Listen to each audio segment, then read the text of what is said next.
Nothing else in the world smells like that.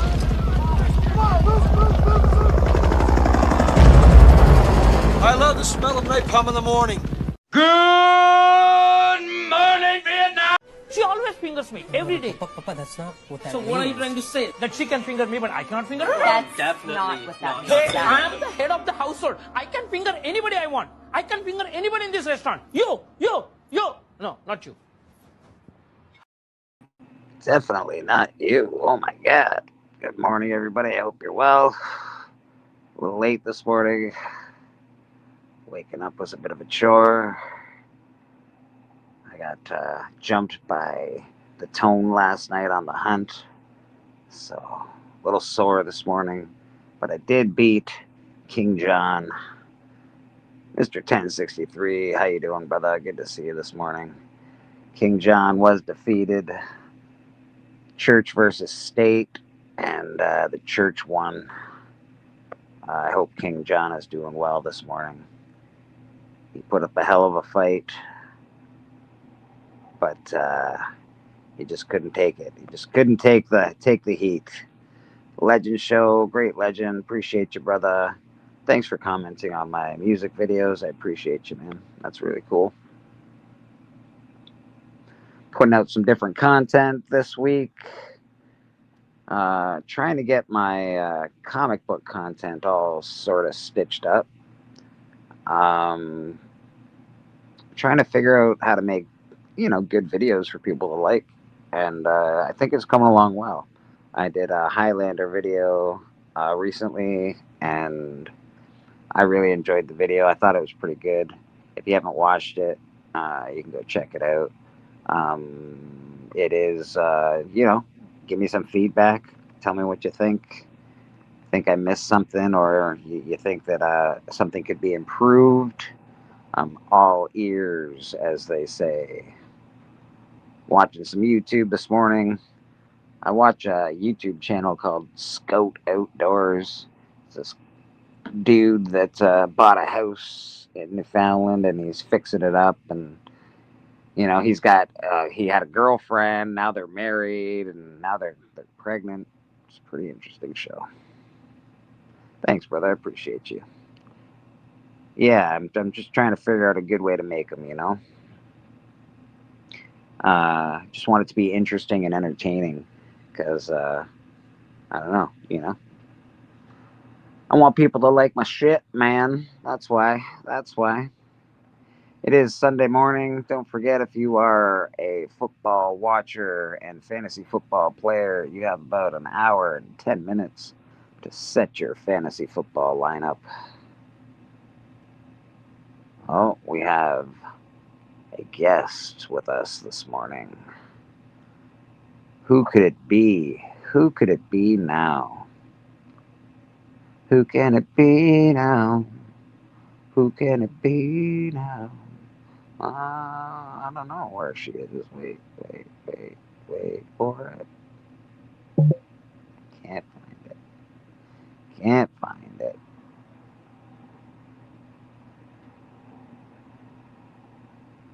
I don't know. I seem to have lost it for some reason, and I don't understand why I've lost it. But that's okay.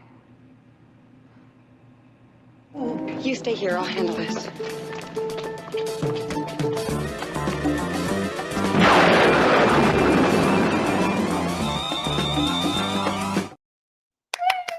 Hey, madam, how you doing, my dear? I'm okay. I love my intro. Thank you. No worries at all. We actually have someone else backstage as well. Let's get them on in here. Okay. One of the best artists in this community.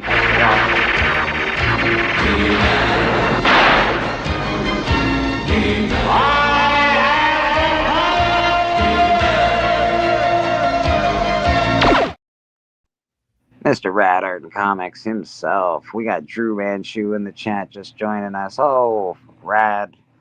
All right, Rad. I gotta make you big, buddy. The world has to see this. Rad Art and Comics in his Murder King outfit. Look at him go. Wow. Murder King. That's And awesome, Rad. That's from your comic, right? Yeah, that's for the comic book. That's awesome. Dude, that is super awesome, Rad. Let me see if I can figure out how to make Rad small again, because YouTube screwed with shit. Hold on. We're working on it. Rad, you're going to have to be there for a minute. Sorry, buddy. I gotta figure out these goddamn buttons. Rad, you're going to have to be there. Oh, there it is. There it is. There we go. Boom. And of course, madam, it's very nice to have you as well today. What is going on in your wonderful life, your artistic, beautiful, wonderful life? I had a clandestine meeting with another artist manager in Las Vegas on Monday. Oh. So I drove 4 hours to Las Vegas to meet with her, and she dropped 3 hours of knowledge on me. Oh. Spent 3 hours with me, like just helping me like learn how to grow my business and everything, and all these little tricks and everything. All right. And I was so thankful for that. And I came home the next, and I'm very like inspired now. I can see a future for my art now. Like I feel like a path forward, as a light at the end of the tunnel. You know? I've always said it, and I think it still remains true. Artists need managers. Artists are fucking flighty as fuck. And I love art. I love artists, man. I'm a huge fan. But they don't finish stuff. Stuff gets left. Then they finish stuff 10 years late. Like artists really need like a straight man. They need the guy in the suit to get them where they're going, because they can do the art. The art should sell itself, and yours definitely does. Same with Rad's. Rad sells itself. Like you guys are really, really good artists. You guys need management is what you need. Although I think Rad and you are doing pretty well. You've got yourself out there in the public. Rad's starting to get his stuff out there in the public. So you guys are doing all right. Awesome. I went to dinner last night too, and on the way home in Arizona, there was we've had flash floods lately, and there was a thunderstorm overhead, but you couldn't hear thunder. It was all heat lightning. Oh, the heat lightning was going off like every single other second. It was amazing for like 30 minutes. It was just looking up in the sky like, wow. Isn't Arizona like stupid hot? No. The sun's really active right now. It's nice. It's a dry heat. It's a dry heat. That sounds. It makes a difference. It does. You're right. It does make a difference. I live in a very wet, hot climate. It's very muggy where I live, and yeah, I don't like going to Mexico. As I walk outside, I like. Yeah, to feel like I've been to Mexico, and it's hotter than it is here, but it doesn't feel hotter. So I get it. Right. Rad, what are you doing today? What do you got going on with yourself, brother? Oh, I don't feel very good. I don't think I'm going to draw anything. Do you look like your avatar picture right now? Yeah, I look a lot like my avatar. And I think I'm just going to chill today. That's all right, brother. Coming down. We just You're like coming down with cold or something? I don't know. I think it was something I ate yesterday. I don't know. Oh, I no. just haven't felt good all night or all day. That sucks, brother. That sucks. Who we got in the chat? Drew, Bad Shoe, Evil Mike is hanging out with us. Magic Mike. That's 63 comics. I didn't realize it was Magic Mike. Wow. He is Magic Mike. That's his new name. I've been calling him Evil Mike for such a long time. I didn't realize he was part of that crew. No, he's transitioning to Magic Mike. Okay, good to know. The Great Legend Show. Although I could see him as a magician. Like, if you really, like, he's got that magician look. Like, he's got that sort of, he could do, like, evil magic, like, put a knife through his, like, arm and stuff. And, David Copperfield style. Freak people out. I could see him doing that. Chris Angel. Yeah, he's got that look about it, except not Chris Angel. Not so weird. That's so dark. Chris Angel is too weird. I know.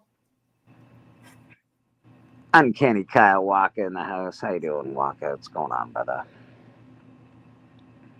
How are you doing, Bleeker? What have you been doing this weekend? I'm just really getting up. I just looked at the clock and went, oh my god, it's 10:44. I gotta go live in 1 minute.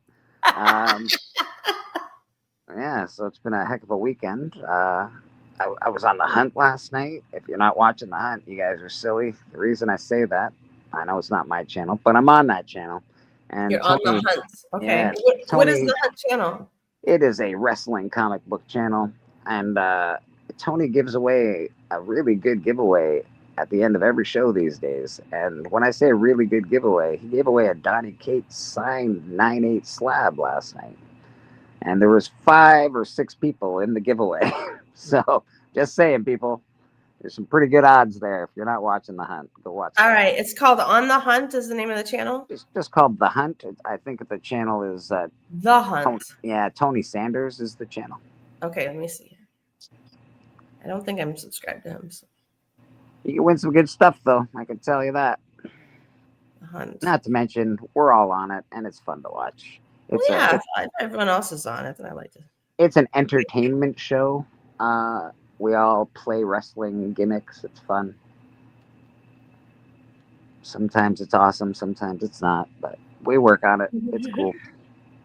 I can't find it. I'll send you a link. Man. Yeah, send me a link because there's all kinds of different hunt things in here that I'm. Susie Q, good morning, my dear. Good to see you this morning. I hope everything today finds you well. Hope your house is doing awesome. It was a Tony Sanders show. It's Yeah. under Tony Sanders. Tony Sanders. It's a fun show. Regardless, it's pretty fun. We're always looking for fresh, new talent. So if anybody feels like they want to get in there and do some fighting, let us know. We're talking about Tony Sanders, who has 37 subscribers. No, probably not. Okay. I'll send you a link. Yeah. Okay. I'd enjoy that. Thank you. Susie Q, Evil Mike. We got a couple of Bleecker Street comic members in the chat. Appreciate you guys very much. If you don't know, I have turned on memberships. You can have? be a member to Bleecker Street Comics. Of course, What you are you don't doing have with the to. membership money? What do I do with the membership money? Yeah. I pay for Cigarettes? no, I pay for StreamYard. That shit's like $70 a month. Yeah. Yeah. I know. I pay for StreamYard with all the money that I get from YouTube. I don't really get a ton of money from YouTube, but I get enough to, pay for StreamYard and keep it going. That's great. Yeah, man. I can't complain too much. I've made some very good friends, hung out with some awesome people. Spent my whole paycheck Magic on Mike art sent me the Tony supplies. Sanders link. I got it. Oh, perfect. What was that, Rad? I spent my whole paycheck on art supplies. Don't we all, Tony? I'm bummed out. Really? Fall down that rabbit hole and just can't stop. Well, especially, because there's so many different styles too. Like you could really draw with ink and paint, and like there's just a lot you could do. I can imagine there's a lot of learning going on. Yeah. Okay, so it says the king is back again. Is that what I'm watching? That is, yeah. All right, the heart. Okay. The king was back, except I beat his ass. Yes. Okay, let's see here. That's right. Memberships definitely keep the lights on. Appreciate you, Susie Q. Again, if you can't be a member, that's cool too, man. I just appreciate everybody being here. This is a good thing to do for me on Sundays. It keeps me home on Saturdays. Saturdays used to be a dangerous day for me. Saturday and Friday evenings used to be very dangerous territory for me. Yeah. And now it's not quite as dangerous. Now I'm a big hermit, lonely, with a bunch of YouTube friends. Nice. It's good to be a recluse, you know? You don't want anyone else, getting in your energy, messing it up, Yeah, man. You need to keep your energy straight. I don't know if I get the camera muted. Fish Cat Collectibles, how you doing? Oh, I'll give you hold on, Brad. I'll make you big again. Ooh. Oh, except not. Hold on, I'm on my phone, so it's a little different. There we go. Got a. Kicking it with K-pop. Oh, that's awesome. Nice. I saw a off just because I see a Chihuahua. I saw a video of somebody had some trail cameras up, you know. Yeah. And there was this like stray Chihuahua through this town that everyone knows, and it was just like running around as a stray. And someone caught it walking with a bunch of wolves. That's freaking. And it was like assimilated into the pack.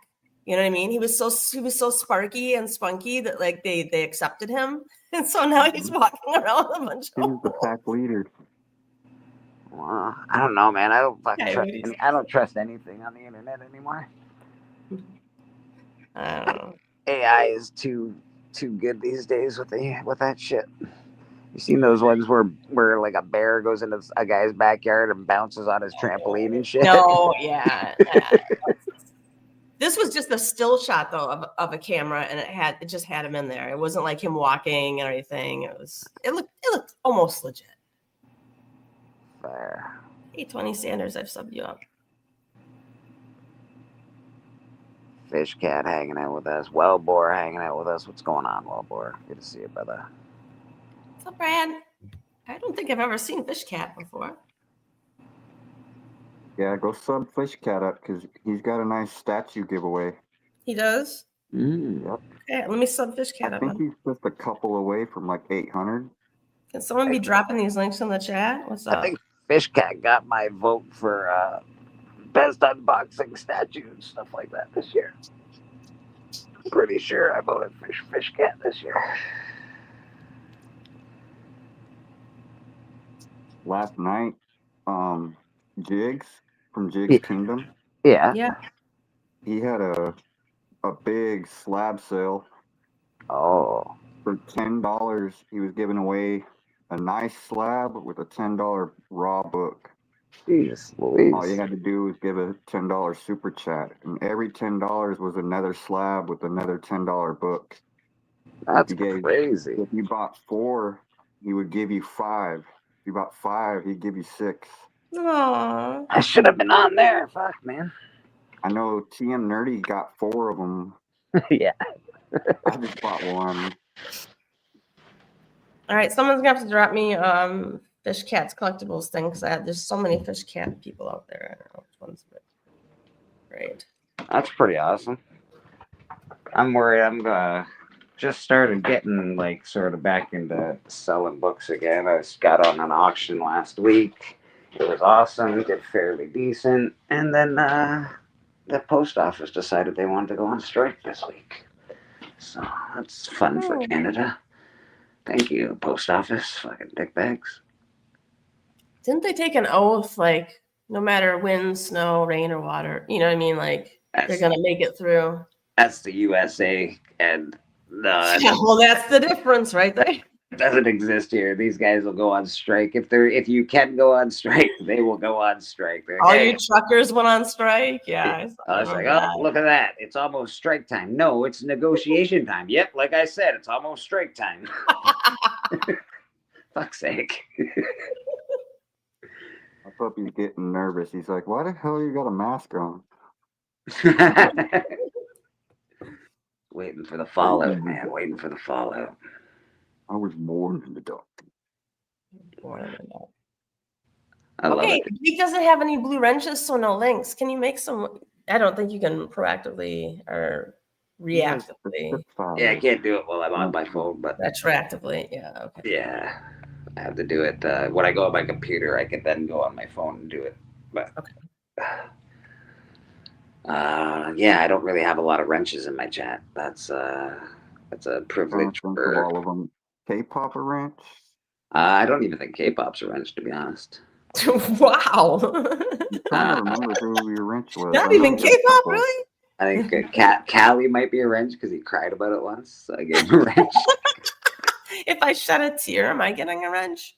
And who else? I know JSS has a wrench, and of He course, does. yeah.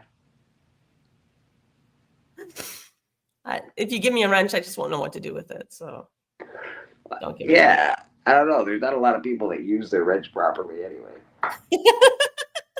And from what I could tell, like I don't really like kicking people. Like people sometimes they get in. So this is what happened on my channel. People used to have wrenches on my channel, but then I think people in the community they get upset with each other, and then someone will block someone from like seeing the stuff, and then I'll never be able to see what they say, and then they'll message me privately and they'll be like, "Hey man, why can't I see any of my comments on your YouTube?" And I'll say, "I don't know why you can't see any of my comments on my YouTube."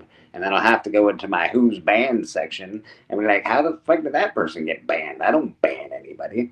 So I feel like when somebody gets in a fight with somebody in the community, they can fuck around with what they can watch and where they can go, and I think that's wrong. So That's the kind of power some people, shouldn't have. yeah, it's just silly, man. So I just took everyone's wrenches away. It's like, no, I took away all the crayons. You guys are done. yeah, and you know what? If somebody gets super out of line in the chat, I can always kick them out. I don't usually kick a lot of people out, even if they get a little out of line. But if they get really out of line, they have to go. If they start saying some heinous shit, they got to get out of here. Have you kicked someone out before for saying heinous shit? Yes, I think I have. They were talking some real heinous, like super heinous stuff though. Like it's like, okay, that's enough of that. That's too much. You gotta go. Yeah, you can't be saying some shit online. Come on now. I hear you. I should give people Mike a blue wrench though. He should have a blue wrench. I think you should turn on a light, Bleeker, so I don't feel like I'm the only one on stream here. Oh God, you don't want to see this. What's going on over here? But I'll give you a shot. There you go. Thank you. Oh, thank you, Rad. Aw. I don't feel so lonely. That's good. You're not alone. Rad, I saw you again. Are you gonna draw? Are you Maybe. gonna draw something, Rad? Maybe. Maybe. Do you need inspiration? Hey, yeah. Does anybody have any inspiration for Rad to draw? Does anybody want to see something?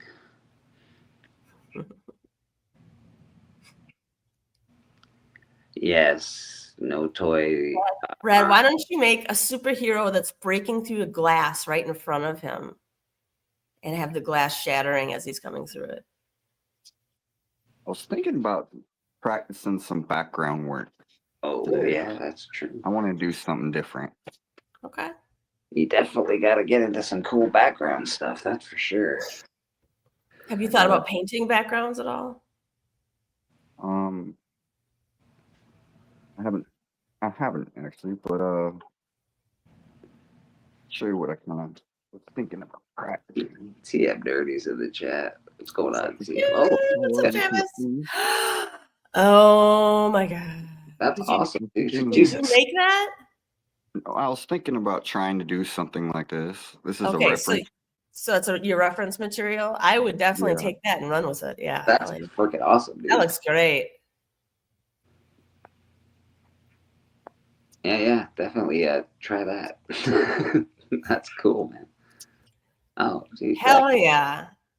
Where are these from? It's a book of Edgar Allan Poe. Of course it is. Awesome.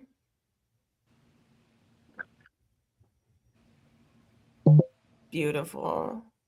Show us Very more. good. Show us more of the. Oh yeah. Oh yeah. Ooh, there's a good reference for a castle in the background. That is awesome. Yeah. Now we're talking. Do that one. That's like the upside downstairs staircase, You get into some The MC Escher. some complicated art you're about to get into, Mr. Rad, I think. Yes, it is. Yeah. I think he can handle it though. Yeah, man, that's super dope. There we go. Very cool. Very cool. Right. If you don't know, Rad is a cover artist on Murder King. He's also will be doing backgrounds for Murder King as well. So Rad is really, really in deep for Murder King. Can't say we appreciate him enough, to be honest. Are you paying him enough, to be honest? No, Okay. definitely not paying him enough, to be honest. Letting me on here is good enough. That's fair. Paying you some Helping me compliments, with which is the the- same thing for an Yeah. artist, actually. He does make a lot of Helping money me on is a church, good so payment. yeah, no, it's really cool, Rad. I think it's awesome, and we are working on something. We're figuring stuff out. Cool. I do have a gift for you, but I can't send it to you, and I don't know if they'll charge you Terra for it now or not. So, but right now I can't send it to you anyway. But I have a whole set of India inks that I'd like to send you as You should do that. a Yeah, cool I'd like gift. to- I think they would be better in your hands than they are in my hands. will come Damsel here. of Halloween has been fully funded, and Aaron also has art in that book. Yes, he does, and that's Brian LCS's comic book on Kickstarter. I think the last few hours were gone by. You might be able to get a late pledge in. I don't know if you can get late pledges in. I haven't actually looked. When I go back upstairs, I'll get on my computer. We can check that out. Canada I just Post got my did- email saying it was completed. Nice. Yeah. So Canada Post is stupid. I agree. TM Nerdy. I couldn't agree more. Damsels of Halloween. Yeah, it looked awesome. The one cover was really, really cool. The front cover was amazing. Yeah, the one with the big foot was really awesome. I really enjoyed it. I was like, this is the greatest cover of all time. Are you a foot person, Lee? Not like typically, like I don't mind feet. They're all right. But like, it's not like I'm like, oh God, let me look at your feet.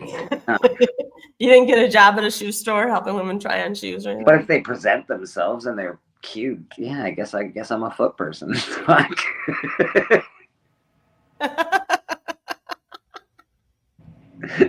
You're not on like OnlyFans scrolling for feet though, right? Yeah, I guess, man. No, I've actually never been on OnlyFans, and that's not something I do. I've never been on the one where you swipe either. I don't know what it's called. Me either. I've never had a dating swipe. app or whatever. Yeah. I don't swipe. I've Swipe never right or left. I don't know which one means what, but I don't Yep. do it.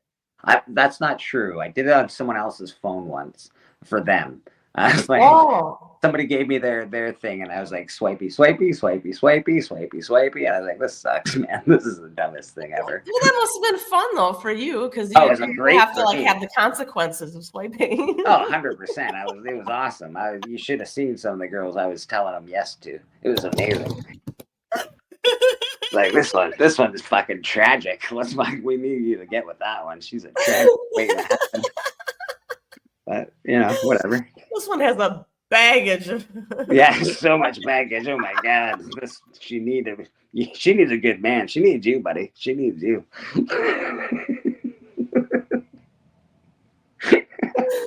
That's awesome. Yeah. I haven't met many other people who haven't had a dating app or anything. I grew up. I just missed it, and I missed that. I guess because I do other stuff that I missed a lot of things, but I'm still doing all that stuff. So I guess I could have a dating app, but that seems weird. So scary. I've Does seen seem so weird, many doesn't it? 911s where it was just a trap, or they're just trapping someone to rob them. Oh yeah, I wouldn't risk it. that's exactly. Yeah, there's a lot of weird stuff, right? I agree, Aaron. I agree. That's too much. Wow. Yeah. Yeah, I don't know, man. Yeah. And then, it's like, I don't know. It just seems like a weird way to date, dude. But then again, going to a bar getting shit-faced all the time, that's a weird way to date, too. And that's how I used to do it. So, I don't know. You got easy pickings at the end of the night, I guess. Okay. Well, so was I. I was easy pickings. I was hammered all the time. Jesus. Yeah. Yeah, I prefer out in the wild, because then you can tell if you have chemistry or not. Whereas I fear with those dating apps, how can you tell if you have chemistry? Yeah, but where do you pick up? know? Okay, I guess it might be different for a girl, but where do you go find a date? Like out in the wild at the fucking grocery store? Where No, is there a girl park where just girls that want to go on dates hang out? Do you just no. you know what I mean?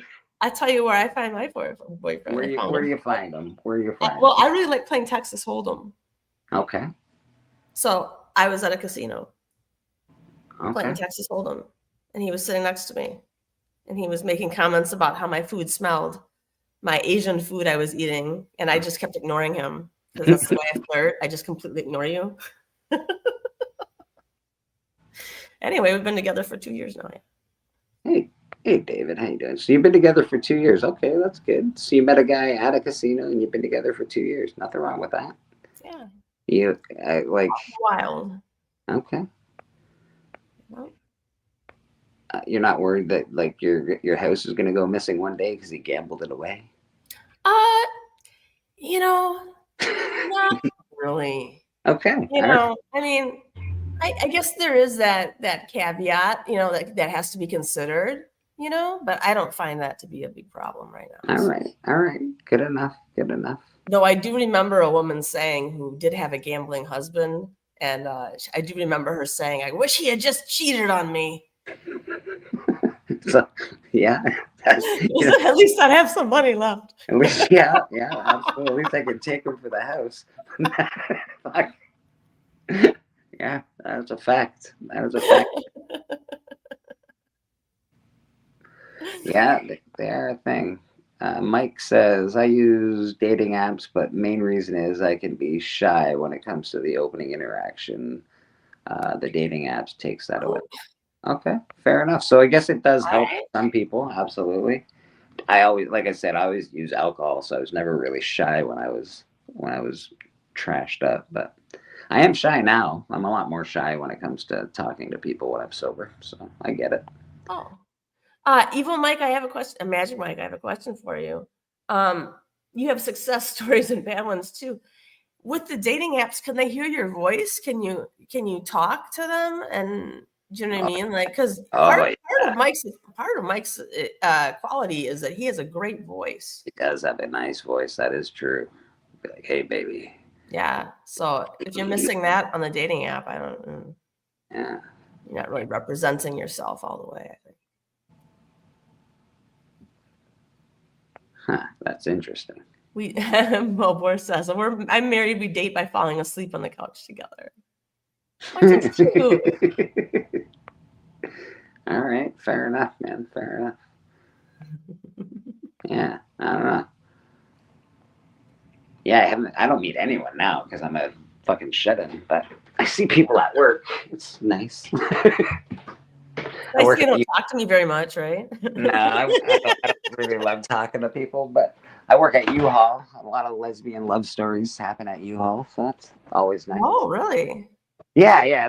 That's I don't know. It's a thing. I don't know why, but it's a thing. Have you been asked to be a best man in one of their weddings yet? No, not yet. But I did take a tattoo of two beautiful lesbian ladies that had a U-Haul truck tattooed on both of their legs. And I'm like, I have to get a picture of this because that's ridiculous. Bad decisions can be made all the time. Bad decisions, man. Bad decisions. Bad decisions. One time I took a U-Haul from Wisconsin all the way down to Arizona. And not only did the U-Haul have its oil gauge broken, so it looked like we always needed oil, but we got 4 flat tires on the way. What the? 4 flat tires. And then, because we're in Arizona, there wasn't like any insulation between the engine and the front of the cab. So we were just burning up. We'd have to like use one foot to like drive. And like the other foot would be like up here, and we'd have like ice cubes on top of our heads with like handkerchiefs. Like it was awful. Arizona is like the home of U-Haul. That's like where that's like their main base of operations is in Arizona. They screwed you that bad? That's terrible. They screwed us that bad, and we didn't get any money back for it. And Well, from I can then on, I assure you, decided I no longer will rent ever from- use a U-Haul ever. I can assure you, if you rent from the U-Haul that I work at, I take care of all the trucks, and they will be 100 beautiful, no problem. Sometimes the air conditioning doesn't work because they won't let me fix it, but that's the only thing. We got somebody in the back. Let's bring him up here. Where's this at? Where'd he go?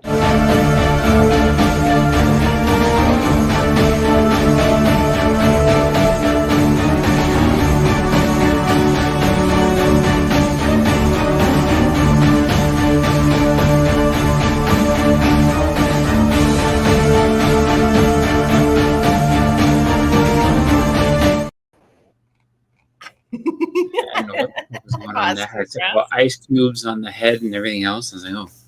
Yeah. Yeah, it was severe because I was driving there in the middle of August too. So Arizona in the middle of August, driving with thing is just a nightmare. I lived in Arizona for like a year. That shit was funny. Where'd you live? It was like, so the first time I went to Arizona, my mother, like, we went there on vacation, and she was like, there's some conference that she was going to, so she's like, oh, we'll go. I was like, all right, I've never been there. Let's see what it's all about. And that's the only place I've ever been where it's 80 degrees and the sun's not even out yet. I was like, what the fuck is going on here? And then, just we went to try to go to this mall, and it was funny because like waiting on the street to try to go ahead and wait for this light to change, and my mother just, like, it was like she tripped. She just goes, no, and she's like, what the hell? And she went to stop moving, and then she's like, I must have stepped in gum or something. And so she was sitting there, and she's walking, and she's like, why is it all sticky? Her shoe was melting on the pavement. Like, that's what happened. She went and looked at her. She said, oh my god, my shoe melted. So she had to go get new shoes. I saw like some memes. They weren't memes, whatever, shorts or reels or whatever they are. Thank you, Susie. And oh my god, garbage things were melting. Car wheels were melting to the ground and shit. I'm like, what is happening here? I'll tell you, I try not to complain ever about the heat because I did 24 years in Wisconsin, and I hate being cold. I agree. I hate stepping outside and there being a freeze warning that my skin's gonna freeze in 15 seconds. You know what I mean? I hate it. That sounds like I heaven. cannot stand being cold, so I take the heat with all of its glory. You know, I'll take it. No. See, here's the deal. Cold have two different things. Cold you can deal with. Just keep putting on layers. You'll be fine eventually. No. Heat, once you're down to your skin, there's nothing else you can't take your skin off. Heat destroys everything. I'm with Madam on this, to be honest. I prefer the heat by far.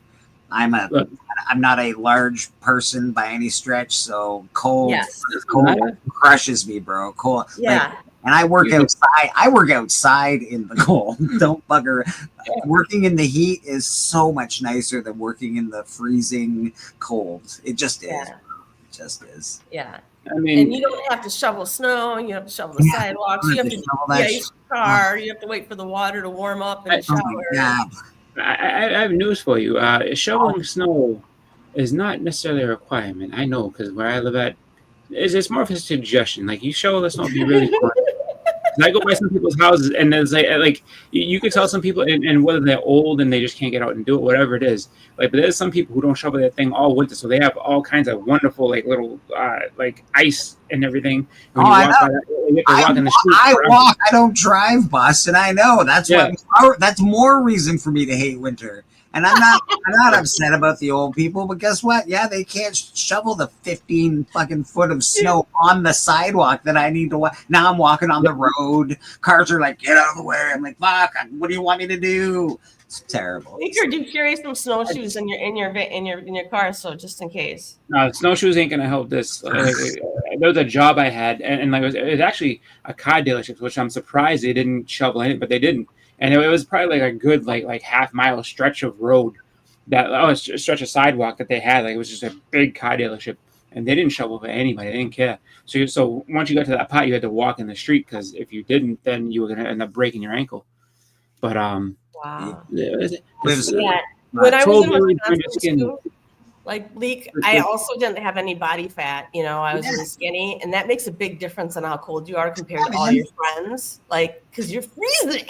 I'm built like I'm not built like a bear, but I think I have the mentality. I wish I could just sleep all winter long and then wake up when it's like springtime. That sounds wonderful to me. Like, okay, we're back, baby. Springtime. Even Mike can sit there and try to scare me with everything he wants to say. Oh, the cold. Oh, this. I don't care. Keep putting on layers, and it won't touch you. You sit there. You have to go. I'm afraid of getting blinded by the snow. Put on some what's it called? Them visors. Yeah, and by the way, no cold literally burns your skin, but they do put out freeze warnings. It's gonna freeze your skin if it's exposed. Yeah. It can be that cold. Yeah. So You know what you that's do? not fun either. Scarf, everything. You put everything you possibly can on. You walk out like a big mummy, and then What? the place you're gonna go, warm as anything. Nice You and take you strip everything away and you put somebody in the desert and you put somebody in the fucking Arctic. I think the Arctic person's gonna die first. I'm just saying. Yeah, no. It's all about being proper. Hey, I'm telling you right now. You put somebody in the desert. You put someone in the desert. All right, you go ahead and you know you could be walking out there and it's just eventually like it's like you're gonna get hot enough that like it's gonna keep getting progressively hotter no matter what you do, and then eventually you're gonna end up being naked walking in the damn thing, and then like what happens when it becomes too unbearable for that? Then you just what do? Just lay down and just roast? Lay down in the shadow of a cactus. Yeah, the cactus. No, there's no shadow of the cactus. The cactus don't care. Cacti have you. They are cacti and they have you. Yes. They're like, Yeah, come they're on not over here, brother. They're like, look at me, high five, bro. Yeah. Arizona was tough. I will never forget too. I think I've told this story before, but like the one of the times. So I used to sit there and I would see people moving in at night, and I'm like, what the hell? Because I'd never seen that before. I was just like, well, why did it would be like 6:30 at night, and people like full moving van like move, and I'm like, God, well, that's weird. I was like, people moving in at night, like that's I've never seen that before. And then I figured it out. I was like, oh, because it's too hot in the daytime to do that. And there used to be a guy that used to do like the landscaping, for the apartment complex I was in. This poor dude sitting there with jeans and everything else, and just buckets of sweat coming off him. I was like, oh my God. I was like, you all right? He said, oh yeah, doing work. I'm like, hold on. And I went to the store and I got the guy a gallon of water. I was like, please take it. No, I'm fine. I'm like, no, you're not. I was like, trust me. You look like Shaq in the fourth quarter. You need this. Because it was hot out there. I was like, here, take this and oh, thank you. I was like, yeah, because it was really crazy. And I'll never forget going to get my mail that one day. I had forgotten because I didn't think about it. I was like, oh, go out and get the mail, whatever. So you had to go to the mailbox and go and do it. And my door faced the sun, so I didn't realize that when I went to go open my door, that I didn't burn my hand hot. It was the door handle was super hot. I was like, motherfucker! And I'm sitting there just looking at my hands like, oh, because I didn't because it's directly in the sun, and that's why I was like, oh, you gotta be careful. So going forward, I was just like, yeah, I'm not getting my mail until later on when the sun is off the door because it was terrible. But the good thing about Arizona, I would say, outside of that time, the good thing is that no matter where you go into, it's always air conditioned, which is wonderful. Yeah, I had a friend from here who was going to go visit me in Wisconsin, right? And when during Christmas time, and I'm like, "Where's your coat?" He's like, "Oh, I don't need a coat." I'm like, "Yeah, you're gonna need a coat, And he's like, "No, I'll just walk from the car to the place. It's fine. I just walk from the car to the place, and I'll be fine." I'm like, "You are an idiot." First of all, was this in Arizona? Yeah, and this guy lived in Arizona, and I was like, "You are needing a freaking good, solid coat to get you from the car to the place." You have no idea. It was never ultra cold, but it would be deceptively cold. I'll say that much. Like there was times where it was like, wow, it's a little bit chillier than you think, and it's like, all right, and then. But other than that, though, I used to laugh at people though because I see them wear like gloves and stuff. And and then it'd be like 40 degrees. It's cold out here. I'm like, it's not that bad. It's just, it's all right. That's when I first came back from when I was first over there. Then the first time I came back, when I was actually backpack, that first winter, I was like, oh my God, it's cold outside, and I was like, oh, you're cold now all of a sudden. Like, I spent a year out in Arizona, so yes, it's different out there.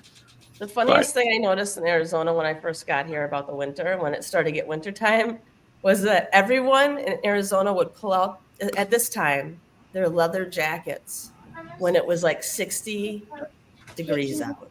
And I was sitting there thinking, like, what's everyone doing with these leather jackets on? Like, they're overdressing. I don't understand. Like, but it was like the only time they had the opportunity to wear it, I realized. That's leather jacket season, baby. I was like, this is sweater season. What are you doing? You know, like, get a cardigan or something. I don't know. It's okay. You can walk by. It's not a problem. You like leather jacket season. Hi, honey. Oh, yeah. Yo, but me. I didn't do that. So, hey, so keep the door open. And once you go, say when you go. She has to go to her cheerleading game. My sister-in-law is gonna come pick her up. So. Wait, you want to see my shirt? Yeah, sure. Let's check it out. Look at my hair. That's her cheerleading outfit. My mom pulled my hair. Don't worry. I think your hair looks fine. Your hair looks fantastic. Yeah. She's getting ready to go to. She has a game today, so my sister-in-law's gonna come get her because my wife actually works. She's on like the board for the it's not Pop Warner anymore, but she's on the board for the team and everything like that. So she has to actually work in the little hut, doing the refreshment stands and stuff like that. So she's down there doing that. And she's the boss. Okay. Yes, she's in charge of the hut. Oh, she's in charge of the hut. So she has to go down there, and there's other games and stuff. So my daughter's game isn't until a little later on, but she has to be able to be down there and get all the refreshments for everybody and make sure that they all have their refreshments and all that jazz. So, lemonades and all that jazz. Yeah, hot dogs, burgers. I mean, pretty much they will. Yeah, they got candy, hot dogs, burgers. I don't know if they have pizza there too. Like they'll order pizza from like one of the local shops, and then like they just have it there to sell slices and stuff. So they have a really ridiculous racket going on because they do that at every practice too. So every practice, if you really like if you're hungry and you just want to show up and get something to eat, you can. And well, actually, I was gonna say, can anyone just show up at one of these practices and get fed? Because that sounds pretty much. That sounds smorgasbord to me. I'm feeling. The prices aren't bad either. You're smart about I'm not even joking. If you're homeless, there's lots of places you could just go eat continuously and not have a problem. You know, right? What I mean? If you're smart about it. I wonder. I'm just curious. If you're the wandering kind, I think you can make it happen. Yeah. No, let's say like you can get a hot dog. No, not a hot dog. You can get a burger for yes, wonderful. You can get a burger for I think $4, which is pretty ridiculous. I was like, oh, you can get a burger for $4. That's pretty good. Yeah, they're just like, oh, yeah, you want a burger? It's $4. You want this? Just a burger and chips and I think slices of pizza though, like $2 or something like that. Which pizza's $2. I'll take 4 of them, boys. Let's go. Oh no, you can like they'll give you like, and then what happens is that so some of the football players be sitting there playing games and messing with people like, oh, like, you got anything left over? And sometimes some of the coaches will be like, all right, yeah, you can have a bag of chips, you can have this, you can have that. But my wife was like, oh, the punks keep coming by asking for food and this and that. Because at first they were giving them like, oh, like, yeah, here's a slice of pizza, like no problem. And then like after a while, it was just like, okay, these kids are just coming up over and over again, just trying to get like full out pies because that's what they would do. They're like, oh, let me get a whole pizza. Like, no, you can't have a whole pizza. Sorry, no. But it's just. Yeah, they just sit there and it's funny because you wouldn't have. I would have never thought like, oh no, you go to the practice and you can eat and stuff. So my wife's like, yeah, hungry? I'm like, no, not right now. No, we have pizza, we have this, we have that. I'm like, what kind of restaurant are you running? I thought this was a practice. But yeah, it's just and she grew up doing that stuff. Like she grew up cheering herself. So this is again one of her wheelhouses. Like she's like, oh, I have to be involved like this. I'm like, I get it, man. My friend grew up she was like a gymnastics person, and then she taught. She taught gymnastics for years because in the same gym that she grew up training gymnastics at. So I get that. You sort of become that's your thing, right? So Susie's talking about the Olive Garden never-ending pasta thing. Yeah. You guys eat like 10 plates. You know what's funny is a lot of people will get that, and what they do is they sit there because they'll keep bringing you stuff. You can get your whole week's worth of food just by being like, hey, listen, I have this, I have this, I have this. Hey, can you box all this stuff up, please? And they just walk out. No, you They can't. don't box it up, do they? Oh, yes, You can't box at a buffet, can you? it's not a buffet. No. So it's not a buffet. Basically, like, so the never-ending pasta thing at Olive Garden, you basically tell them, like, yeah, I'll have, whatever. Like, let me get, I don't know, like ravioli or something like that. Let me get some ravioli. Cool. And they'll sit there and they're like, and so they'll keep bringing you more and more. So if you really like raviolis and you really want, you make, yeah, can I get another one? And then like, and they'll sit there You and still have raviolis? The first one though, or do you have to like look like you were eating the first one to order another one, or can you just like have it there and be like, I'd like another one? Yeah. No way. No, there's people that would do that. Finish your plate. I think you can definitely eat one, but then you can also I guess order more and be like, yeah, no, can you just like, yeah, just I have another one. And I like keep them coming every 3 minutes, bro. I want plates every 3 minutes. I know, right? Doesn't matter what you see on the table. I want another plate here in 3 minutes. There's people that do that. There's people that will sit there and literally get like 2 or 3 meals to take home. Like, yep, thank you. And then that's what they do. And then they have what's it called? That The makes soup. me think about the Infinity Chocolate Fountain. Oh. You know what I'm talking about? It's from Golden Corral. I would love an Infinity Chocolate. I've seen something like that before. I know that I do know that like that like was it there's people that do that there, and then there's other people that do what's it called? I refuse to eat what people treat you like family. Well, they don't treat you like family, so Olive Garden for you. No, actually no. You like to eat what they tell you that they love you and steal from you. Yeah. That's right. Come on. But no. So the was it Red Robin? This dude all you Vince. can eat, not all you can. That's what I would think too, man. David, I'm like, how is this even possible? My mom, no, because they sat there and so it's not all you can. It's the never-ending pot. You can continue to keep ordering it. They don't care.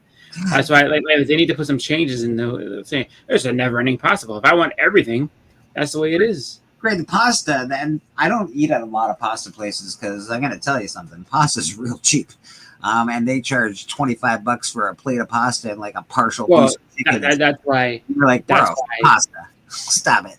No, but that's why you sit there and you order like a bunch of different ones and take it all home. Like, thank you. And it's like, I got my money's worth. There's $25 worth of pasta that I could have got for. I mean, because it's like if you think about it, $25 worth, like you'd have at least like 5-6 boxes of big boxes of it in a cart if you went to the store.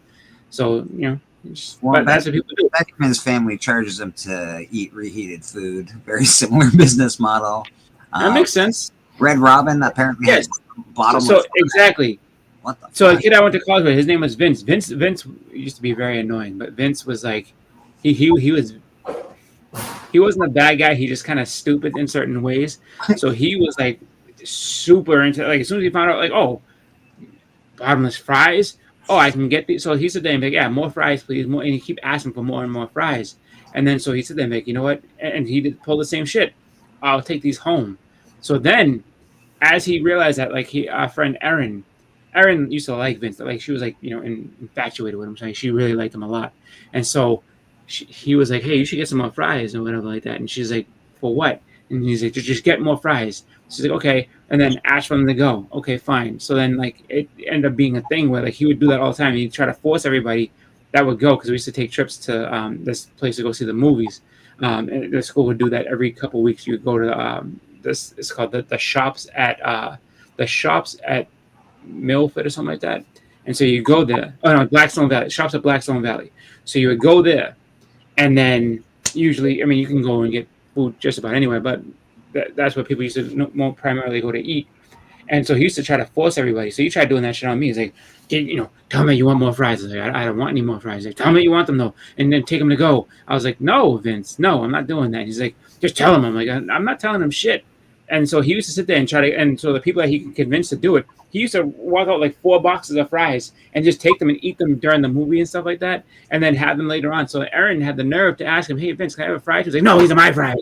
And then she's like, but I'm the one that said to order me some more. I just wanted one. He's like, no. He's like, if you wanted some more, you should have asked for some. She's like, I did ask for some, and then you took them. She's like, you told me to. Like, he was a jerk in that way, but like, yeah, he would do that. That's what I mean. Vince was the one that put me onto the thing. Like, oh, and you know you can do this and that. Like, Vince was terrible with that stuff.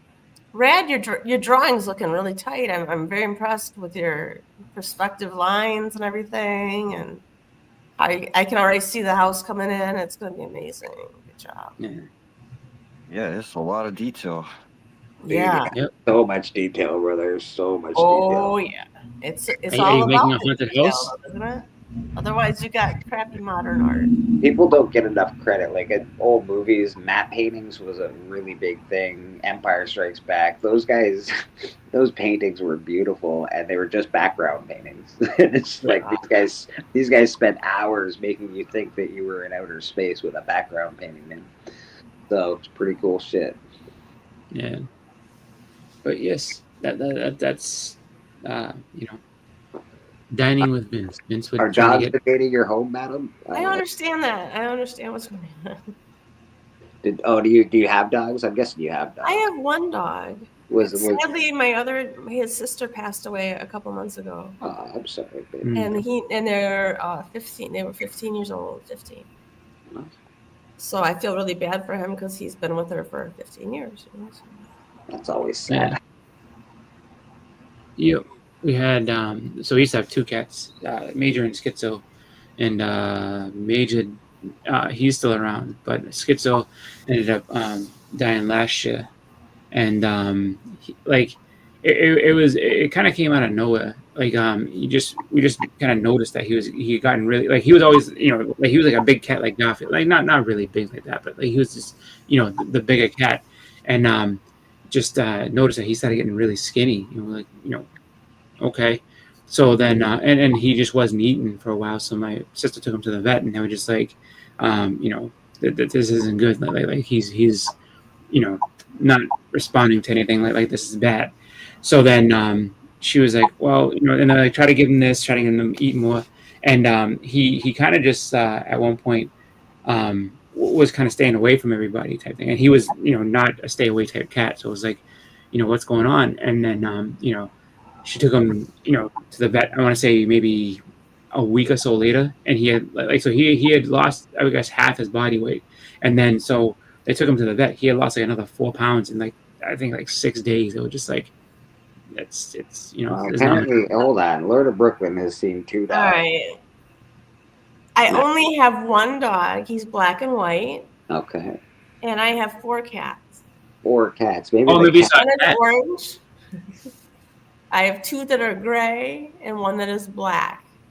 Maybe the cats all formed into one animal to make a dog.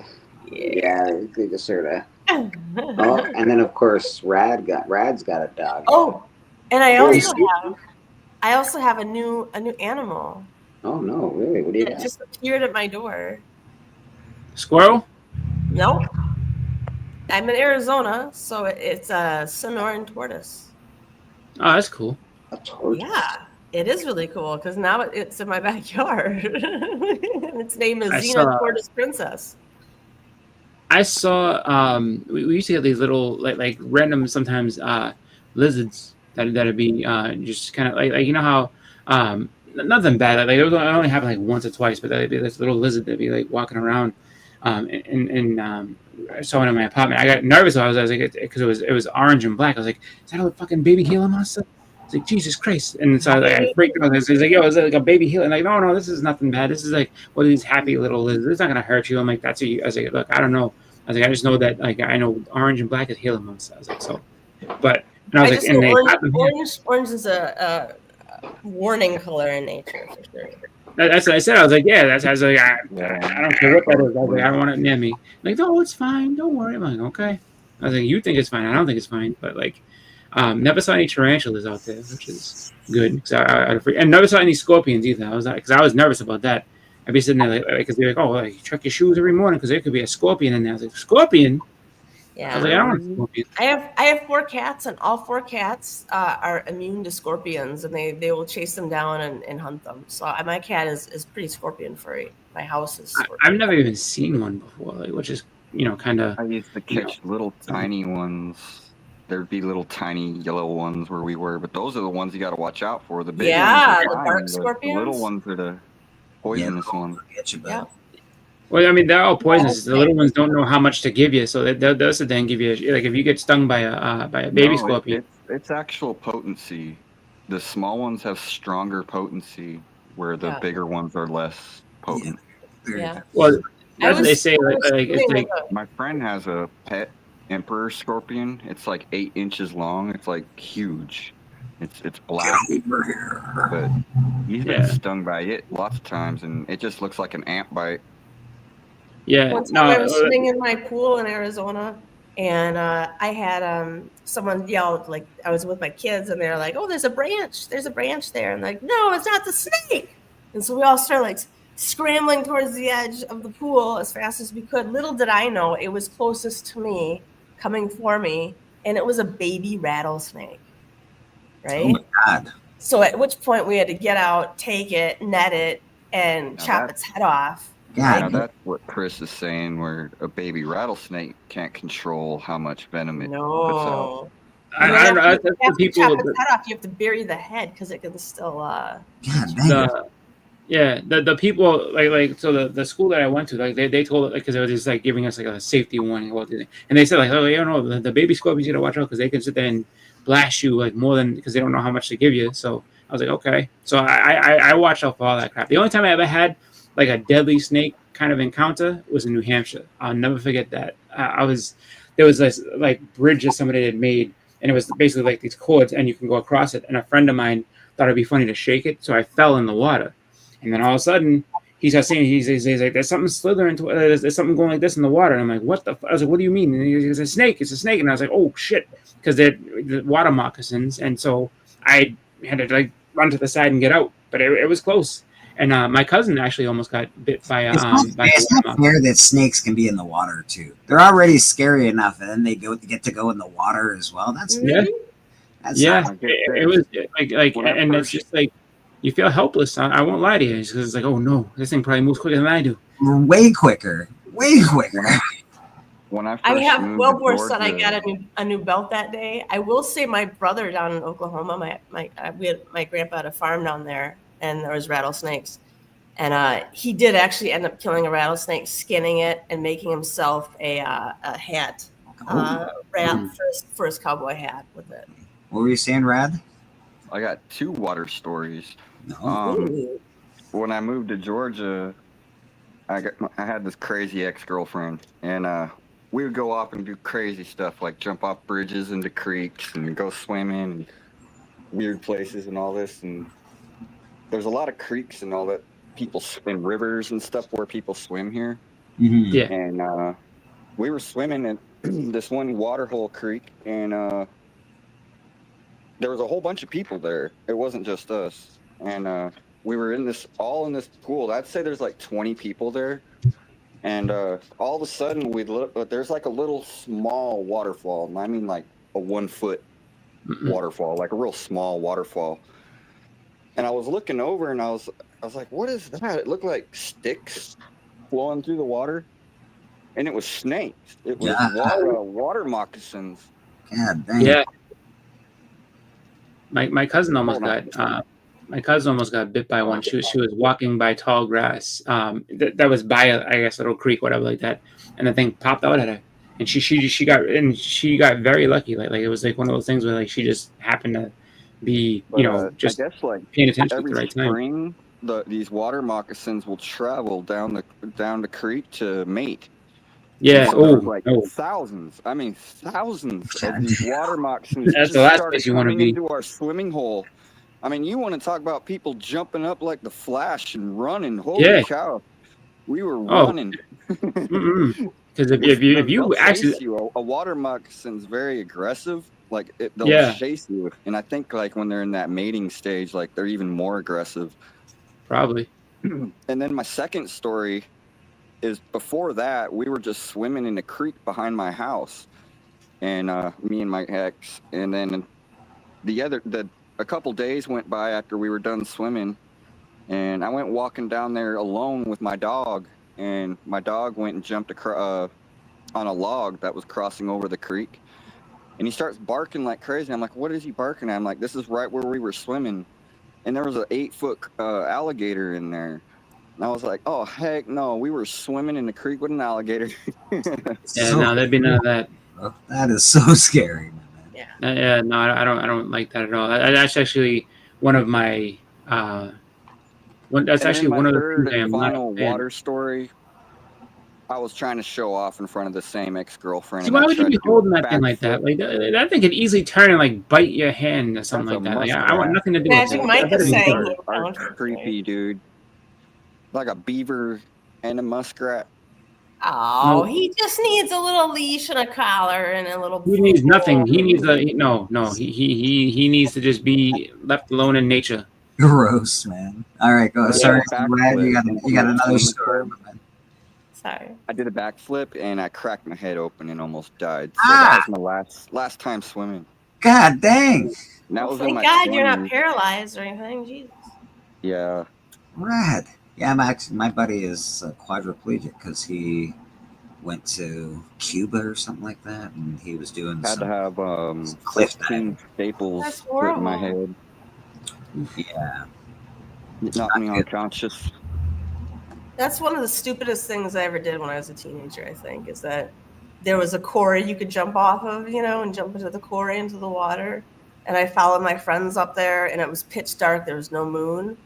And we were all drinking and everything, and we were all going to jump out, go cliff jumping. And I had never gone before. And so I looked over the edge, and I couldn't see a thing. I couldn't see how far the water was. I couldn't see a thing. Oh. All I know is that someone went before me, and they survived. And with that knowledge, I jumped.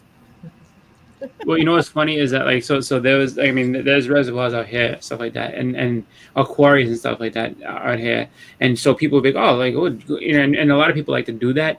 However, the thing that people don't realize is that, and there's been a lot of people that have died doing this, which is sometimes like the tools and or the machines that are in there, just because the water comes and fills it up and then they don't take it out. So you jump and all of a sudden you're jumping onto some hard metal thing that you have. And like you said, you can't see what's below the surface. So it's like you could be jumping into like solid rock and have no idea. Yeah, man. My buddy, he's a quadriplegic because he did cliff Yep. diving. And that's it for him, man. Like he was such a vibrant, awesome, in school, getting his life together kind of fella, and then one accident. He's still a pretty awesome dude, but he just can't. Thank God. I don't go friends stayed swimming. with him.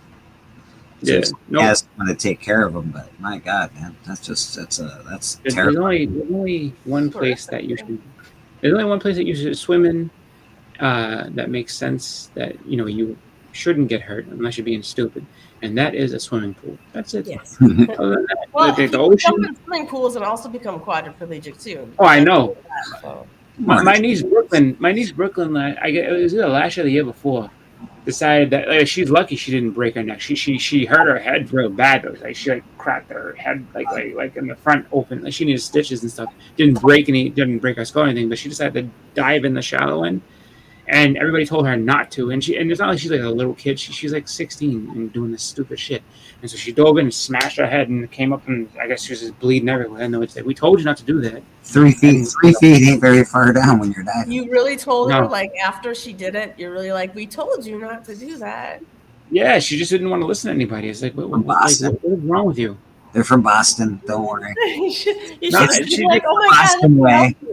Not like, that I told you so. It was just it was weird. And then and Brian, she had like I gotta ask Brian a question. Brian, is there? I know your campaign ended. I think last night for Damsels Damsels. of Halloween. Yeah, Damsels of Halloween. Can you still get late pledges, or is that completely over with? Are people still go get your book is what I'm asking. We got 15 people hanging out with us. Thank you very much, folks. Appreciate you guys. I'm curious to see what he says because part of me wants him to be like, no, that was it. You had your chance. And that's it. I know. He's And gonna. the other side wanted to be like, hey, why not? Yes. Late pledges. Late You know why? Late pledges are I available. can't see. I Brian, can't see anyone drop being the like, link. yeah, no, I can't see anyone being like, just terrible and like, no, like I told you when to do it. This is the date, and that's it. It's like, I mean, so you don't want any extra money? Well, you could always use extra money. Like, why not? Like, so, and you know what that means? That means that Bleak forgot when the end day was, and he needs his book. That is exactly what it means. Yeah, you do late pledges at all? Just asking, I'm just asking for a friend. I'm just asking for a friend. What? She said, "Here comes Steppo." Uh-oh, Steppo must have just woke up. Did he have his coffee yet? All right. Yeah, well, I mean, you're talking about comic book people, man. It's like, I mean, you give us a deadline. I mean, we'll just show up and make. I mean, but there's got to be at least one more, right? Right? Like, come on, bro. I was sleeping. Mark from Legion of Comics. I take that as some shade, and I have to reiterate that I really couldn't sleep, and I slept through Legion of Comics on Friday, which I never do. I'm usually always there, and I'm sorry again. And I hope I can come back next Friday. What is that thing? The Game Makers? I just popped up. Like in a video game? Yeah, when I went on Kickstarter. I think it's Kickstarter for a video. That's the best right there. So there is Damsels of Horror. There are late pledges available. It says right there, late pledges active. There you go. Late pledges active. So you got a little bit more time to go ahead and get there. This book is already 172% funded. That doesn't matter. Let's get Brian some more funding. He's going to get some by the end of the day because I actually want this book. So I want to ask if Brian is still here.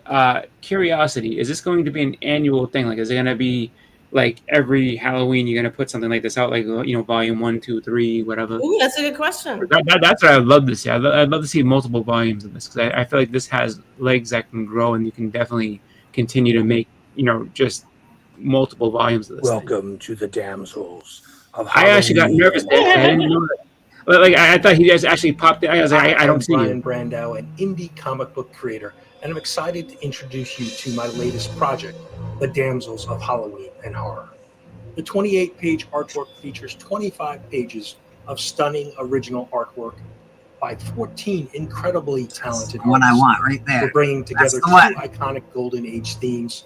You got a classic thing for horror feet. I think you do. I might. And one beautifully illustrated. It might be late developing. Inside, you'll find pinup style Yeah, I think for a mashups lot of of legendary humor. Halloween and horror characters from both film and print, Oh, reimagined with a fresh, seductive twist. If you're a fan of pre-code horror, monsters, and gorgeous women, this book was made for you, just in time for Halloween. Yeah, I like it. Brian from the LCS, he had asked me to do something like that, and I did something, but then I never got back with him. But if you're gonna do another one, Brian, I would love to participate with that. And Well, he did give me an answer to my question. He said yes, he's thinking of doing more volumes and including more community artists. So you'll definitely get in contact with him because I'm sure when people actually get this and see it, because the Kickstarter does it justice. Don't get me wrong, it looks great. But I think when people actually get this and see all the art that's in there, there's going to be more people that can be if I can draw and I can, make a contribution to this, I want to do it. So, not me specifically, I can't really draw well at all. But we I'm sure people looking at getting involved and stuff. So, yeah, man. If you're looking to hit up Brian, if you're looking to get involved, we got somebody in the background. Let's get him on out here. Crush your enemies, see them driven before you, and hear the lamentation of their women. Hi. Hey, Steven. How you doing, my man? Hey, Steven. There he is. Oh, you're muted. Muted yourself, sir. You broke it. And he's just going to talk and... Can you No, he's still talking. We got you. Come on. No, we can't hear you. Well, the hand signals are a nice gesture, though. The instant you hit the button, it says my microphone turns off. So I had to just reset it. I use a smaller hammer than I used to because I find I don't need the bigger one to get it to go. I just imagine Brian. This is the kind of scientific thing I bring, as you see. And good morning, all. Good morning. Good morning. I'm very joyous because of I had my birthday celebration, and my brother, my youngest brother, whose birthday is 2 days earlier, and then another my younger brother, not my youngest brother. He and his Jean-Phi had us. Everybody, my son and his wife, we all got together, which we haven't done in a long time, and it was also extremely joyous because the University of Oregon defeated Penn State back at Penn State before 110,000 screaming Penn State fans. It was in double overtime. Go Ducks! Go Ducks! So this was the big test, and it ended on an interception as they were driving down in the second OT. And I had absolutely no idea that there were so many Penn State guys that had blogs who instantly went on, and oh my goodness, when you talk about the lamentations of the women or whatever, from Conan, these poor people were absolutely devastated. And of course it just the interception right at the end, it was just a dagger into the heart. And they had what they call a whiteout, which is everybody, 110,000 people wearing white with big white pom-pom things that everybody got. Happy Valley, which was very unhappy, but Happy Valley, it really was, and they were ranked number 3, we're ranked number 6, and we knocked them over, and they had a bye, and they had 2 weeks to prepare for this game, but all these Penn State expert football fans that really do know the game, and it was just like one after the other. It really was quite something. And I stayed up too late reveling in the not at their adversity. As a matter of fact, one guy was so upset that I actually sent him I said, I am a Duck, and I just want you to know I feel your pain, because Oregon, back when I was in school, it was if we were 50-50 for the whole, if we had a 500 season, we were lucky, and we had all these big games, and Washington and USC would come up and just pound the hell out of us, or we would go down there and have them pound the hell of us down there. So I really felt their pain. Genuinely so. I wasn't snarky at all. But the oh my God, the Happy Valley ain't very happy right now. It's funny to me how many people will record, because people want to just then like live in the moment and have it there. And I'll tell you, when the Patriots won against the Seahawks, oh man, there was a lot of pissed off Seahawks fans that happened. And then better than that was when when they came back from 28-3, all the Atlanta Falcons fans, those people, they I think stopped watching football at that point, because it was just, they were killing us. And it's like, there's no way that this game falls out of reach. It's 28-3, and it did. Brady came back. We won the game, and so you watch those reactions of the people, because they had a whole big thing and they're recording it and everything like that, and they're thinking that they're recording, oh, this is gonna be great, and they're just recording their shame, and it's so fun to watch. I'm like, oh wow, this is good. Well, and I tried, Chris, I tried not to be too gloat-ish, but we were supposed to lose. They had everything in their favor. Oh, yeah. Literally, they had everything, and our young team, which is a lot of freshmen, but our system and the team is committed and bought in. There's complete buy-in. And they operated as a team, and Dan Lanning has created a culture of winning and of selflessness for the team, for each other. And so the joy of all these people, it really was, a team. It was a super duper team effort. And our quarterback, Dante Moore, was so poised. And their guy is a senior who is this supposedly, they drafted all these and through the portal, all these 5-star players. But their coach, just could not have. I think he's like 4-21 with big games, where against ranked opponents, and they were all waiting for him to base it. They know that he's going to fail. It really was. They said that he's lived up to it, and oh boy. Anyway, but that was. I stayed. It's funny when you have your. I'm looking at my cell phone, and then I just sweep up, and I keep getting more and more, because it sees what you're looking at, so you get more and more of these things. And I look down at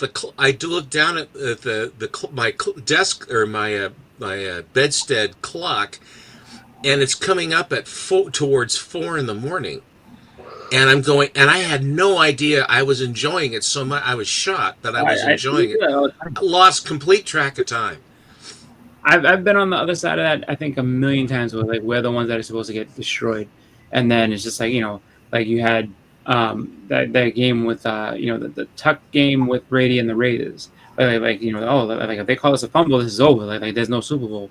Then you had the actual Super Bowl that was underdogs by 2 touchdowns supposedly, and we had to win it. So it's just like I've been on the other side of that like a million times. The Red Sox in 2004, when they were down 3-1 to the Yankees, it's like, dude, like there's nothing you can do, and this and that, and I think was it 3-0? It was something stupid like that. It was 3-0, I think, to the Yankees, and we came back all the way. And it's just like the best part of watching that whole thing is when people sit there and they see it and they watch and they're just like, oh, okay, and they're in their overconfidence. Most of them sitting there and they're all like, yeah, like we got. And all of a sudden things start going the other way, and you just start seeing them squirm and get nervous, and by the end of it, they're just distraught, just sitting there, just like, what are you doing? It's amazing.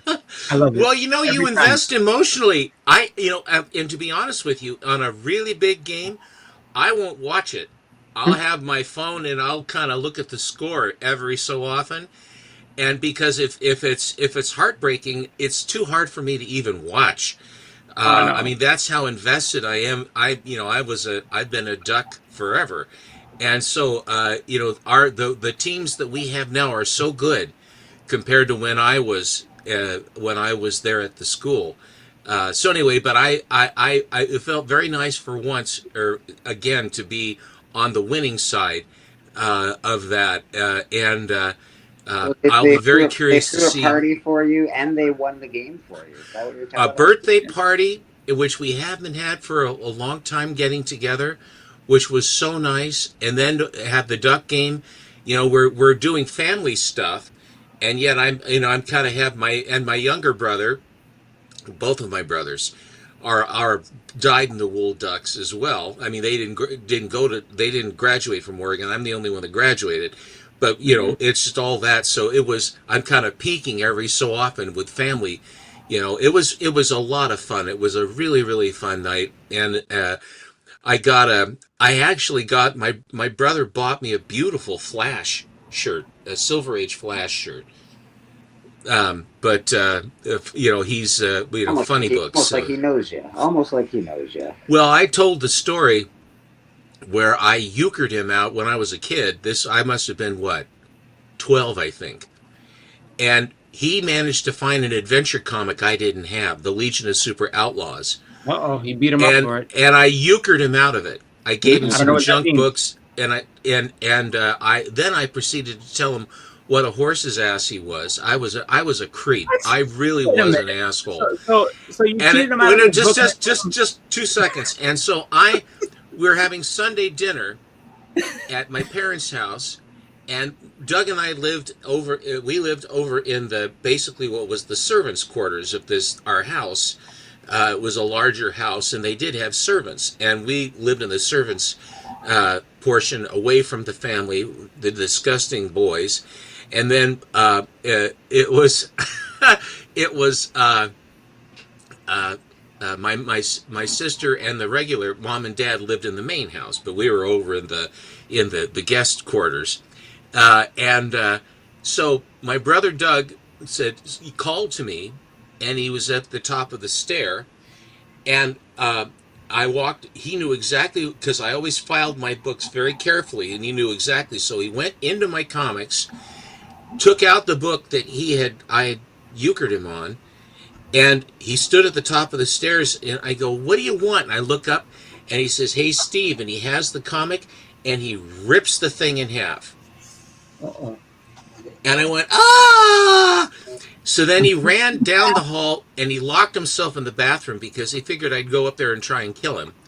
But I was so devastated, and Doug said, my younger brother, he goes, "Well, I figured I was safe because I had a locked door, and I also had water and a toilet, so I could stay there a long time if I had to." Oh my God.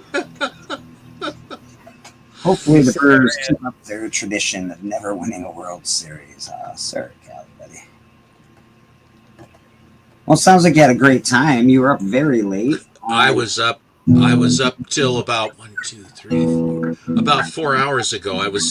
5 hours ago I was up. I saw that when I sent you the notification. It basically said you were, I think it was like Steven was active 5 hours ago. I was like, holy smokes. I don't think Steven's coming today. Here you are, coffee in hand. And that's all. And funny books, nothing else. Coffee and funny books. Nothing else. Good. If you are not aware, last week was King John, the state tried to get the church shut down. They don't like showing plastic replicas of pew-pews at all. So they don't like the name, they don't like the word, they don't like anything. So you're not allowed to really do anything like that. So church got shut down, but we were back up and running. The power. And they put you on hold for what, 2 days? Almost 2 days, yeah. The powers that be did eventually. I think I got a human person to actually look at the video, and they did say that it did not violate their terms of service and all that nonsense. And I do like to stress this again. This is an awesome platform. I love being on YouTube. This is not a free platform. This is their platform. Somebody owns it. You got to sort of play by the rules sometimes. It sucks, but at least we do get to hang out and show funny books and have a good time here. Certain things, are getting flagged more and more. You can't have your young ones on stream unless you're present. Adults have to be present, etc. You can't. There's a lot of things that you can't do. Certain flags from history are getting very, very flagged lately. Words, a lot of words are getting flagged. You can't say certain things. We all know most of those words, and we all flirt with them sometimes, but you can't talk. It's sad because you can't have a good history lesson on World War II anymore, or even World War I or anything like that. You can't show a lot of that stuff. But the things that are truly untoward and they get mad about, I'm okay with that. Mm-hmm. But the fact that they are stifling that history is not being able to be told smacks of something, and I'm afraid to say anything, really. No, I agree. 100%. I don't know what to say or what you can say. We obviously try more often than not to keep conversations light, but sometimes we do get into heavy conversations, and I'm not it's just weird. It's just they can cut you off at any time. And I'm going to tell you, if you do like this platform, like I do, I really, really enjoy it. I enjoy talking to people. It helps, I don't know, it just helps mentally for me. And to not have it would really suck. So if you do enjoy this platform and you're using it, try and be cool, man. Be cool, man. That's all I got to say. Well, you don't have to try. You're very, very cool. That's very kind of you, sir. That's very kind. And speaking of funny books, Bobby Delegato says, go Chiefs. I'm going to say go Steelers, but all right, go Chiefs as well. Chiefs are having a year this year, aren't they? They're not. They need some help. Maybe they're having a bit of a, they've been to the Super Bowl 17 times already. Maybe they're having a bit of a hangover. But they're still a great team. I think they're, they got a lot of years ahead of them, especially with that quarterback. He's a pretty awesome quarterback. So they'll build around him. They'll come back. They're pretty good. I don't know if they're the dynasty that the whatchamacallits were in Boston there, but they're still a pretty good team. Steven, you got funny books to show? I brought some. Awesome. Look at this. Look at this mask that Brad made. This is the Murder King mask right there. That's the most of your face I think I've ever seen. You have a lovely hey. You got a first appearance of Rad Art. Hide all that beauty, my friend. Aaron, you should, show it. That's awesome, man. That's so cool. That is so cool, Rad. Very cool. Yeah, let's check out some funny books. Steven always has some of the best funny books around. Let's see what he's got to show today. I got a couple books to show. I'll show the books that I showed last night during the hunt to beat King John with. King John, who tried to put his foot on the people, lost, and I'm very happy. Murder King is shot. He was the one that had the Burger King hat on? Yes, the Burger King. All right, Steven. Burger King, Murder King, King. Everybody's a king these days. We're all kings, man. Okay. This is by an artist named, let's see, last name is Tharp. Derek Tharp did this Barda. Okay. And he was Astonishing Auctions guy. Tricky Trapster, I think, is his handle. Oh, Tricky. Yeah, Tricky's a very good artist, man. He's a great artist. And and he started to show various things. But this particular Barda really, I thought, was very nicely done. Let's face it, he ain't Aaron, but what can you do? No one is. You can only get the best every now and again, but every now and again you got to go to Tricky. Holy smokes, dude! Cool. That is awesome, bro. He said that it took him quite a long time to put all that chainmail together. I would imagine that is tedious work. That is awesome. Tricky Trapster. I don't see him around too much. He used to be around a lot more back in the day. I know he's on Astonishing now, which is really cool. He's selling now, and he has a lot of he'll have Silver Age and actually Golden Age as well, which along with the usual suspects, which tend to be bronze tends to be the lion's, and modern tend to be the lion's share as far as, and I think that's because the number of people who collect gold and things like that, or early 50s type stuff, are the people that are their audience, which is very, very popular for this. It is a heavy dose of Marvel from the Bronze Age and some silver as well. But it's Marvel's. It's very, very Marvel centric, and one of the reasons why is that the DC up till now generally doesn't sell as much as the Marvel does. I'm gonna say, don't worry, you're gonna see some DC books creeping in pretty soon. The market's gonna shift to that pretty, I think, soon, especially with all the DC hubbub and they are definitely in ascent at this point. And people are looking at some of and I have a few things I think will be of interest. A lot of spec channels are doing DC spec right now, which hasn't been a thing for 5 years? Ever. Right? Ever. Even when I was a kid, everybody they were all, when the FF came in and it took hold, and then Iron Man and Thor came in, Doctor Strange, not so much the Hulk. The Hulk didn't resonate. That's why they got chopped after 6. It just didn't. It was a Marvel. I didn't really realize the Marvel Monster stuff because I was too young to, and we didn't even see that stuff. I didn't see that stuff on the newsstands at all. It was, of course, I really wasn't with it until about 1960 when I was 7, and the FF didn't come out till 61. Oh, at the ripe old age of 7, that's when you really, really took off. Well, I mean, I learned, my first 2 words to learn was invulnerable and ironic, Nice. And macabre. Macabre. Mom, that's really macabre. Where'd you hear that? in my comic. You know.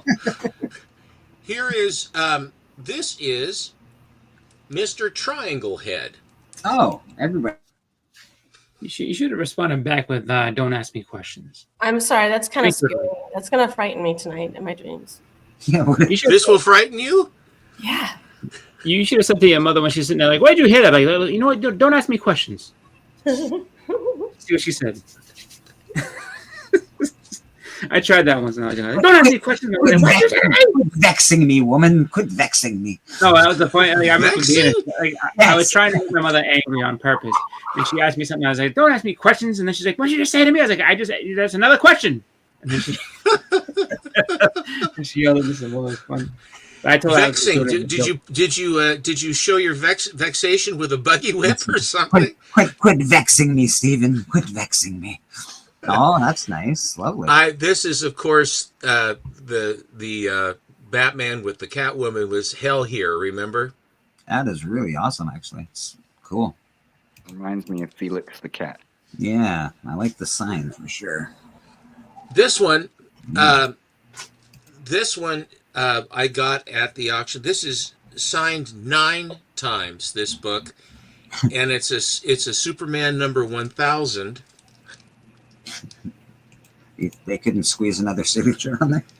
And it has Jose Luis Garcia Lopez, Jim Steranko, Dan Jurgens, Marv Wolfman, John Romita Jr., Alex Sinclair, Louise Simonson, Walter Simonson, and Jerry Ordway all signed this for Superman 1000. Get that off of Who Dat. I feel like you probably got that off of Who Dat.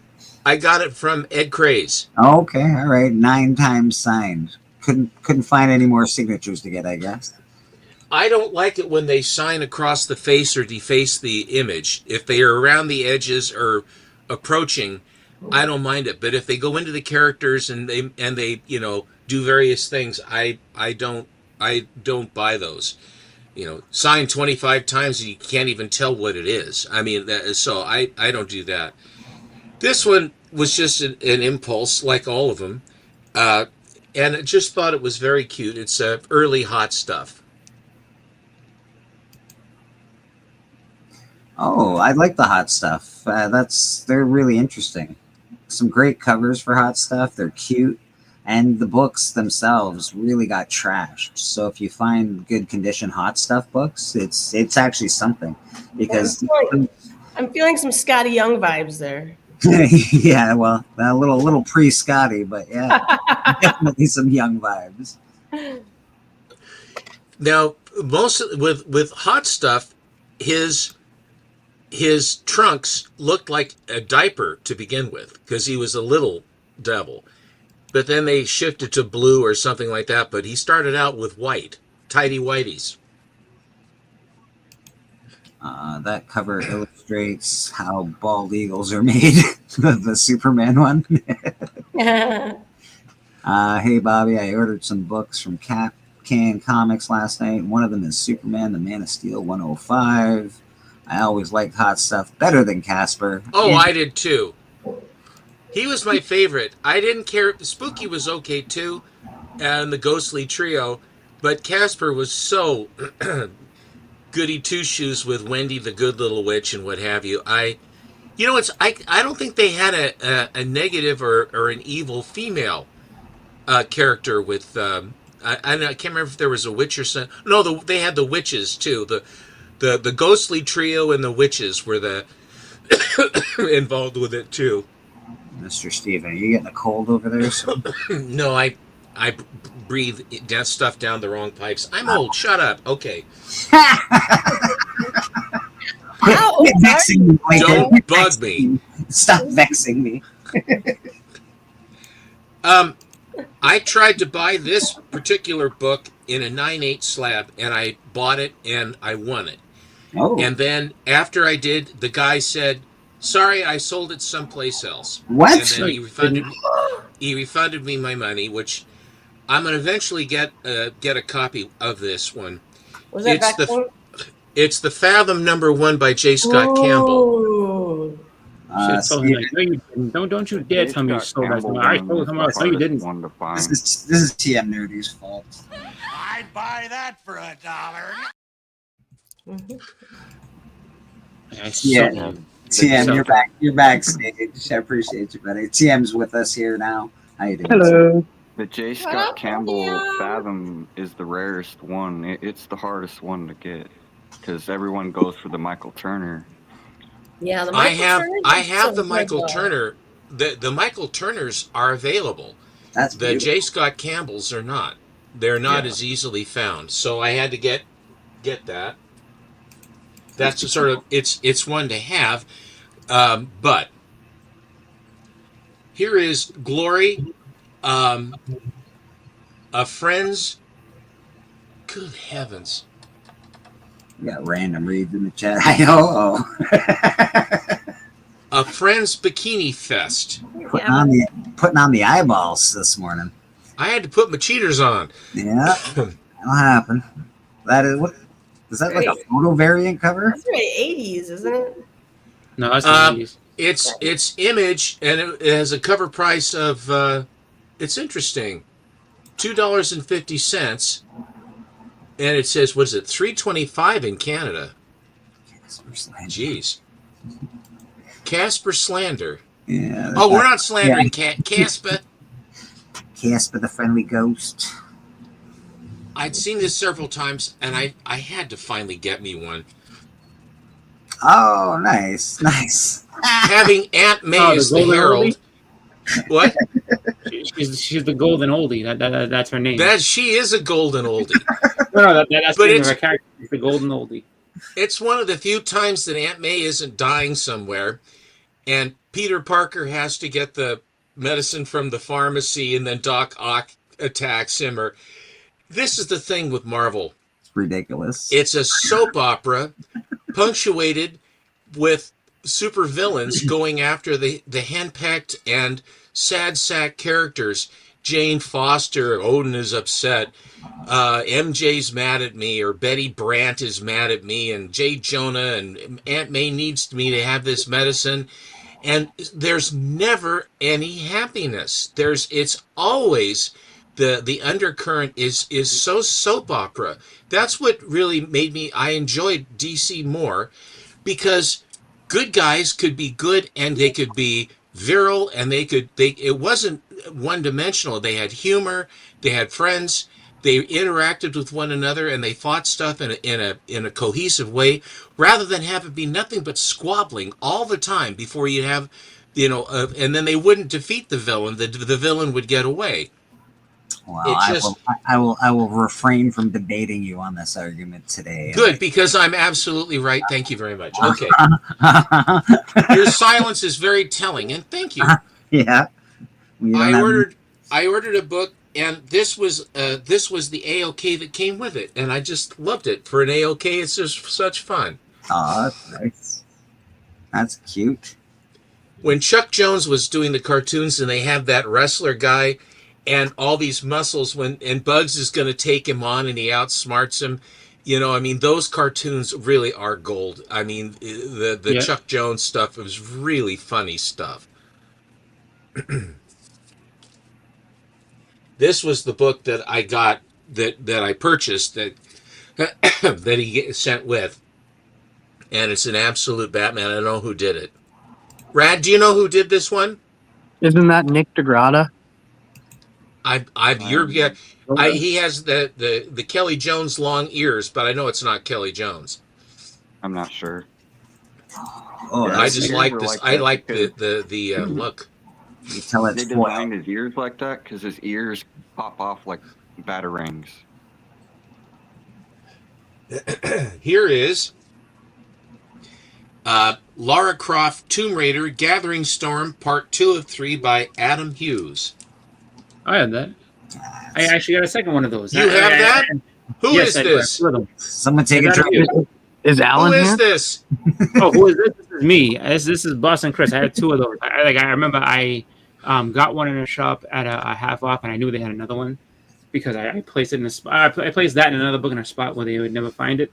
So I went back and bought the other one too. Alan has a cold and he sounds. That's actually it's so. If you look at the front of that, that cover is the one that they used for the Betty and Veronica.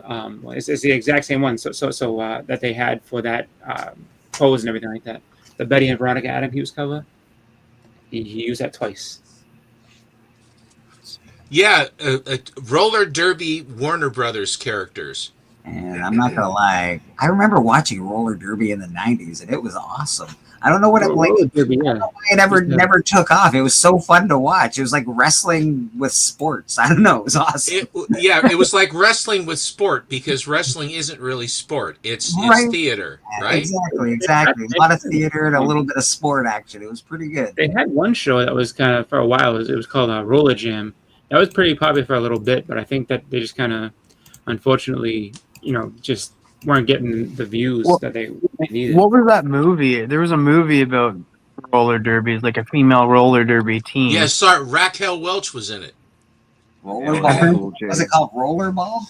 No, that was James Caan. No, there was the one that TM Nerdy's talking about is the one that had Ellen Page in it. They also had a semi-roller derby in the Attila, was it, or Alita, the Battle Angel. Just to save you, Boston Loved Chris, it. it's Elliot Page. I know, I said that. I said Ellen Page. I said, Elliot Page. I remember. Oh, I didn't hear you. Sorry. Yeah. Yeah. Here is Michael Turner's signed Witchblade. Beautiful. Oh man, that's awesome. Yeah, I know you bought a bunch of my Witchblades off me, Michael Turner stuff. That's not for me though. That was for somebody else. He's trying to get them all. Christina Payne in the chat. How you doing, Christina? Hi, Christina. I was watching Who Dat, and I think he might have been talking with Chris, and he says, "Oh, there's a book yeah. Yes, I remember this. I know exactly what you got in your hand." Okay, and it's The Simpsons, but it has the Bart code. Oh, where he's one of these Bart code covers. The radio cover. Yeah, that one. Yep. Evidently, there are four. Really, what I understand is there are 4 different ones.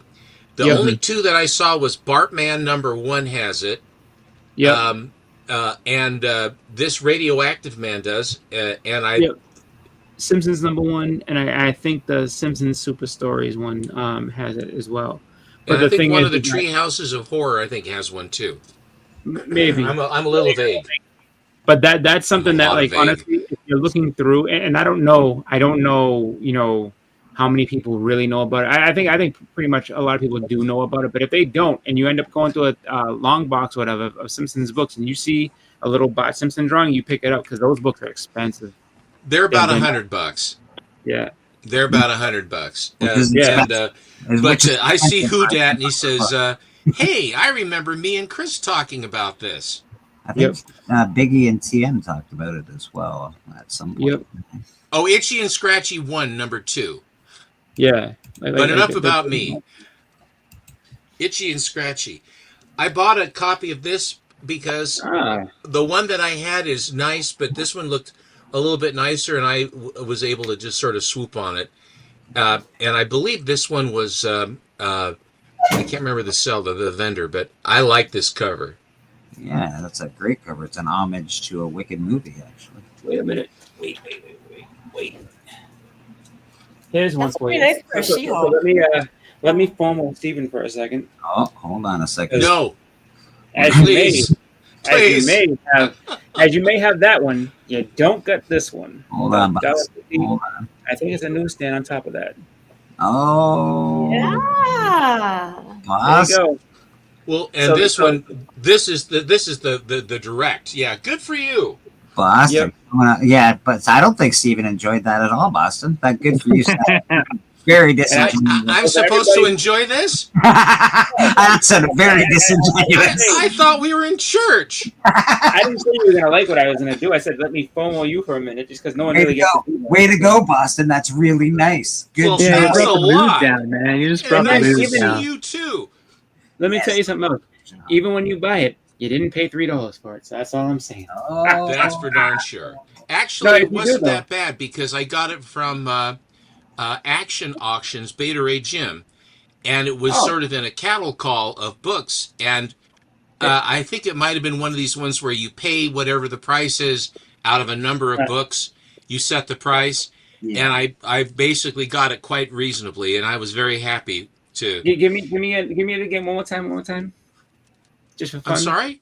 No, I'm asking Bleak. Can you No. come on. Show me. Put me on He the wants screen. to be seen. Bleeker, are you on the stairs? No. Hold on. Oh, geez, Louise. There you go. Oh, for Silas. Boston. No, everybody wants twins. Look at that. Boston. Look at this guy just stirring some stuff up. That's okay. I'm too tired to date. I can't fall into the trap.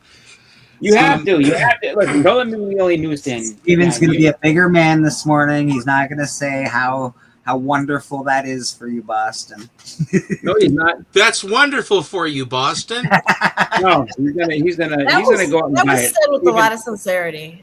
Listen, me and Hudat got you to do one thing. So now that Ooze sincerity. I had to change clothes. Okay, so anyway. now that I know I have this power over you, you have to go out and buy this because I've done this and that.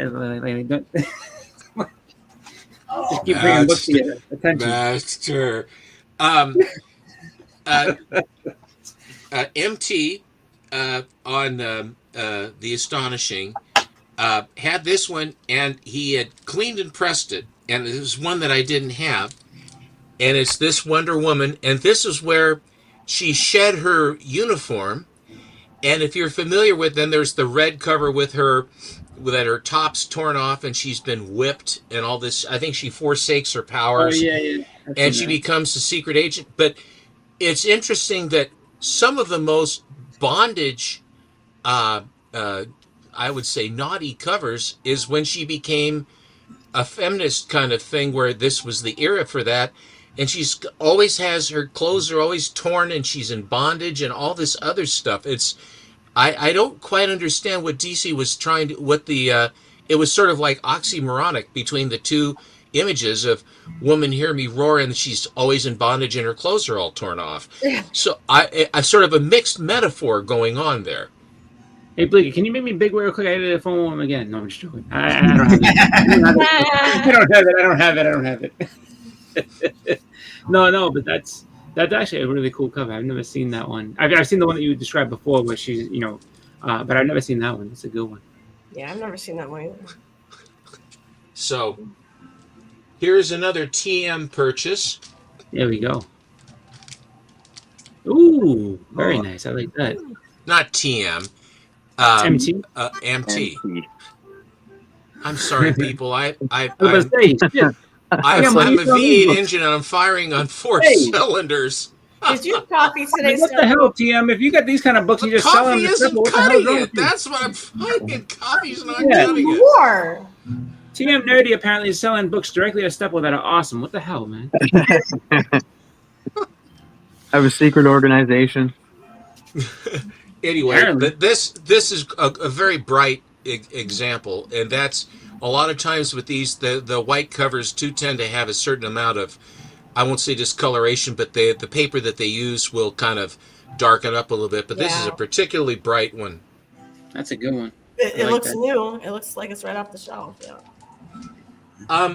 This was the guy this Derek, a Tricky Trapster, was going to sell this DC book, and he was saying how hard it was to find, and that he couldn't find a nicer copy, and it was a raw copy that he had that was pretty well checked on the spine and what have you. He said, I'm trying to find one for my collection, and this one is one that I have, and it looks good, but I'm trying to find, and I haven't been able to find one that's nicer. And of course, you wave a flag like that in front of me, and it's a Supergirl cover. It's a 12-cent action.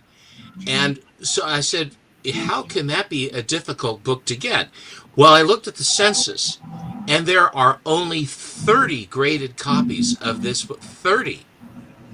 of a mainstream 1965 action comic, if you can believe it. And it's and I went on to eBay and I snapped it.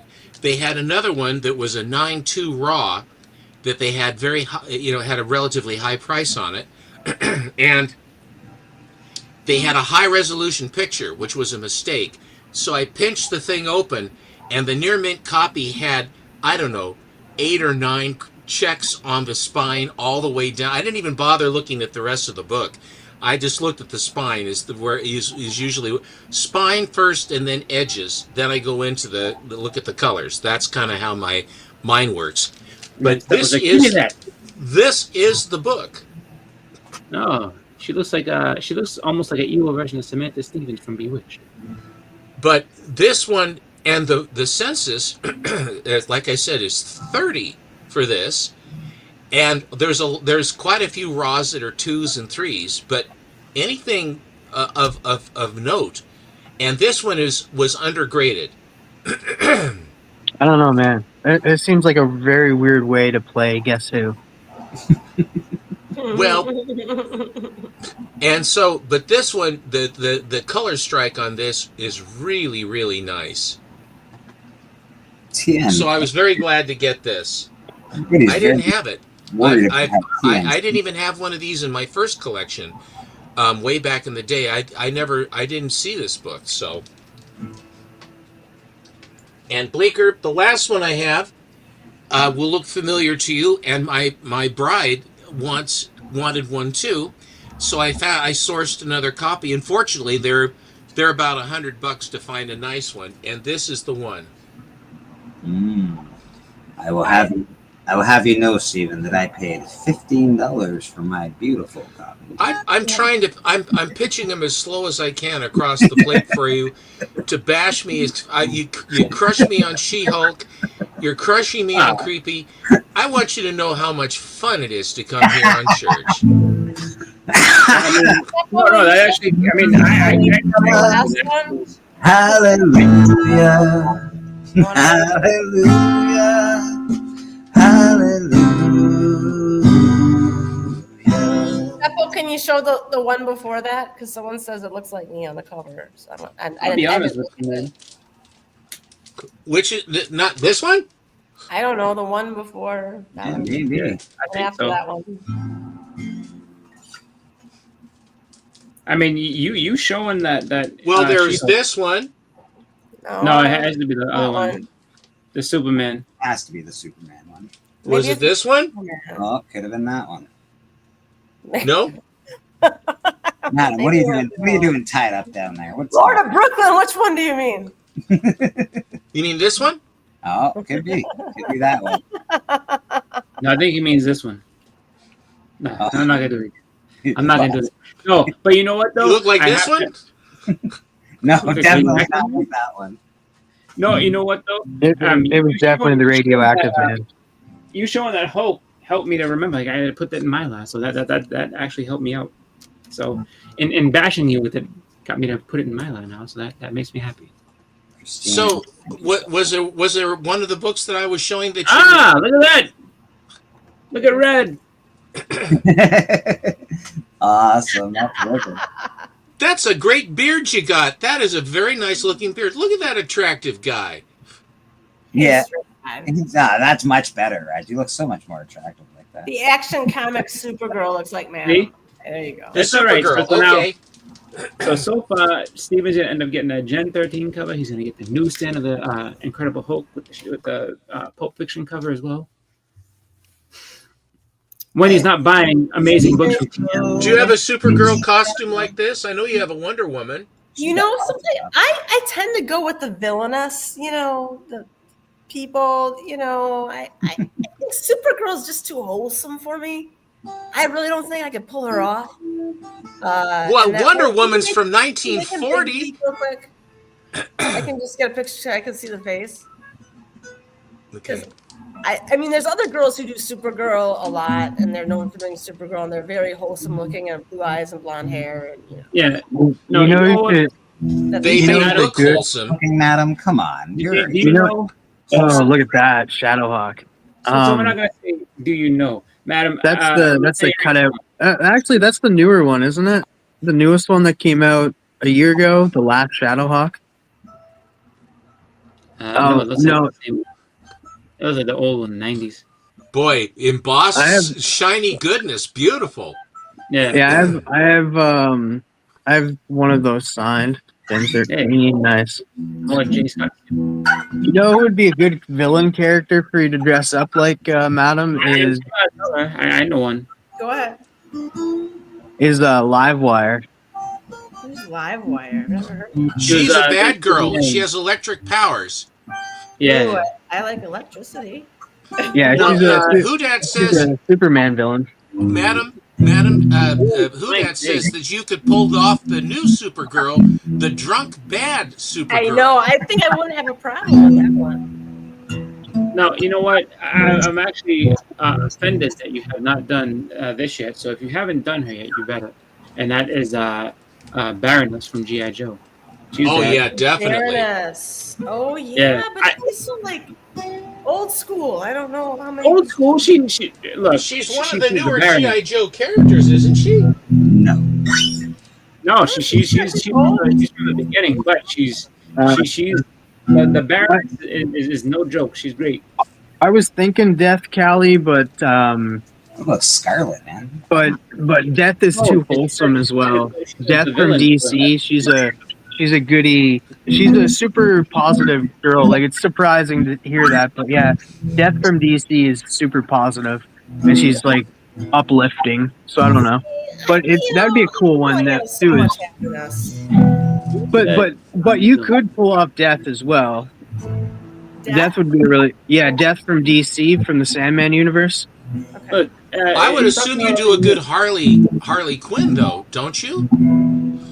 Harley Quinn is she's been popular really from the jump. She's been popular, a lot of fun. What did you say it was? Death from what? From the DC universe? Yeah. From Sandman. Look, I think everyone has and we ordered the Baroness, so we get the Baroness. Glasses, you have to dye your hair black though. Malice equals. I have lots of wigs. I have more wigs than shoes, I think. You can you can do Malice. I don't know her. I don't know her costume. I think that you guys might have to like custom make or something like that because I don't know if there's an actual Baroness costume out there. It's pretty salvageable. But she has the black costume and then she has a blue costume. Yeah, I just sent you a picture. The black leather with studs and buttons and snaps and all that other jazz is. That's a different Baroness. Different Baroness. These are the books I did last night on the hunt. They kept me my championship. We got the Highlander #0. Nice. This is the first appearance of Highlander in comic books. It's also a Gabriel Delato cover. So it's not going for very much money, honestly. So you can find yourself probably a raw copy, like a very near mint copy for about $20. Other than that, $10. Bleecker, my son John, that was the Highlander movie, and all things Highlander was when he was growing up, and he met the Kurgan down in Astoria, and they took him on the set where he was in the I can't remember the temple. I can't remember the name of the Flavel house. Right. The sea captain there that had this sort of Victorian gingerbready house that still exists. That was his, and they were filming this movie there. And the director of the movie, who knew my son, invited him, and then the Kurgan walked him around the sets, and he has pictures all signed by him. That's awesome. And that first movie the Highlander and. James, the Cookie Man, had the complete set of the Highlander, and it went for $45. And he said, "Steppo knows," and that was a gift to my son, because all the photo covers is really good stuff. They're not very expensive. The cover B is a photo cover, is a photo variant for this particular set, and they do have a 1 in 100 Gabriel Delato cover that looks like cover A. Except it's a sketch variant, which is more expensive. But right now, with Henry Cavill playing Highlander, and then you've got Dave Bautista coming in to play the Kurgan, it's a no-brainer. Oh boy! It's a no-brainer to go buy that book. Go buy that book. Kidding. It's going to get more expensive. So, and this is Invincible. This came from the blind bag, but I don't have the first appearance of Battle Beast, and this is the first appearance of Battle Beast. So I'm really happy to have this, actually. Battle Beast was awesome. This one got a lot of love last night. Everybody loved the Little Shop of Horrors that I played last night. That's great. Yeah. What are you the champion of now? I am the TV title champion. You defended your title? I sure did. Against John's Comics with Friends or Kids. I'm not sure who he's friends with anymore, but whatever. Who's friends with their kids? This happened. I got this book from Cali. Careful. From a really big deal. It was a great deal. Yeah, no, not like that. He's got kids, for Pete's sake.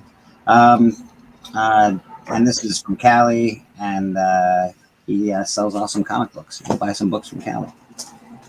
And this I got as a gift from Papa Wheelie. Actually got me this from last year's Comics Curing Cancer. I think I went on and I was like, I really want that book. And Papa bought it. Holy moly, that's amazing. Yeah, so that is the first appearance of Game of Thrones. Obviously, George R. Martin. If we had Beckerman here with us, he would tell you that George R. Martin was the first doorman at the first ever Comic-Con ever. So wow. And he's his neighbor. They're neighbors too. Neighbors, and he also obviously sent a bunch of letters into Marvel, I believe, a couple Marvel books. So George R. Martin, man, he's been a nerd for a long time. And those are the books that won me, kept me my championship last night. So thanks, everybody. Congratulations, Bleecker. Yeah. Well done. Really good. Yeah, And how generous of Papa, too. How sweet. John is no joke when to fight him, so it was fun. And I just found this in my collection recently, and it was a for sale book, but I decided that I'm going to keep it. I was like, I need this in my life. I have to have it. You have to have it? Yeah, and since I already have it, I might as well keep it. Are you going to display it somewhere?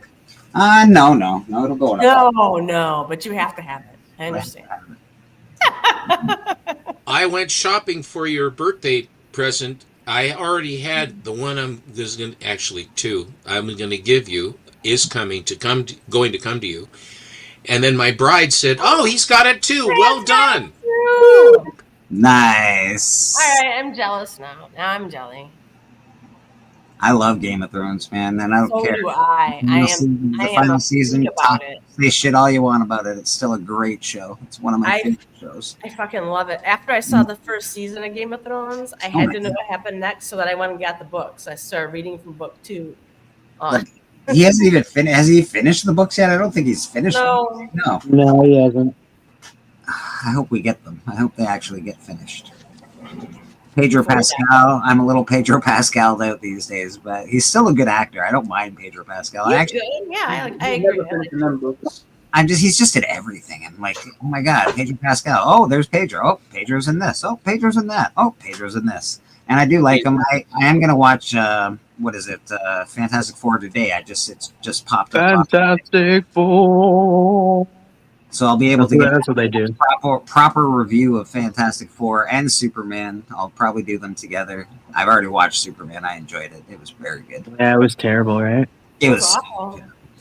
It was a popcorn movie. I wouldn't call it like the movie of the century or nothing, but it was. Well, that's what you want. Rather than all this forgettable. darkness, you wanted to have a popcorn movie. Yeah, it was pretty good. And the fans have spoken because it's a hit, and it basically they stretched the time in the theaters longer because of that, and they had to push back the schedule to accommodate that. Isn't that right, TM?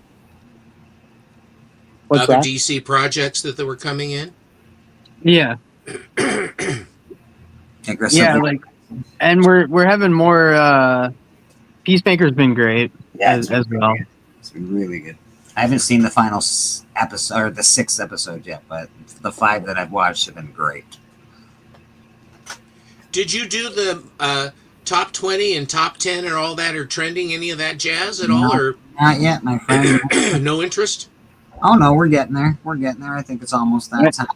I'm going to go clear a bunch of frogs out of my throat. I'll be right back. Absolutely. I'm gonna jump off. I'm gonna jump off too. Thank you so All right. much. I wanna Hang out at church. I want to see you jump off. Go ahead, jump. Jump! Later, madam. Very nice to see you, madam. If you want to find madam, she's on Instagram. She's on some YouTube channel. She likes to hang out on Legions on Fridays. She comes here every now and again on Sundays. I'm like a nomad with no home, so I just like, Yeah, wander around. she's always throwing things. You always so have a remember the gut. She's always throwing stuff at people. Madam, you always have a home here, regardless if you think so or not. You can be home. Home can be here. Thank you, Bleecker. Thank you. You're out of the wind. Get out of the wind and come here. Thank you. All right. Bye, you guys. Bye. I'm pro Pedro and was skeptical of him as my favorite comic book character, Mr. Fantastic, but I'm looking forward to more. Fair enough. Aggressively. Yeah, I don't hate him. I think he's a good actor. He's better than most. I'll give him that. Yeah, that scene in Game of Thrones. Oh my god. Him in Game of Thrones was awesome. Actually, that's right. That's sort of where we got our first real Pedro, I think, and he was awesome in that. I'll give him that.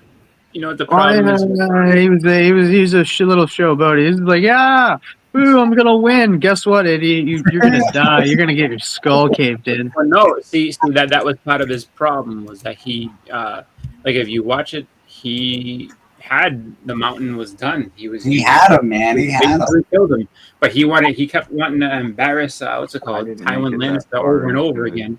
And he even says, he's like, no, he's like, it's too quick for you. He should now. In hindsight, he should just killed him right there and said, like, because he wanted to try to torture him to make him admit that all the crimes that he had committed against his family. The movie is the one with Nicolas Cage, the unimaginable. That was so good, man. That was if you want to watch a good movie with Nick Cage and Pedro Pascal, that's the movie. I know what movie. I forget the name of it, but I know what movie you're talking about. It's hilarious. Yeah, man, he's done good stuff. He really has. Man. I'm just a little bit. I just think we see him a little too much. Like everything is Pedro Pascal. You gotta. I don't know, but I do like him. He's good. He's definitely used a lot. He's so used him with Jacqueline Phoenix. Mm-hmm. Oh, Joaquin there. Yeah. Joaquin Phoenix. Yeah. He was in a movie with him that took place like during COVID, and he's like a mayor trying to be the mayor of a town, and Joaquin Phoenix is like fighting him to be the mayor, and it gets crazy towards the end though. Huge gunfights. It was a crazy movie. He gets killed in that movie pretty quick, actually. Spoiler. And I mean, then why do we need to watch it now? If we know he's gonna die. Christina Payne says she was in an action for Game of Thrones props, like actual Game of Thrones props at one time. She was going for his coat, almost got it, but someone beat her to it apparently. See, the hard part with that, so I mean, and I don't know, I've never read any of the comics, so I don't know, like, if they give more of the actual story than what, the show did and everything, because I know that the books, there's a lot more characters that we never even see in the show, but the problem with Game of Thrones is that basically the show came out and then they put the comics out after that, and the show is pretty much done as far as everything, and the ending, the way they ended it, completely fucked anything for it. So they're like, there's nothing to build and make that even better. And the thing is, too, also with that is, I don't think he's ever finished in that last book. I really don't. Like he keeps saying that, like I think he's afraid to, because I think that some of the ending is close to what we got on television, and they just didn't execute it right. So he just doesn't want to do it. And it's just like, and he's also making so much more money just doing everything else. I heard somewhere he's almost done. Oh no, he's been almost done for years. He just won't put it out. But and a lot of it was like, well, he was so busy with like all these commitments, and he's made so much money that he really, I mean, it doesn't matter if he gives the end of the story of that specific story or not, just because he has just, for him, that's the gift that keeps on giving. So it's just like, well, I don't have to give you the gift that you want. I could just kind of hang back and be like, you know what, I could. He did help with the story though on in the TV series. He did, like he said what he sort of wanted, like was going to happen, and they built it around that. They just messed it up badly. And yeah, exactly. And I think that, like, and so that might be why he's a little apprehensive to put it out, because I'm pretty sure that the way it ended is close to what it has to be close to how he's going to end that book. Like that might be, you know. But the thing is that, like, you know, people really didn't like that, and it was the execution of it that really just screwed everything. But he's been writing that for a while, as far as, like, you know, him trying to get that last, I guess, ending done, and he's gone on and said a bunch of times back and forth about how he's, you know, like, I think it maybe gives him anxiety too, because I mean, maybe for him too, it's like, this has been my life's work, like, I'm not ready for it to end. Look at the artwork in this book. Look at the artwork in this book. This is very good stuff.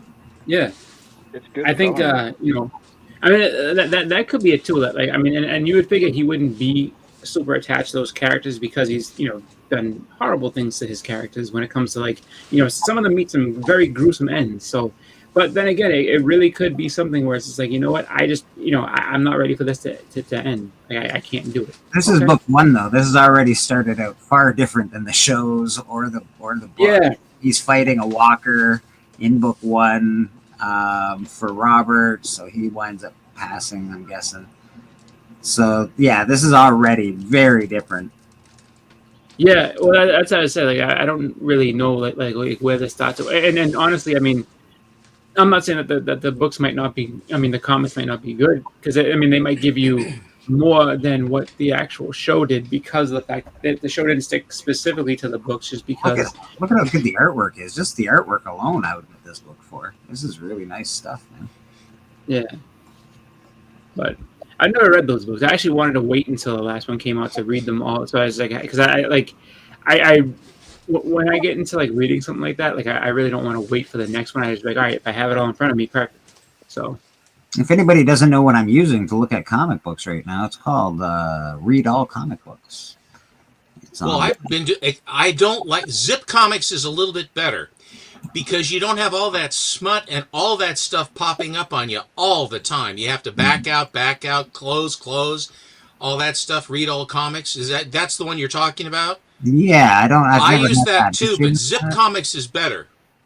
I've never had the issue, but that's what I use. I use Read All. So apparently, Steven uses. Yeah, if you have an ad blocker on your computer and stuff, it doesn't show up. Yeah, I don't have any ad blocker. The ad blocker I have on doesn't seem to catch that. It does a whole lot of the others, though. And that's the end, and that's book one. But you can read all of these books, so I guess we can go back. That's book one, but it goes all the way to book 24. It looks like in this series, so that's pretty awesome. I have book one, but I read the rest of these. This is great. See, that makes me wonder too, because it's like, you know, I mean, if they only got to book 24, that. I mean, I don't know how fast it goes, like as far as getting through everything, because like that's the only thing that would make me kind of. I'm very curious. With only 24 books, comics are very small. You can't tell much of a story in 20 to 30 pages or whatever. And I see. I'm curious. That's something that would be kind of you know, curious to know, like, if they just cancel it because, like, it's going to take us way too many comics to get to the end of this story. Okay. You just wanted to. This one is Sozamika. All right.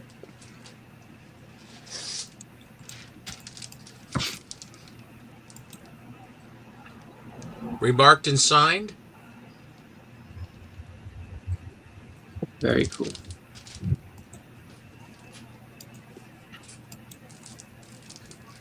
Ugh.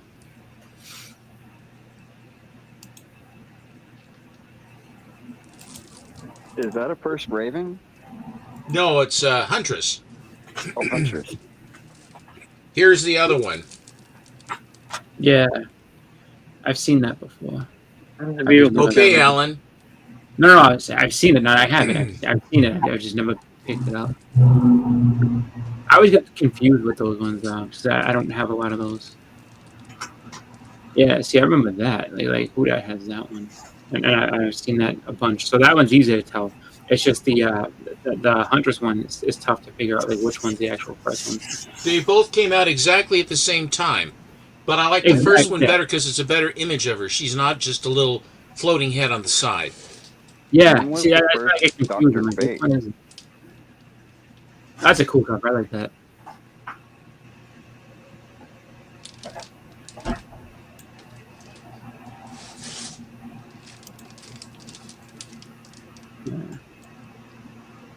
I got that. Oh yeah, I remember that. Yes, that was everybody was all in an uproar. Oh for no, those. mine's the free comic book day version. I think. Oh no, that is no. I got that one. Yeah, I got that one. Here's Tim Seeley. Oh, there you go. Seeley doing Betty and Veronica, and they buried Jughead. I see a little. They buried him.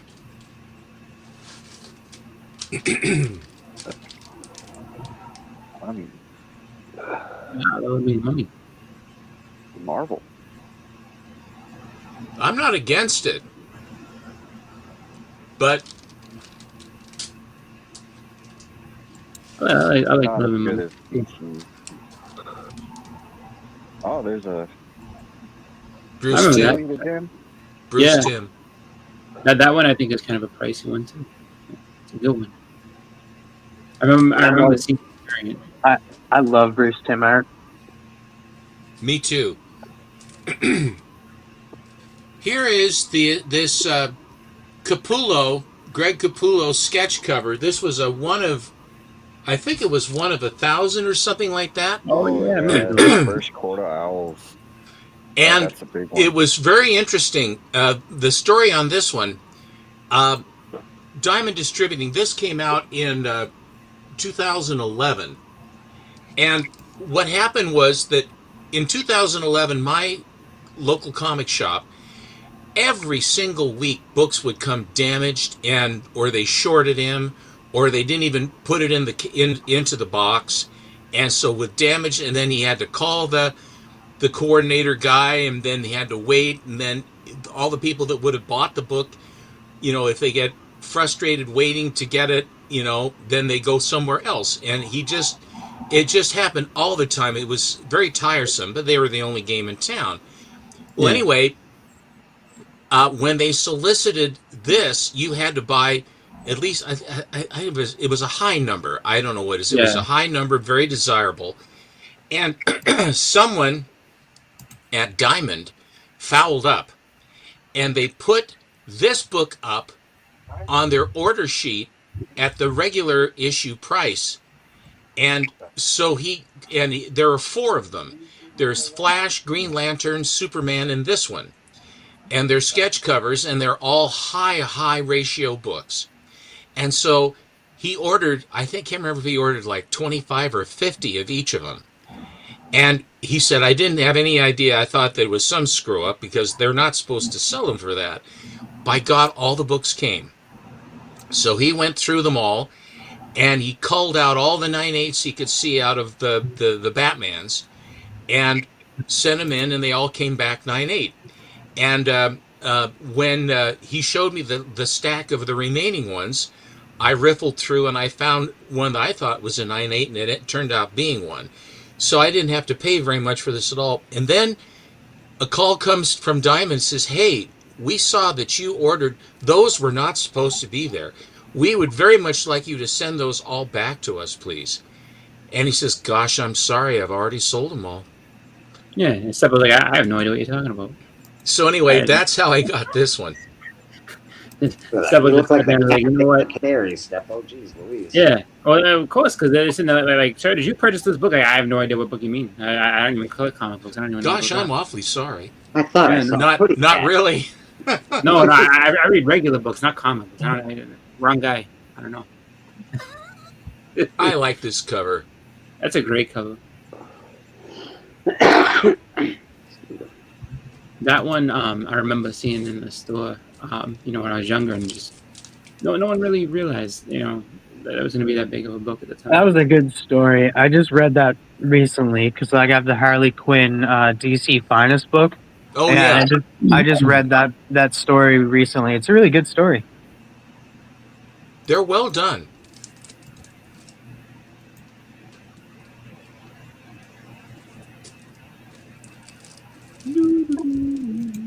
There you go. I was looking for one of those at Terrificon, and the ones that I saw were just I couldn't deal with the price. I was like, nope, not paying that much for this. What were they charging? For I think they didn't have the first print. I think they had like the whatever it was, third print or some crap like that. And they wanted like $600. I was like, yeah, No. It was like the guy was just trying to shoot the moon on that book, and I was like, no. I mean, like, because they had other books that were like well priced, but that one he was way too high on. I was like, yeah, no, I'll find another one. I bought this a long time ago before it really hit. Matter of fact, and I bought a couple of these because I think that's the best villain is Ink. Ink is awesome in that. It's a really that whole TV series was so good. I love it. It really. The opening sequence was created by Darwin Cook. Him meeting Batman, like the Jokers, all the gang in front of Batman's mansion, like the whole thing was just so good, man. I really, really enjoyed that. It holds up so well. I like the music. I like it's funny. It's sort of the Bruce Timmey kind of, the gals look kind of sexy, cartoony. I don't know how to describe it. Yeah, no, you're very right. And it also goes really well with like the animated series, The Batman. It pairs so well with that. They did a really good job with the newest version of it too. They changed some of the characters a bit. I didn't love it.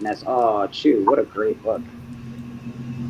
Great story. I had real trouble finding it. The print run for Chew #1, first print, was surprisingly low because I don't think they didn't know what they had. And so it took me a while to find this. Come up with a show yet, honestly. It's a really good story. Like Chicken is verboten, and he eats part of the body to find out how they died and all this stuff. And it's very surreal. It isn't dystopian, but it's close. It's very macabre. Cat 6 in the chat. How you doing, Cat? What's going on?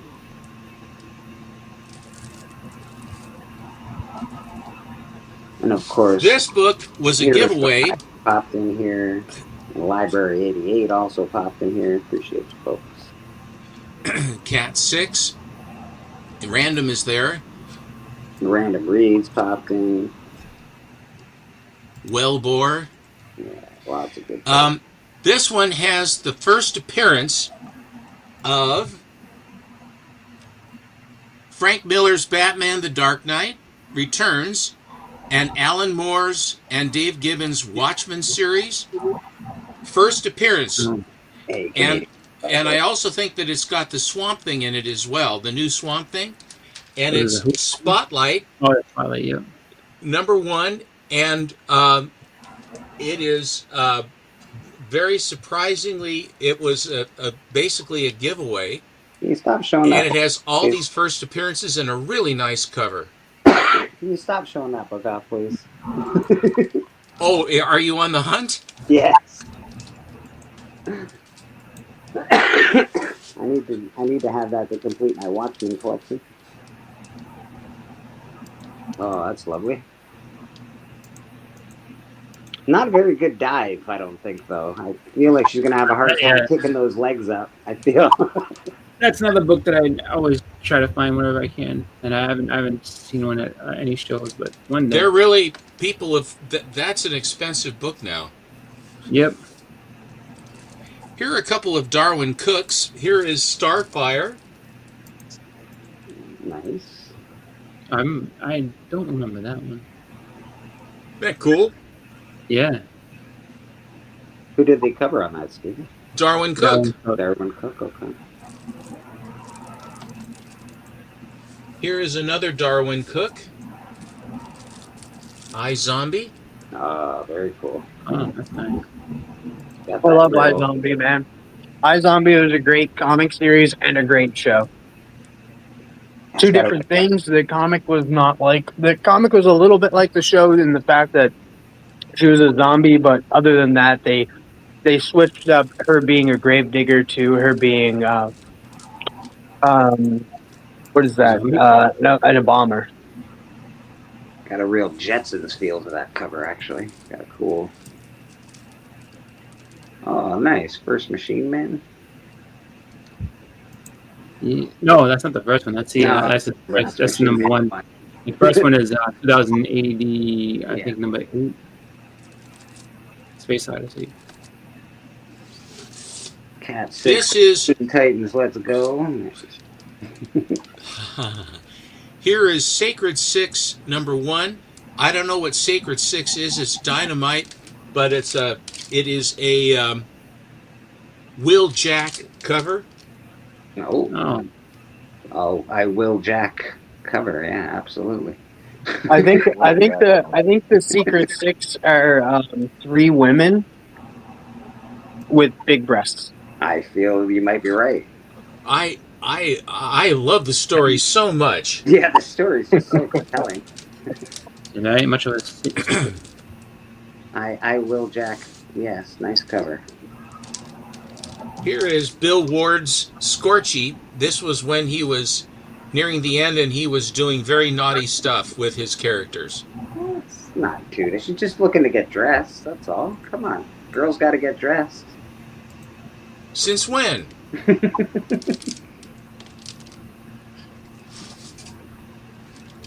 Here is Superior Spider-Man #29.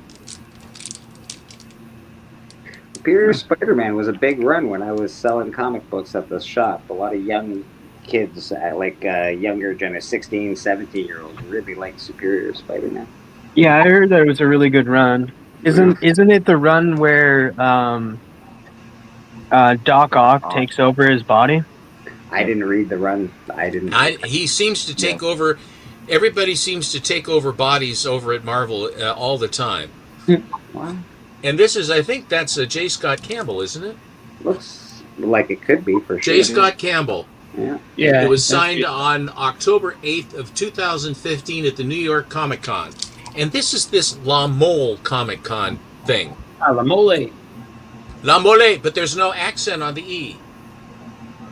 It's the mole. But I liked all the little kitties boiling around her. Yeah.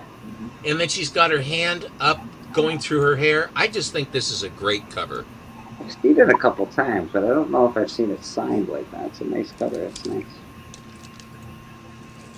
La Mole. Oh, I should have shown this to Madam. Here's Livewire. Ah, yes. Yeah. Oh, that's so cool. This is her first appearance, and then she has the kind of blue, dark blue cover with electric in her teeth. But yeah, I know what you're talking about. That's like the painted cover. It's really that's when she comes into regular continuity. Yeah. Because for those of you who don't know, Livewire is kind of like Harley Quinn. Livewire made her first appearance in Superman Adventures, the cartoon. Yeah, true. Sort of like Harley Quinn was a cartoon character too. Yeah. Yep. This was just a box of some of the more modern stuff that I thought I'd throw in. It's good stuff, my man. It's good stuff. All right, let's see if we can't get Steven back to regular. I'm on my phone in the depths of my stairwell. Were you the hitman when you won last night? I did. I was the hitman, Reverend. Have you guys seen Marvel Zombies? Not yet. Not yet. It's coming. Good. It surprised me, man. It was pretty good. Surprised me. A lot of people, like, without ruining anything, without spoiling anything, I will say, a lot of people are mixed about the ending.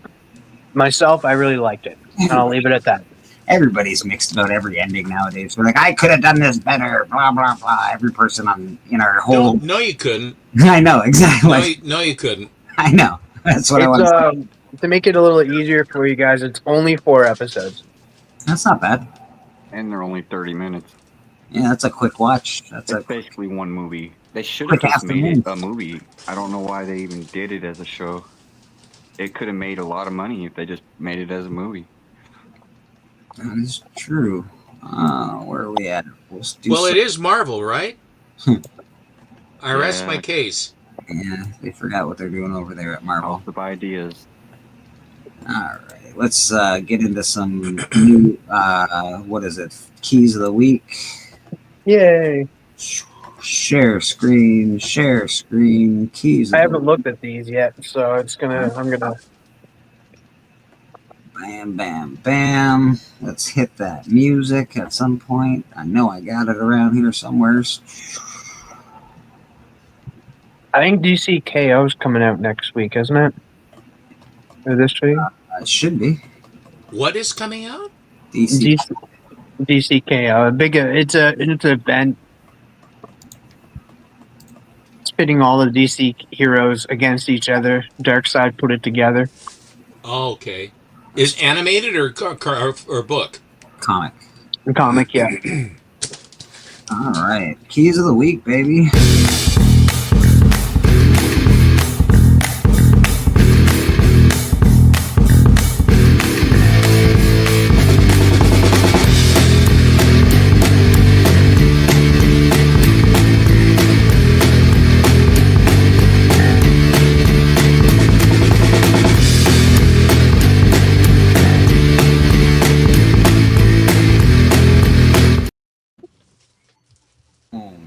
Here we are back at Keys of the Week. We'll do the keys, then we'll do the trending 20, see what's going on over there. First on the docket, we have Absolute Evil, number 1. That's cool. DC property. Introduction of Absolute Green Arrow. Introduction of Absolute Hawkman. Team up of Ra's al Ghul, Veronica Cale, Eleanor Thawne, and Hector Hammond, and the Joker. So Eleanor Thawne would be like their version of the absolute version of like Eobard Thawne, the Reverse Flash. Yeah, Professor Zoom is Eleanor now, I guess. It's the 1 year of the anniversary of the Absolute Universe, and its villains stand united. Without heroes, without protection, without restraint, there's only absolute evil. This actually sounds like it's going to be fun to read. I'm not going to lie. That sounds pretty cool. I kind of want to get this because it has the first appearance of Absolute Green Arrow. Oh, wait, the introduction. Isn't that kind of like the first appearance? I don't know. No, introduction might be different. Might be different, but it will. This whole series will have some first appearances in it. They all do. This looks pretty cool. That looks pretty neat. We got 6 variants to this. The first cover was okay. Nothing to write home about. It was okay. Let's check out some of these other covers. Yeah. It's typical. It's all right. Nothing bad. Nothing wrong with that. What do we got? Some little love action. What do we got going on here? Ladies. That looks like Absolute Wonder Woman, and I don't know who that is. Not sure.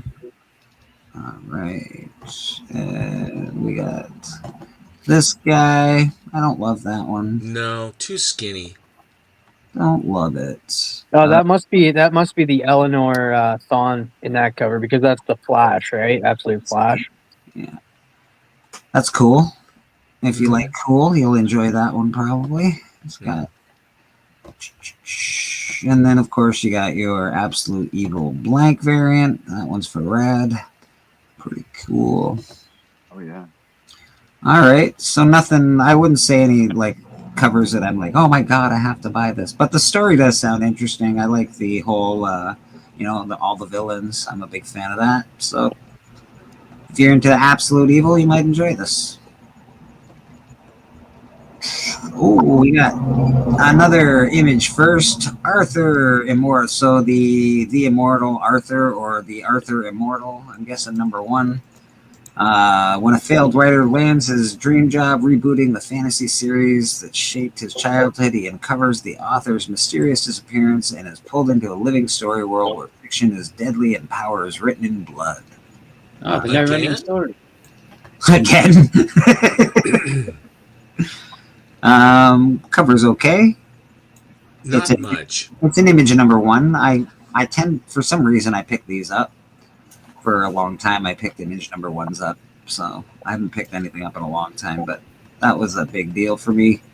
What do we got for covers? We got 4 covers. I don't like that style of art. I just don't. Okay. I don't mind this style of art. It's okay. I like that quite a bit, actually. The book with blood dripping out of it and the weird girl come upside down. That's pretty neat. That's a 1 in 50. I am immune to its allure. 1 in 50, and then of course this one's probably the best one.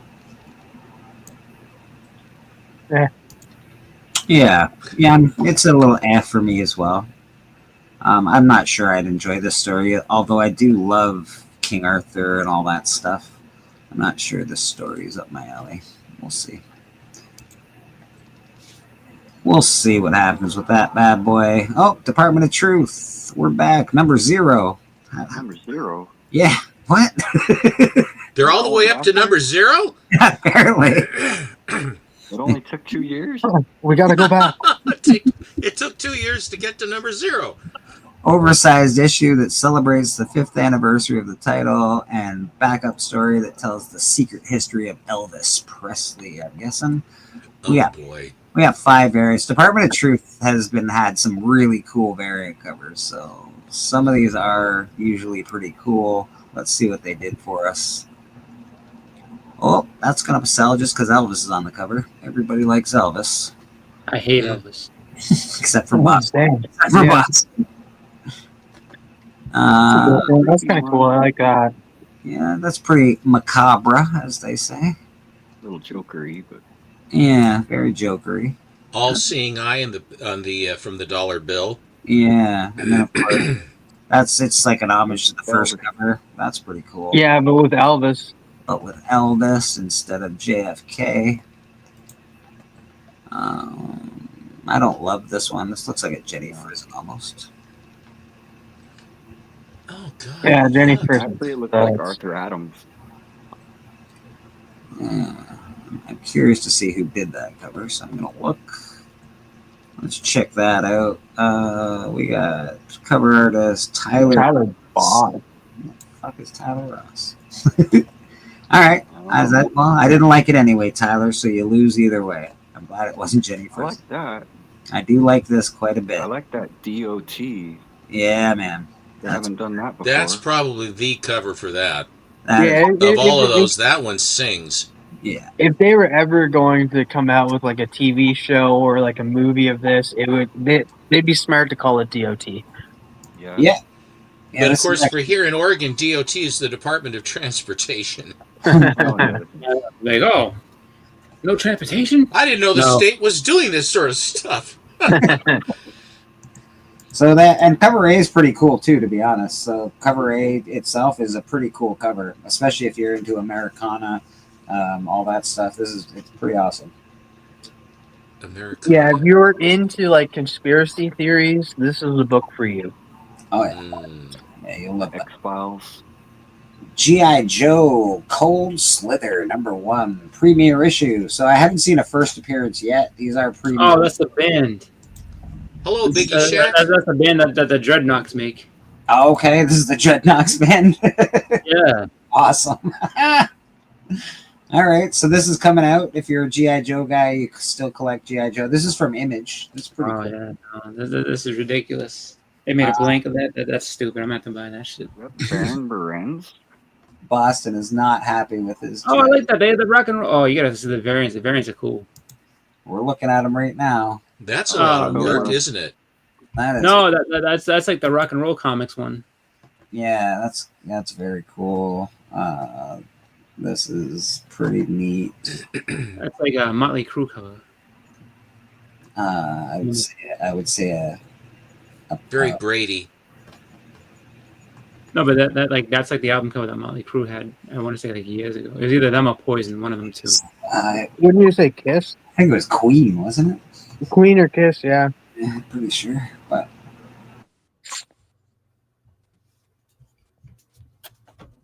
what happened? Be loaded. Why can't you be loaded, jerk? Won't load the request. Oh, there it goes. All right, so you got a blank there as well. If you're into G.I. Joe blanks. Yeah, I don't know. I haven't really bought G.I. Joe comics for a while now, so this doesn't really appeal to me. But I do like Zartan's probably my favorite character when I was a kid. Who? Awesome. Zartan. Eagle or the Hawk? He's the leader of the Dreadnoughts. He was fucking awesome. He was just awesome. He could like change the toy. He changed his skin color, changed, and he was like his brother, and his sister used to change in the sun. Yeah, they were very a pet hawk. And they lived in No, the. no, you're thinking of Talon. That wasn't Zartan. Oh. They lived in the swamps. It was just a cool thing. But again, no first appearances. So I don't know. These keys of the week are a little silly to me. Prequel to the Gotham Academy 2014 title, which I think I have the book, #1 book for that. So this is a prequel to Gotham Academy. Again, I don't see any first appearances being mentioned. That's not to say that they're not going to be there, but they're not mentioned, which is a waste of my time and your time. I apologize. You're forgiven. Thank you, sir. Justice League, the Omega Act, special #1, prologue to the year-long DC All-In event. Jesus. Then the pre-prelogue. Yeah, then we're going to need a prelogue for the prelogue, and then a prelogue for that prelogue. It's getting out of hand. Don't miss out. Don't miss out. We do have 4 variants for this Justice League book. Booster mold. There's some. There's probably if Steven was going to be interested, that would probably be the book he would choose. Who did that cover? Let's check it out. Johnny Wishbone. Johnny Wishbone. He's a super cop. He's a super cop. I thought that Johnny Wishbone was going. Young Foam, ex-Young. That's easy for you to say. Young Foam, I think, did that. I don't know. Young. But it's a cool cover. The art's pretty cool. Yeah, I like that cover. Pretty face. The sparkly hands. Yeah. Pretty normal stuff for There's some guy, some horny guy's got Superman by the throat. Well, he is a Superman, of course. He's attracting all the horny guys. There he is. With a horn. That looks like Dormammu down in the lower left-hand corner, kind of. But it isn't. It's the Hulk's leg. Yeah, better not. Or whatever. No, Death. What is it? Abomination or Doomsday. Doomsday. Yeah. You guys are mentioning all the Marvel characters. Come on. Yeah, I don't know. They start to merge for me after a while. So that's again, it's a prologue. If you read the event, you might be interested in this. I don't have any interest in this. The covers don't really do it for me, but that's okay. Not to say it's bad. It's just not up my alley. This looks cool. H.P. Lovecraft. Very interested in H.P. Lovecraft. This is Boom Studios, so it's probably not going to go anywhere. It's probably going to be worth $1 in your collection. But the cover is very interesting. I love the style, like the very art style. I'm very attracted to that. It's very... It has kind of a BPRD feel to it. Yeah, it's got a real cool look to it. The final journey of a complex and tortured man facing his choices, his writings, and his mistakes at the very last moment of his life. Well, it's uplifting then. God dang, that sounds real sad. What an uplifting... Why everything is so damn dystopian? I'm sick of it. H.P. Lovecraft had a dark story. He does have dark. So, okay, we get some H.P. Lovecraft tentacle action with eyeballs. You got those tentacle lovers out there. I think. No, you're right. Eyeballs. You're right. Yeah, they look like eyeballs. I like this one. This one's very cool. Let's see who did this art, because that is a pretty cool piece of art. I'm not going to lie. Yeah. The one in 15, though. Okay, so this will be a little more money. It shouldn't be too much more money. It probably cost you about $20. John Pearson. Yeah, I've never heard of him. All right, it's a very cool cover. He did a good Son job. of Old Man Pearson. Old Man Pearson. Too bad it wasn't Dr. Dystopia that did that. Dr. Dystopian. And then, of course, Dr. Dystopian. That's Bloom good. loves to do this. They love to reuse their covers and say that's a variant cover. I don't understand it. Let's change the color. Let's do, how many colors do we got? 100. Okay, 100 variants. Let's get them all. All right. So this has a trade dress and a non-dress. This is very cool. That's sort of interesting, actually. Look at that. Cool. That is so cool. I like the moonscape a lot. I like him the being skull in the corner. I love him being in the bed and having all the hands in the. Oh my god, that's very cool. I guess that's Temple Smith from 30 Days a Night. That's what it reminds me of. Let's check on who did that one because that's a beautiful cover, beautiful artwork. We got Suspiria Vilches. I've heard of them, but I'm not familiar with. Suspira, though, that's the one. I think that Chonko's all about Suspira. I think who was it that he just interviewed? I think you're right. I think you're right. Yeah, him and Brian McClare are all about that artist. Well, I can tell you, this is really good. Like, that is beautiful art. He's been talking her up for a while now. That is, and apparently she's attractive as well, which does cute as a button. I think was his term. Yes, which doesn't hurt. But if I'm gonna get something out of this, that's holy. Yeah, that's really good.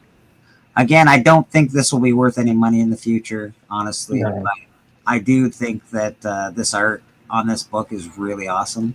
So I don't know what the inside art looks like, but that cover in particular really blew me away. And I like this cover too. This cover is very good. So it screams Dark Horse BPRD to me. Yeah, so it does. This cover A is very good as well. Give that boy back his soul. Abe Sapien when he was a human, you know. Adapting the hit French graphic novel author Ramon blah blah blah. Don't you speak French? Yeah. Do you speak French, Bleecker? No, I do not. I speak English. Doesn't everybody in Canada? I speak because English and Quebec, Spanish. you have to kowtow to Quebec, don't you? Quebec. No, just screw those guys. Are more on the East Coast, aren't they? Yeah. Quebec. Yeah, but their influence is spread throughout the country. They foul everything up. This is called Rock Exodus. Is this number 7? It looks like. We actually have a number 7 book on here. Wow, that's amazing. We don't have a number 1. First full appearance of Bloodhound. Hey, we got first full appearances. 3 of them. 3 of them. This is actually. They have the first full appearance of the Matterhorn. I think I've seen the Matterhorn before. I've seen it too. So this is an Image book, number 7. So this has been out for a hot minute now. But there's some first appearances in this book. If it's a good book, if you're enjoying the story, you're gonna want this copy because obviously this is where all your first appearances are. I hear it's a great story. Cool. It's all like it's part of that whole Geiger universe, right? So like Geiger, Junkyard Joe, Rook, I forget what other ones. I'm forgetting right now. And Geiger Spavak is the main artist. He was trained by David Finch, so he's really good. Well, this is good art. I'm definitely not gonna trash on some of this art. It's pretty good, man. It's pretty good. It's not like the style we were just looking at is completely different style of art, but it's still very good comic book art. A lot of first full appearances, new story arc, the critically acclaimed series returns, the quest to save Bloodhound begins. Once the most respected of the wardens, the father of Direwolf has disappeared, vanished off the wildlife grid, with whispers of madness following in his wake. Good God. So they got to go find a guy who's gone mad, like old Saving Private Ryan in a dystopian world. Hey. Well, that's fine with me as long as it's good. We got Spider-Man Noir number 1. This is not. It's possibly the first cameo appearance of someone. Hardbolt. Hardboil. Boil. Hardball. What is it? Hardboil. Hardboil. Sounds like something that needs to be lanced or something. This is a 5-issue limited series. Spider-Man Noir is a cool character. I do like Spider-Man Noir. He is good. His first appearance is in a different book, obviously, but this is a new series of Spider-Man Noir. I always thought that Nicolas Cage was the right voice for that character in the movie. I liked it. There's supposed to be a live-action version with Nicolas Cage playing as him in the works, like already filming. That's what I hear. TM, is that true? You're always up on that stuff. Is that true? Yeah, Shaq there was a live action. Cool. I like that. Look at that. That with him. Look at that cover. That is something. What are his Biggie's powers? backstage. Is he a Spider-Man in a black suit? I mean, a black like civilian suit, or what are his powers? He's a gumshoe. Spider-Man powers, I believe. He's a gumshoe. Yeah, he's like a in the detective. Nyor timeline. Biggie's backstage. Biggie's backstage. Okay. 800 copies with Koa. I know he uses a gun and he acts more like a detective. Yes, he's way more detective-y. I like that. Drew McIntyre is going to be Henry's brother in Highlander. Oh, that's good. That's very cool. We're almost through this. That's the keys of the week. This is Spider-Man Noir #1, limited to 800 copies with a COA. This particular cover, which is probably why it's a key of the week. It's a NYCC. It looks like. Yeah, it's a very cool cover. You do get an opportunity to get the cover with a trade dress, so you don't have to get the undressed version. You can get the dressed version. Looks just as cool. I prefer them undressed. I'll keep Spider-Man dressed. Thank you. I agree with you. As far as a cover, the cover image is not. I think that the trade dress accommodates that image very nicely. I think it fits it. I really. Mr. Beckerman. We're talking comics. Yeah, we're talking comics. This is nonsense. What do we got? Let's get rid of that comment. Beckerman, Spider powers and tragic origin story. Way to change up the character. Yeah, exactly, Beckerman. Where are we? There we are. Down. Looks like we got Spirits of Violence. Oh, it's gone from vengeance to violence. Like you do. You know, how do we get this new thing going off the ground? Let's just change the last word of this I title. do like that cover. That cover, I like it a lot. I do not hate the cover. I agree, Tien. It's a very cool cover. I'll give you that. That's cover A, premiere issue, Spirit of Violence. I'm sorry. Oh, that's okay, buddy. That's all right. It's possibly the first appearance. They're not sure. What do you mean you're not sure? This is a that one. Ghost Rider? Yeah, this is 1 in 25. Ooh, I like that one too. It's okay, not bad. For 1 in 25, I don't know. Yeah, that's what it needs to be a little bit better. That's pretty cool. Maybe someone's watching wrestling. Yeah, no, I saw this video on Facebook. Oh, Jesus. It's a bad angle. I wouldn't have done this. I'm not going to describe it. It's just very stupid. Oh, we can hear it. Yeah, we can hear it. Sorry, you can't see it. It's better because this is nuts. Spirits of Violence. This is what, Peach Momoko, it looks like. It's got a real peachy feel. Definitely Momoko, yeah. Real peachy feel. This cover is pretty dope. That looks like Kyle Holtz. That's cool. That's cool. Yeah. That's different. That I don't know. That screams 90s to me. Maybe that's why I like it so much. I have a lot of his work. I love the palette color, the color palette that he chose. Yeah, I like that quite a bit. Boop, boop, boop. And then, of course, this one with trade dress. All right, that's possible this, possible that. So who knows? If you're into it, though, that's probably a book you're going to want to pick up. I do happen to like the Spirits of Vengeance series and stuff like that, but we'll see. Starship Godzilla. Holy smokes, Godzilla just can't stay out of here. Starship Godzilla. Interesting. I like this cover too. I don't know what it is. It's just it's a cool looking cover to me. Oh. Apparently I don't know. Yeah, apparently Oh, damn. internet. What's going on? Like, I have internet. I know I do. It's right there. All right. Godzilla. Let's see what you got for us. Why does he look like a... Is that Mark Spears? Yeah, why does he look like the Transformer? Because he's a stash of Godzilla. Or somebody trying to imitate Mark Spears, because like, yeah, that's like. Oh, everybody's Eagleton. Everyone's using Mark Spears colors right now. Everyone's trying to be that. That's terrible.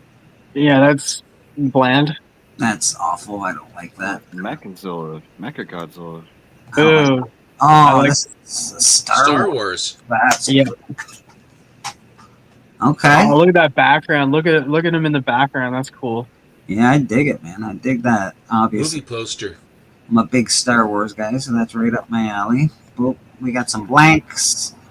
The blank is got a green tint to it. And we also have an image that's coming soon, a black and white SDCC IDW.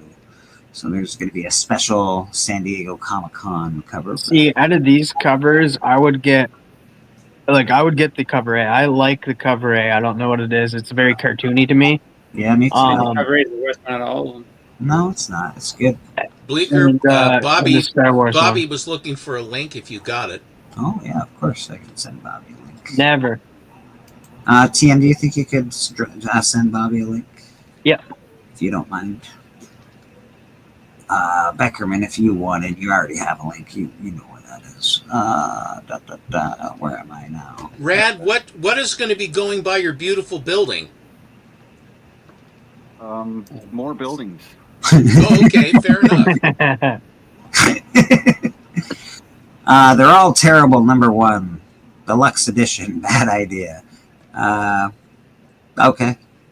I don't know why it's here, but it looks okay. It looks cool. That's the only cover, which is thank goodness. Looks like a cool. Look, I think it's a foil, which is why I think it's bad. Yeah. To be honest, this is going to sell because of Matt Kent. Yeah, Matt Kent, Berserker, and powerhouse artist Ramon Villalobos. X-Men. E is for extinction. Combine their powers to deliver an ultra-violent, bloodthirsty, barbarian epic for the ages. Again? I do love barbarians. Hold on.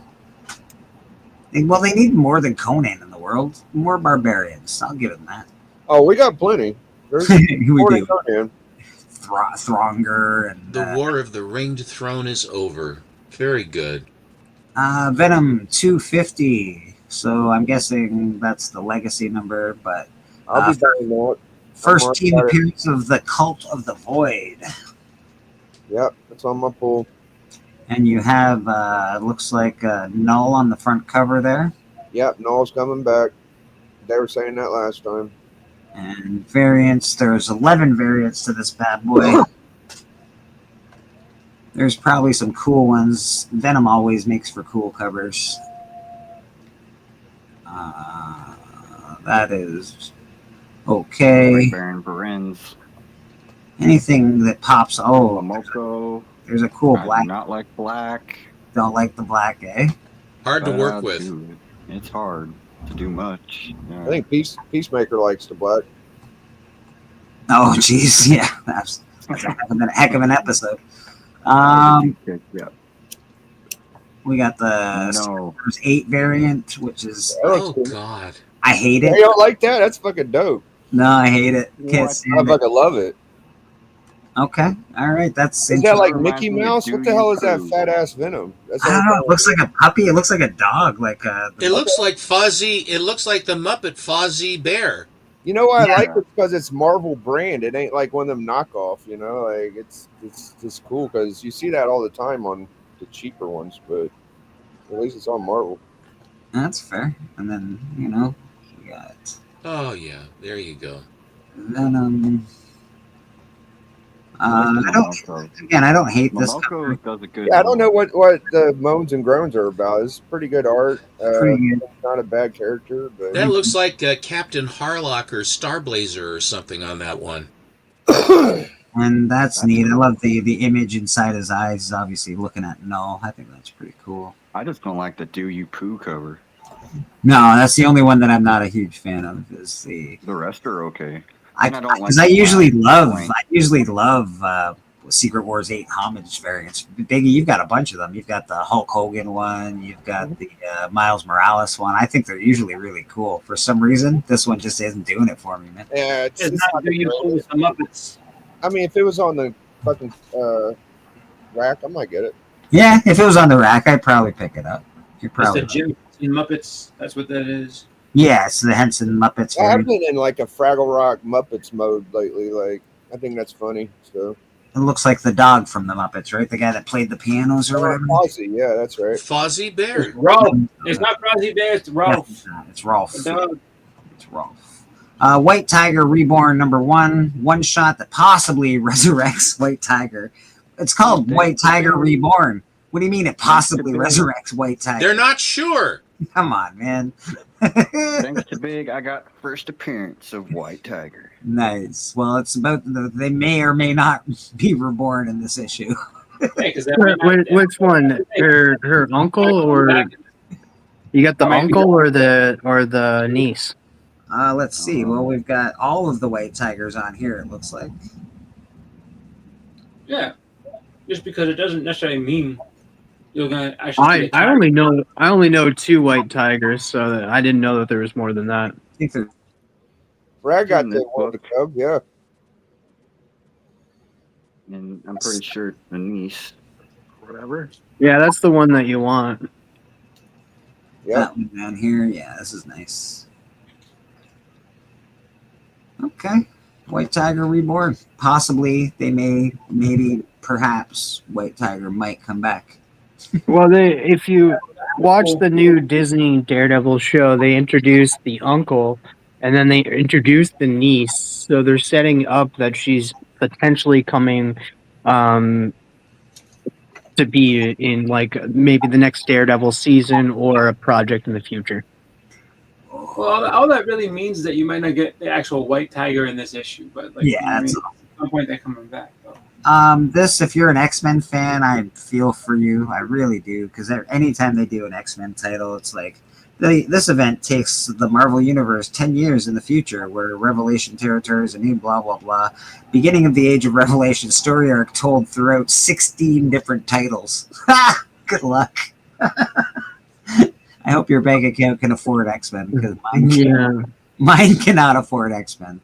Well, X-Men is like Batman. Like they have there's so many titles. So many. And they do cross story arcs in them, and it can be real pain in the ass. But that's X-Men. It's got 6 variants, I guess. I did get to one part of this, I think, so I'm not mad at it. That's cool. Yeah. That's probably. It looks like a Mr. Germ. It looks like Germ. It's nice. It's real. It looks like booty. But Mr. I don't read comics, but I like to draw the covers and get paid for them. Oh jeez. Shots fired. I'm not a huge fan of the X Age of Revelation on the side here. I don't like that at all. Look at that. I can't stand it.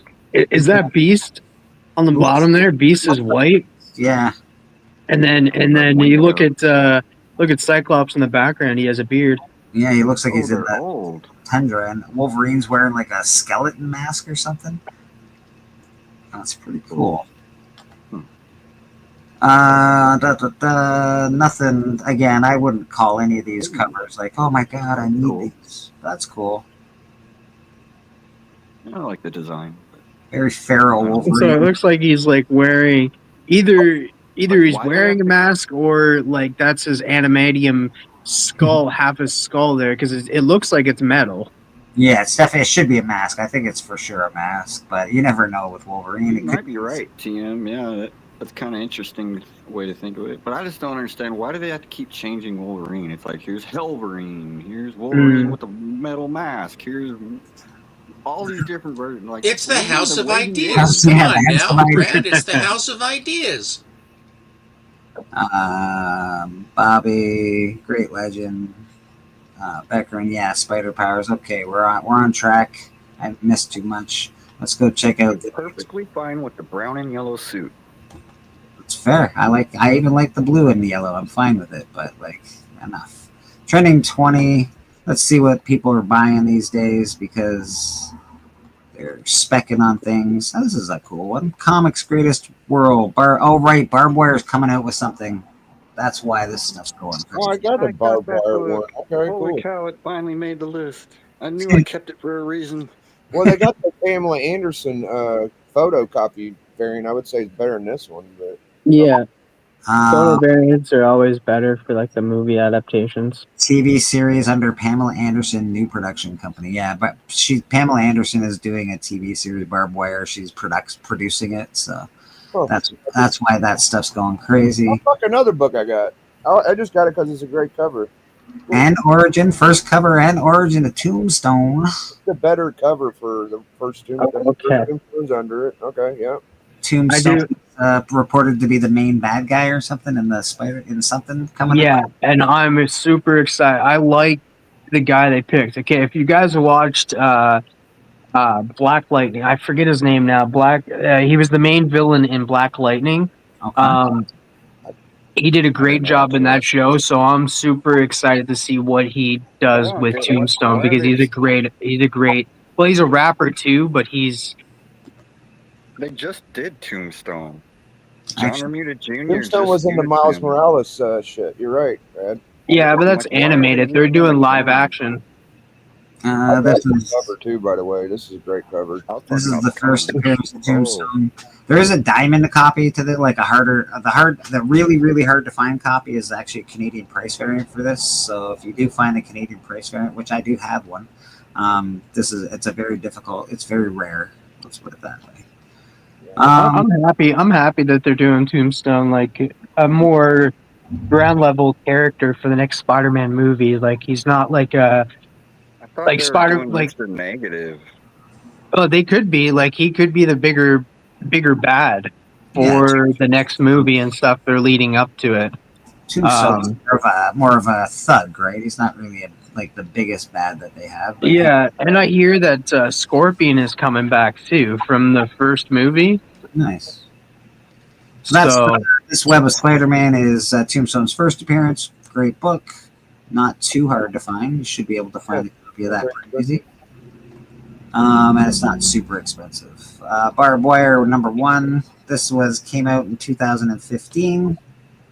It's a better cover. That is a pretty awesome cover for Barbed Wire. And yeah, it's cover I have horrible. I have this cover somewhere. I just can't find it. Yeah, I've got this. It's a big book. That's like the best Scott Campbell there is, I'd say. Yeah. Didn't they have to? Didn't they have to redo that cover? Is that why? That's Well, no, they've accommodated where they have her knees together or something down below. No, I think you showed that before, Bleak. Yeah. I think it's the cleavage. I think they cleaned up the cleavage. They said that women can't sit like that, and then he brought the model and he said, respectfully, he says, well, here she is. Well, we're still upset. You get upset about something like that? I mean, you must have a really empty life. Yeah, you're right, Steppo. That's what they said. Controversial cover art by J. Scott Campbell featuring Mary Jane Watson in 2020-2021. An artist caught the attention of J. Scott Campbell after posting to Tumblr a fixed rendition of this cover with a less provocative Mary Jane. Campbell Which is terrible. It's not good. Campbell responded to the criticism with his own revised sketch that pointed out the weakness in the Tumblr artist's technique. While strongly supported by his fan base, there was a fair amount of backlash on social media against Campbell's professional assessment of the amateur artist's skill. Campbell's revised sketch was listed to eBay and sold for $14,700. 100% of the proceeds. Campbell was an a-hole. Yeah. To the amateur artist, but the amateur artist was also being an a-hole to him first. So yeah, 100% of the proceeds were donated to Fresh Artists, a charity that nurtures artistic talent in kids. All right, that's cool. But yeah, that is a controversial cover. I have it. I don't know who else has it. Virtue signaling. It's all right. It doesn't seem controversial to me. I'm looking at it like, what's controversial about it? Hot chicken. I mean, you want controversial. I mean, there are a few other covers I think that come to mind. Sit in that pose. Yeah. Like he was saying. Like, but I've seen. Yeah, sitting there on the sofa. I mean, I can't believe that's incredibly awful. Vigilante #1. If you're not watching Peacemaker, Vigilante's awesome. There's Vigilante #1. That's not his first appearance, but his first appearance is in Teen Titans Annual number 2. Number 2. Yeah, number 2. First ongoing series featuring Vigilante, obviously Peacemaker. So this is why that's hot. I like that book. Yeah, it's cool. I like books that have the like newspaper in the background for some reason. I like them all. That's stupid, but I do. We got a Silver Age bad boy in here. First appearance of Blue Beetle, Ted Cord. First printing has a round yellow circle in the upper left corner. Yeah, I got the reprint, the 35-cent reprint I have. That probably went up too.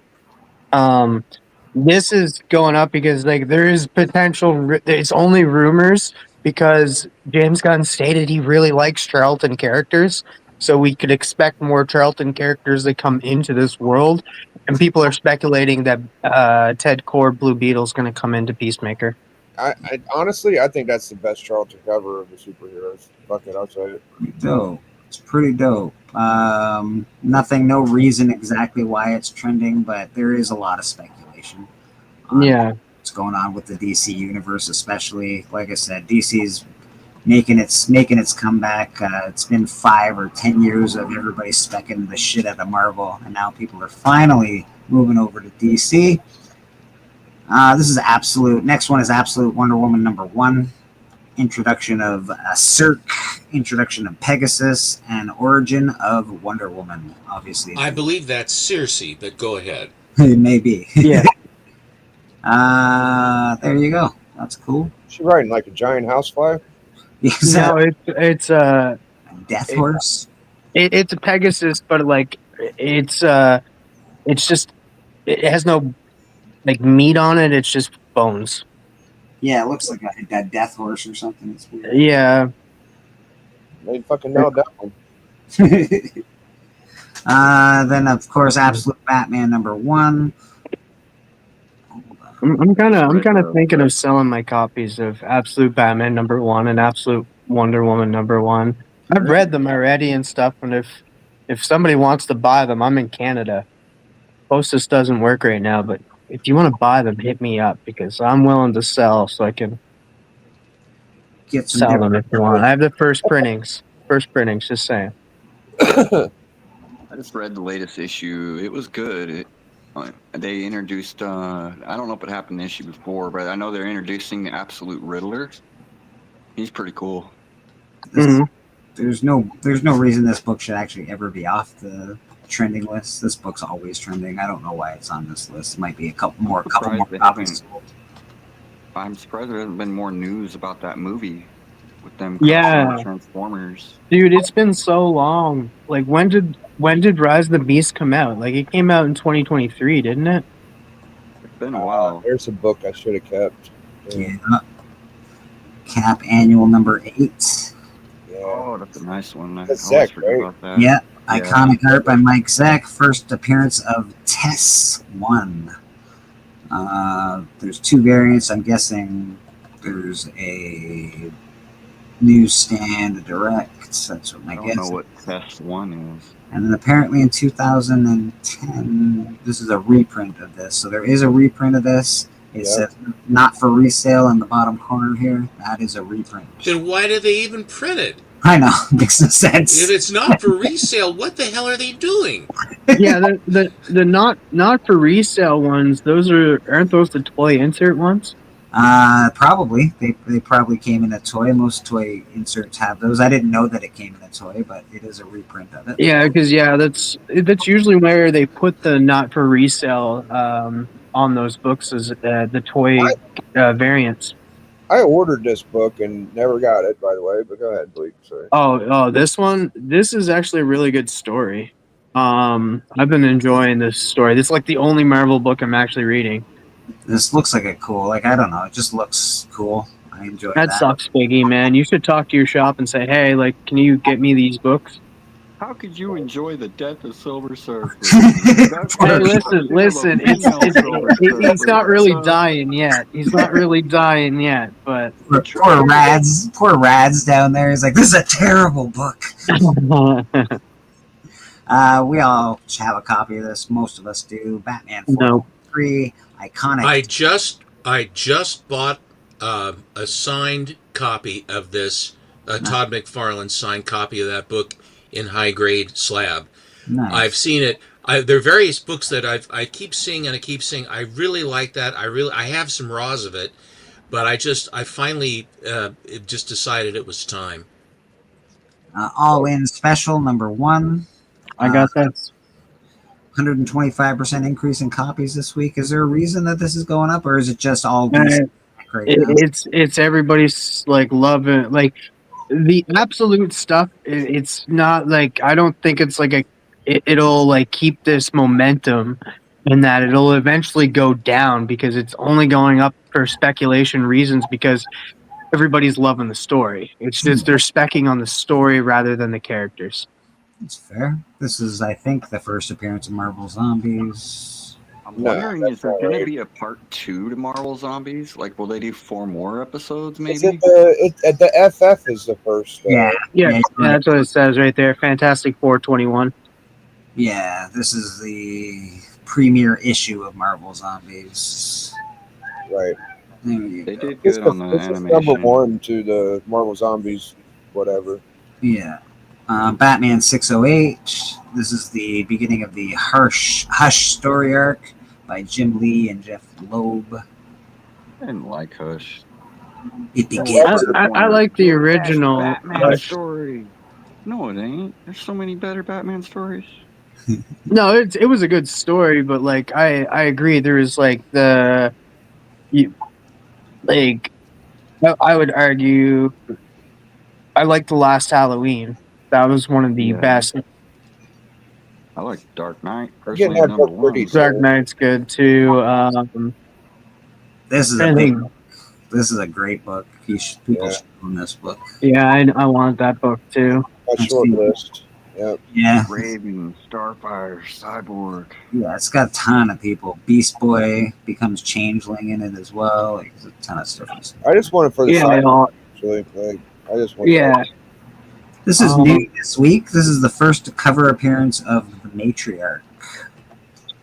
Yeah, see, I'm reading Wonder Woman by Tom King, but I'm picking it up by trade. I'm not picking it up by single issues. There's someone Madam could cosplay as. And I knew this book would be on here this week. This is, I believe, the Robert Kirkman story and David Finch. This is going to be big. Yep. This is I watched the review of it. Oh yeah, it's really good. Yeah, Robert Kirkman, he can't hit a fucking miss if he. He can in some because like you have Outcasts and stuff. Like there's only a few series that really hit off, like The Walking Dead, Invincible. All those books they're going to become other TV shows. Like, Outcast was a TV show. Outcast lasted only 2 seasons. Mm-hmm. I think The Great Legend's backstage. Oh, perfect. Let's get him on. He is backstage. If he ain't back there, he's a fucking magician. All right, what up, Legend? The Legend himself. What's going on, Legend? How you doing, brother? Thanks so much. It's great to be here for church Sunday with Bleecker Street Comics and all the kick-ass panel. Boston Chris, Norrin, Red, EM, Nerdy, Eshak, and the Immortal. Stepto, Collecto 6, one of the hottest collections in all the universe. And I'm not circle jerking. All right, let's back to the show. All right, baby. All right. Yeah, but I think Skinbreaker is something. I think again, Robert Kirkman. He's hit a lot of hits. He can keep hitting hits. I think you should buy #1 at least. It has some of the biggest splash pages like ever used in a comic. Like he connects like 4 11x17 pages to create each splash. Like they're ginormous artworks. That's gonna be. He took 8 years to do all the art in that. This cover, obviously, everybody loves. This is the cover that everybody loves for this particular book. Deadpool, Batman #1. This is the Infinity Gauntlet variant. Very cool cover. I've heard different opinions on the story. Some people liked it, some people didn't. If you're a Deadpool guy, you probably didn't like the story as much. If you're a Batman guy, you're like, yeah, that's how it should happen. You're fine with it, yeah. Yeah, exactly. I think the DC guys are reading this and they're like, it's got a little bit of Deadpool flavor on it, and they're just Right. like, this is fun, you know. But I don't know, it wasn't that bad. It just they nerfed my boy. Deadpool would wipe the floor with Batman. Batman's a schmuck. Amen. And that is our top 20 trending and the 10 keys of the week. Let's take a look at the art that Rad is doing right now. He's doing background art. That's a damn good fucking roof and house, man. That looks cool. And that looks wicked, dude. I'm just doodling like I'm not feeling 100% today. Hey, nothing wrong with that. Take your time. Be easy. Be good to yourself. Sleep last night for the first time in like fucking 3 or 4 years, so that was an experience. Original art of the Bat is up for auction. Oh, jeez. That'll be Oh, I expensive. think he's talking about that McFarlane cover. Oh, I think it's sold, didn't it? I believe it's sold for something astronomical. Yeah, Unless- I bet it did. I think so, yeah. It was... I think it might have... I heard that... There's somebody else backstage. We got someone else back? Oh, geez Louise. We got people just popping in all over the place. I like that key list though. The new books not so much, but that key list is actually pretty fun. Yeah, the 20 trending is really good, actually. Top 10 keys this week was real disappointing for the most part. Let's bring in the champ. Crazy, huh? I want to see you. You want to see me. Anyway, what matters is we're here. Nice. Bobby Delgado, how you doing, brother? I'm doing all right, man. Good. Yeah. Evil Mike says Aaron, he beat the Radiant on Hollow Knight this morning. I'm guessing that's a video game you guys play together. Oh, good job, Mike. Yeah, he'd been trying for a couple days to beat this one boss. Good job, man. I'll have to look at what it sold for, Hazu. I'm not sure if it's sold yet. Let me look. Todd McFarlane art.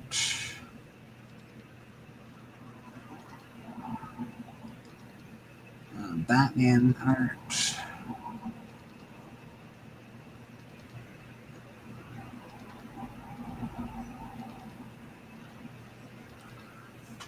All right, allow. Batman 423.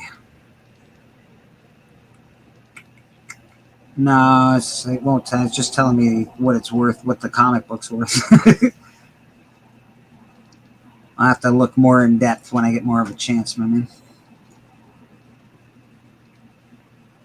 I'm sure it's going to sell for a massive price, though. If it hasn't sold already, what did the Jock cover sell for? The Joker Jock cover, it sold for something astronomical, like a few $100,000 or something. So I've seen that Todd McFarlane sell. It was really, really a lot. It was way up there. yeah, I would suspect it's probably 400,000, 250 to 400,000. You know, Holy shit! The current bid's at 500,000, 512. Oh wow! Yeah. You know what's funny about those hot key lists, dude, is that a lot of the times when they hit the list, they just sell for what they go for anyway. It's not like they even jump double or oh, this is a $10 book to sell for $10. It's like okay, interesting, There's 18 days left, and it's already at $500,000. Holy shit! That thing's going for $1 million. You know, Todd's saying, I wonder what baseball I'm going to buy next. Hey man, Todd only did that so he could make toys for baseball. He that's what one of his strategies. If he could rub elbows with some bigwigs, and the way to rub elbows with bigwigs is to spend money, I guess, and that's how he weaseled his way in there and got his toy deal for all those sports toys. Was that baseball? At least that's according to Todd McFarlane. He could be lying. Who knows?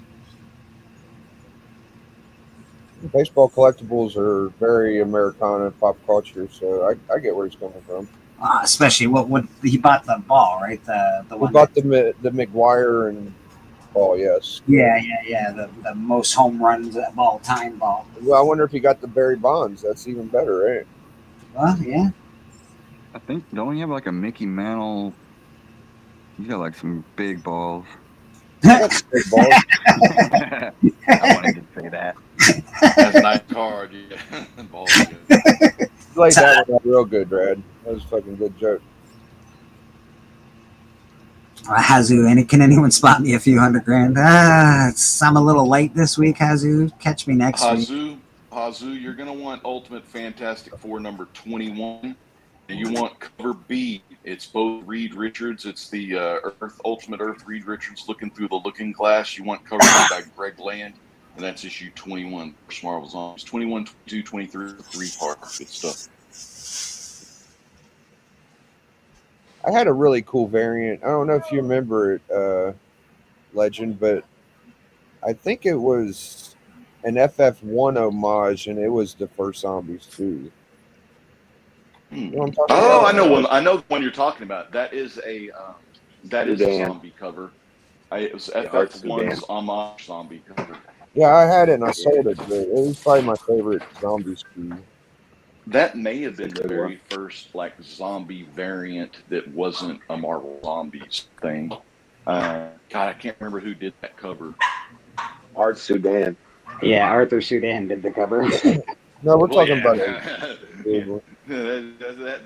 was my favorite. I do have all Marvel Zombies Volume 1s, all graded, all signed, except for the cover that's Silver Surfer number 1. I'm not sure I didn't have enough money to get that one. Yeah. The show really surprised me. I wasn't expecting that from like a Marvel animated show, but they went TVMA. It's not for kids. That's for damn sure. What's crazy is the Marvel Zombies book were probably most of the books that were my least, like they weren't worth much. Like, you know, I still don't think they're worth much. I think this TV show might bump them up a little bit. But yeah, out of all my slabs, those were kind of the ones that weren't, you know, the expensive gimmicks. You know, I just got them because I liked the covers and I got them signed by the guy. I love the cover art on those, and I met the guy that does the cover art, and I can't stand that dude, man. He's such he was kind of a dick. He was a dick to me a little. Yeah. He really thinks he's, and I get it. He's got a real big. Yeah, he's real full of himself, man. He's real full of himself. If you want to know how good if you want to know how good of an artist he is, just go ask. He'll tell you. Yeah, Mike, but they could have Disney'd it up and been like, hey, we need to make it PG-13 and not that mature for audiences. I could see Disney doing that, but they didn't. They were like, hey, yeah, we're gonna go the TVMA, and like they've been impressing me with that because they could have done the same thing with Deadpool and made that terrible because they'd be like, oh yeah, we're gonna make it PG-13 instead of R-rated, which yeah. I was worried about that, TM. That was a big worry when Deadpool went to Disney. I was like, oh, I don't know how good this movie's gonna be. They surprised me. And and they made it R-rated, and the movie was better because of it.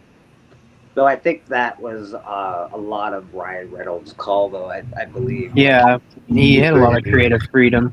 Yeah, he really pulled like heavy for that movie and what he wanted to do, and thank God for it, because yay. That movie was pretty awesome. The Marvel Zombies, they drug me back into comics. Yeah, I was at a turning point, you know, where in my life, I guess it was a midlife crisis. Yeah, and I was almost out of comics. And it's because, you know, I was at that point, like when I started liking the KC Chiefs, you know, they were all older than me. Now all of a sudden I'm older than them. And the same with the superheroes. Yeah, you know, they were redoing the Marvel Ultimate Verse, and I didn't like that. You know what I mean? Like, oh, everybody's younger than me. What happened? This shit. You know what I mean? Yeah.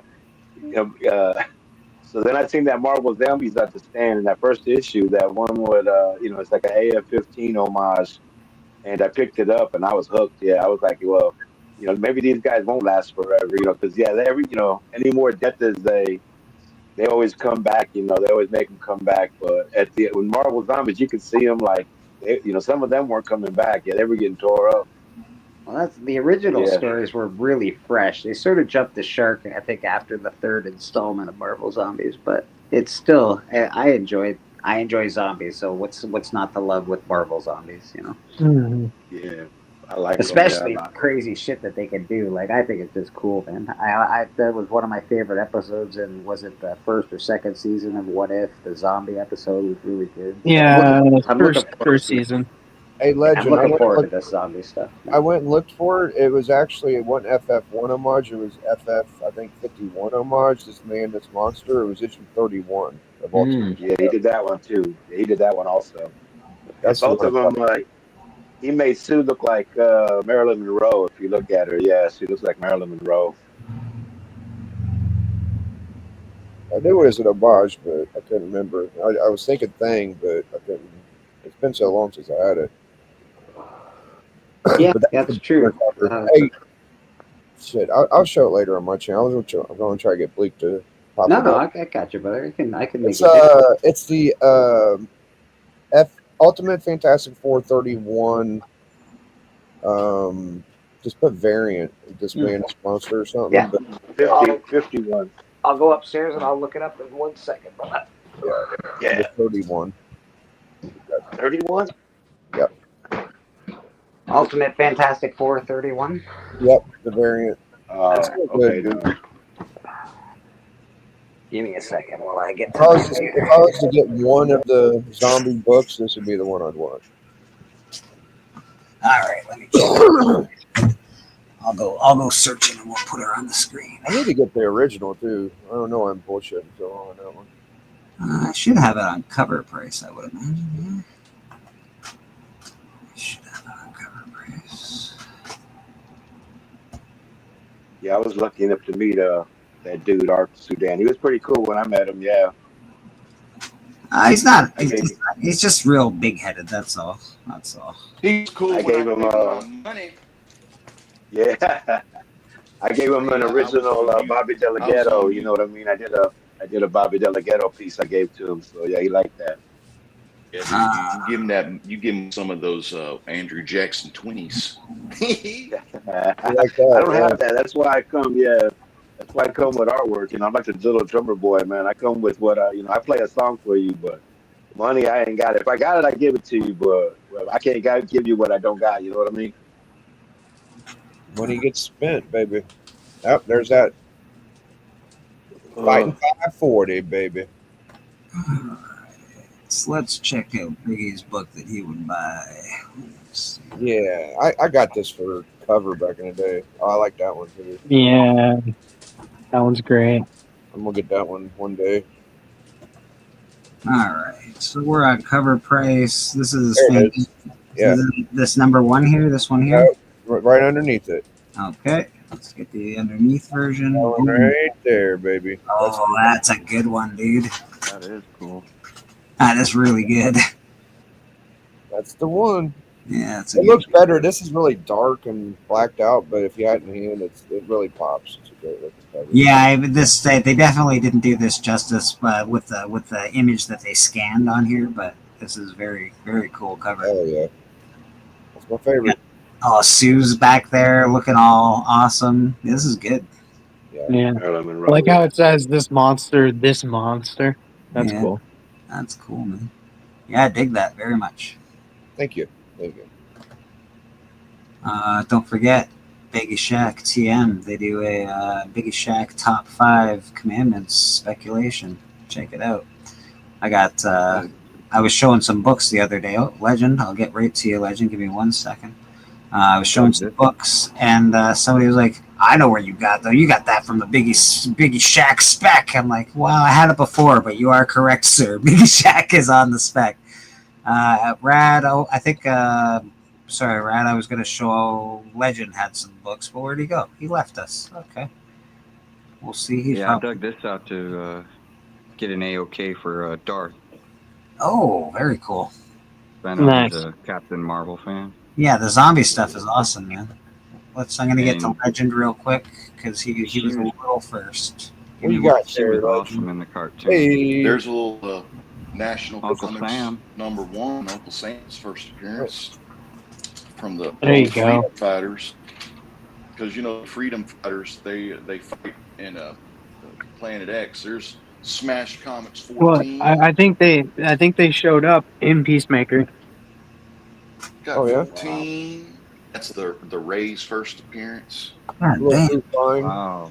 Legend, bro. These are some Well, bangers, my man. Holy shit. Legend don't play, man. That's why I We like it. got the original Captain Atom from Nationwide. Little small comic there.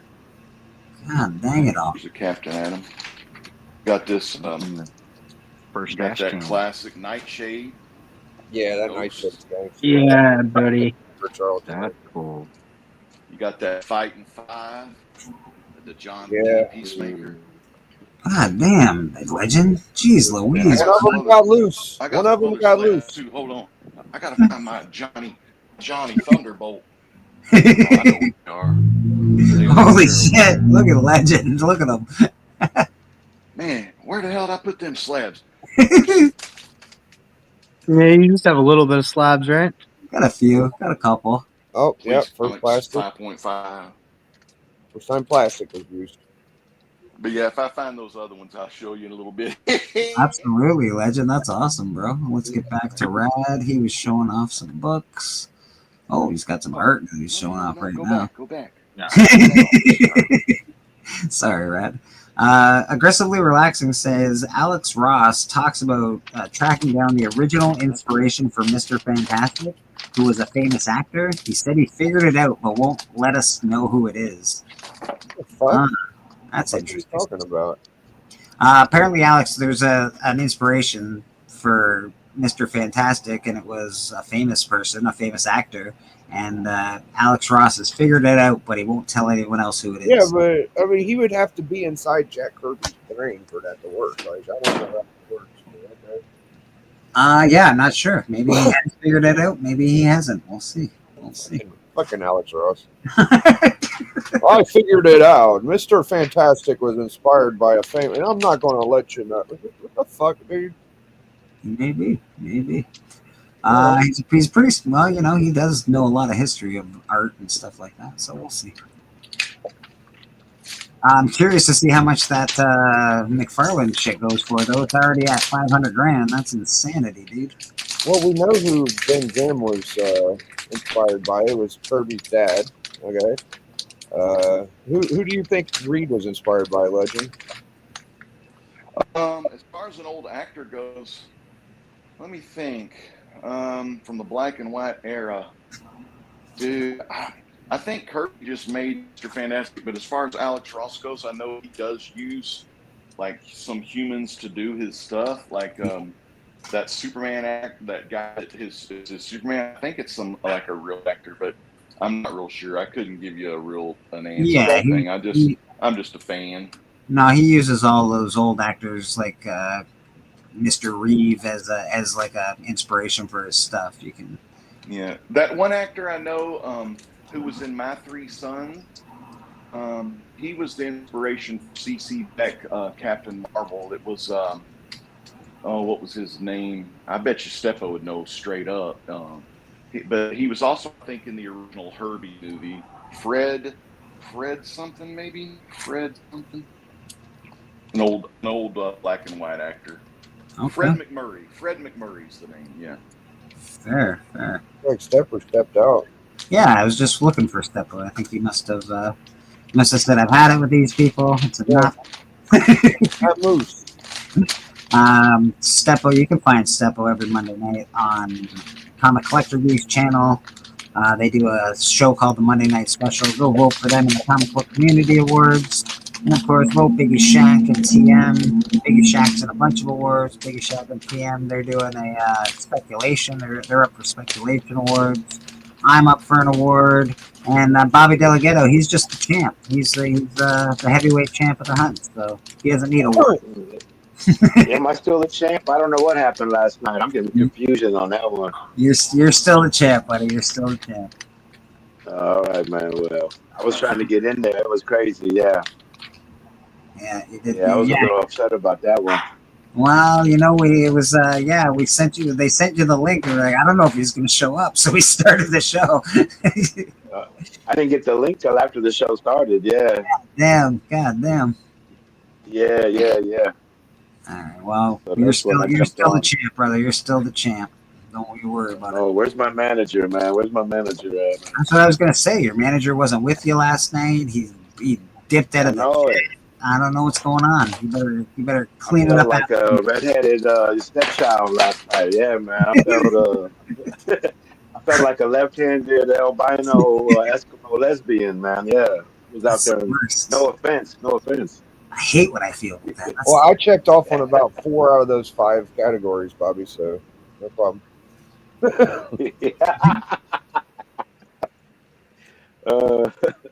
Very beautiful. Legend is showing off some amazing books this morning. That's a good one right there. We got that Peter Cannon Thunderbolt, first Peter Cannon.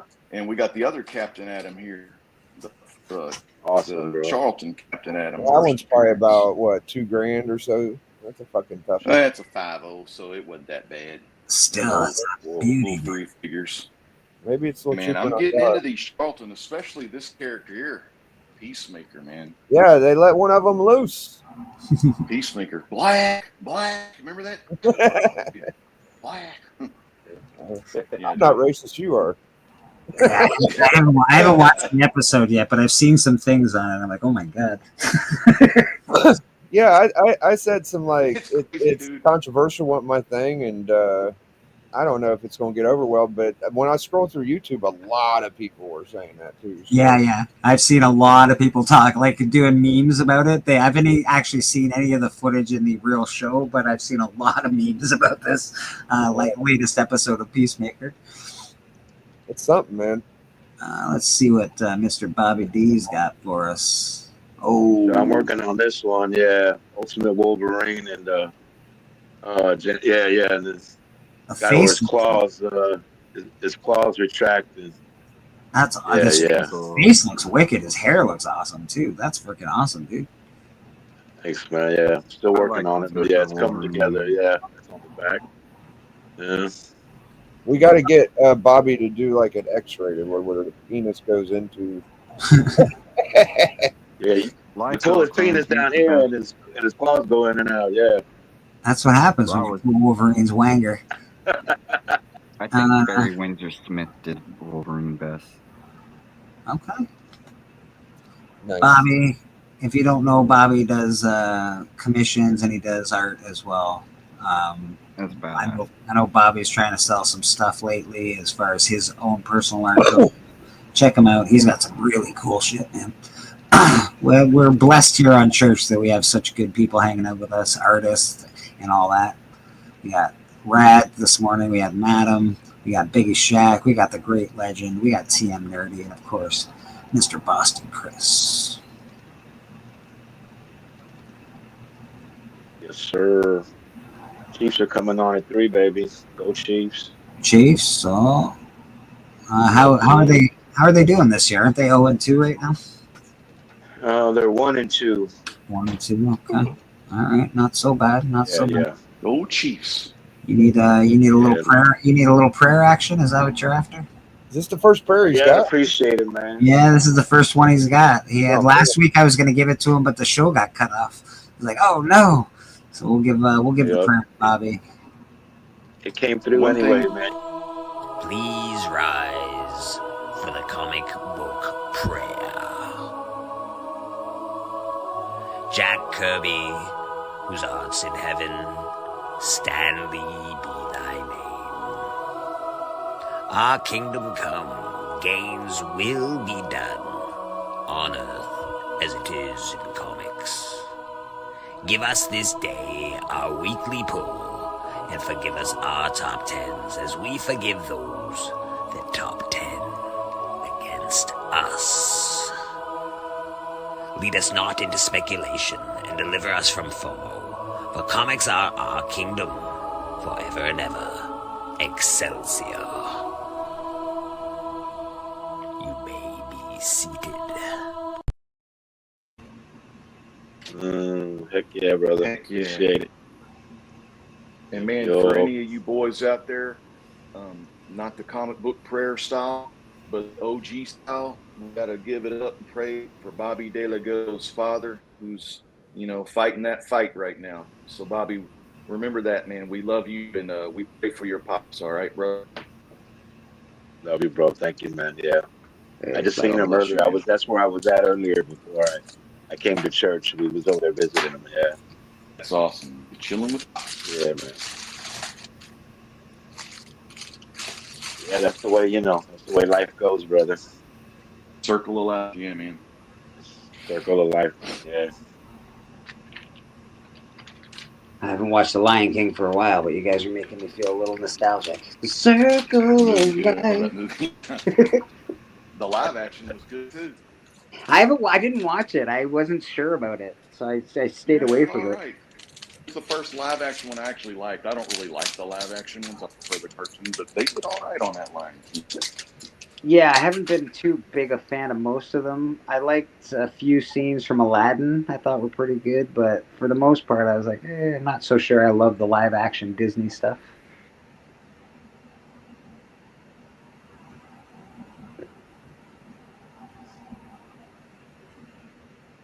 Yeah, but congratulations, man, taking down the king. That was a good one.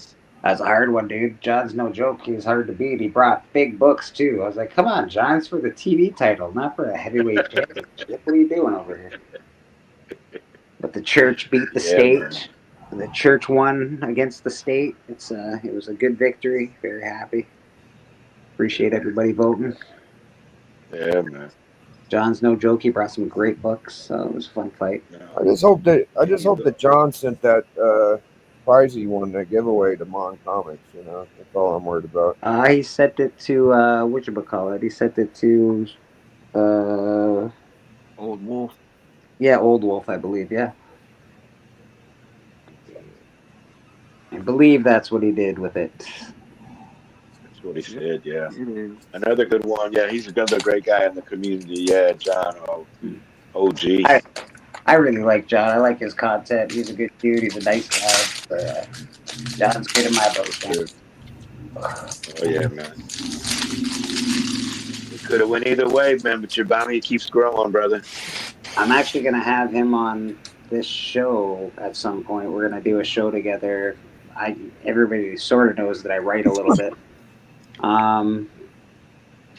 He's gonna. I've written some characters, and I want to do like rolling dice to give them their powers. So he knows all about the like Dungeons and Dragons and the dice rolling and all that. So I'm gonna get him on here, and we're gonna actually go through the characters that I've written, and we're gonna give them powers and stuff like with dice rolling and stuff. I think it should be fun. It's very nerdy shit. Let's put it that way. Super nerdy. Hell yeah. I got to get some more Mylars ordered. I'm running low on those bags. I gotta get real Mylars, man. All my books aren't even in like real good Mylars. I really do need better protection for my books. Yeah, let's say every 5 years you should rebag and board. I think with Mylars you're good like for life, aren't you? Or is it still every 5 years? I'd still do it. Just for clearness, to keep the clearness and presentability better. I don't know. Might be a waste of money, but I like Mylar. I know when I go to my shop, my LCS, they got bags on their books. They've been there since 1970. And me too. I have bags of books that look like that. Books don't seem to be in that much trouble, so. I do love it when you put them in a nice brand new Mylar, though. They look so good. They pop. Even books that are like have issues with them, they're like, man, that popped so good. Yeah, I know what you mean, man. Fresh polys. I got a love-hate relationship with plastic, though. Yeah. Biggie's done some fresh poly in these days at his channel, and I've seen Biggie's books quite a bit. And every now and again, he'll put one of his older books into a newer poly. I'm like, God, that looks so much better. It looks so good. They look great. Yeah, I love it. Yeah. Of course, Biggie does it different than most people I know. He does one on each side, which is pretty cool. What did you say? I'm sorry. You do like one on each side of the board. Oh, I do double bag. Yeah. Yeah, you double comic in your poly bag. Yeah. I just don't like the way that when you do one side, they kind of like get fatter on the spine side. You know. Yeah. They lay flatter when you double board. I think it's I agree. I think there's some validity to that for sure. Yeah, that's why I store mine face to face, even though it's harder to find a book when I need to dig it out. But I just find that they sit better when they're face to face. You're 100% right. They sure do. I just throw them wherever. Screw these boards and bags and boxes. They just go wherever they need to go. I like to keep my really expensive books unbagged and boarded in the bathroom. It's my favorite. Yeah, dude. Behind the toilet? Yeah. Yeah, right on the toilet so I can read them whenever I want. That's my favorite. Yeah. Got a meeting tonight with the Murder King, myself, Callie, and Drac, and I'm going to send a link to Rad as well. We're going to have a meeting on Murder King tonight, so I'll have more answers to questions. If anybody has any, I don't have any answers right now, but I will after tonight. We're going to go through some things, exactly how we're going to roll it out, et cetera, timing and things like that. So should be cool. Should have a little more information on that next Sunday, actually, so that'll be fun. And of course, Brian LCS just put out a book. You can still get the tail end of it. The book is fully funded, and you can get the last-minute donations and get the book from Brian. It's still available to buy, so go over to Kickstarter. And Is he doing late pledges? Yeah, late pledges are still around, so you can get the Damsels of Halloween. It's cool. Rad's doing a piece for the book. There's a couple. Mrs. Von Hoot is doing a piece for the book, so it's pretty cool shit. And apparently he's going to be doing this annually, so that's even cooler. And I just spent $500 on art supplies, so God next dang. church, I'm gonna do something cool. God dang, man. Yeah. What did you buy for $500? Because I know I got nicer stuff coming. Okay, what did you buy for $500 art supplies? I need to hear what your order was. Oh man, it's a list, man. Yeah, a lot of that was alcohol markers. Yeah, I spent like $360 on brush tip alcohol oohoo-hoos. Nice. Those brush tips are really nice too. Yeah, I needed the brush tips, and because I've been working with a lot of chisel tip. I have some brush, but not a lot. But like I bought like a bunch of different sets. I bought grayscale sets. I bought skin tone sets. I bought basic color sets. So I'm gonna have lots of more colors than I used to. Oh, very cool. And then I bought all new paper. I bought some French paper for watercoloring. I bought brand new plastic top loaders. Everything is gonna have brand new top loaders when I ship it. Beautiful. What else I get? Getting some inspiration from Lope, because man, when he sells like. He really the master of packaging. That guy, he knows how to package. One of his cards in the card thing, plus all the work that he puts on that, plus the box that he sends it in. Like, holy smokes, man! Yeah, Shit's they're awesome. cool. That being said, on Murder King, Lope has offered a 4-card set for someone to buy, so you can get. Commission 4 cards from Loke if you do that on Murder King. So that's pretty cool. And yeah, I'm preparing for that too. I have Inktober coming up, and so I had to really get my supplies caught up so I could do Inktober. I actually really want to try to do an Inktober this year. I haven't seen one that I thought was cool yet, though. I think I've done 3 years in a row. Well, the cool thing about it is you can make your own. You can do other people's. There's lots of different ones. Some people think you get locked into just one list, but there's hundreds of lists out there, and you can create your own. I like doing other. You know what? Not I being haven't an artist, decided. I love being told like I want to draw this and then trying to draw that. I think that's really fun. I have a hard time coming up with shit just off the top of my head for that. Mm-hmm. So it's Yeah, nice I'm to have still this. trying to decide. I haven't decided on a list.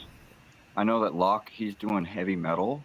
That's hard, bro. Holy Heavy, shit. yeah, that's real tough. I just don't know the characters well enough to do it. So That's a I'm gonna hard do something list. different. I really like staying horror. Well, yeah, it's around October, horror right? and Halloween, and I love horror movies. So like, if I can find a list that relates to those in any way, that's probably the one I'll go with. Huh. That's fun. Maybe we should do something on my channel, Brad. Maybe you can do Inktober on my channel. Do whatever you're drawing. I like that human centipede. Oh my god. That's, I don't know. I like that one. That's Dude, the Locke- worst Locke movie of could all have, like, time. 4 cards and put all 4 cards together, and it would be like a human centipede of 4 people. Oh my god, that's an awesome idea. I never watched the movie. I won't watch the movie. That and Terrifier, I won't watch. Terrifier I watch, but Centipede just grosses me out, man. I can't do it. It's gross. Yeah, it's disgusting, man. I can't even. My Same with hit the cartoon's Walrus even one. worse.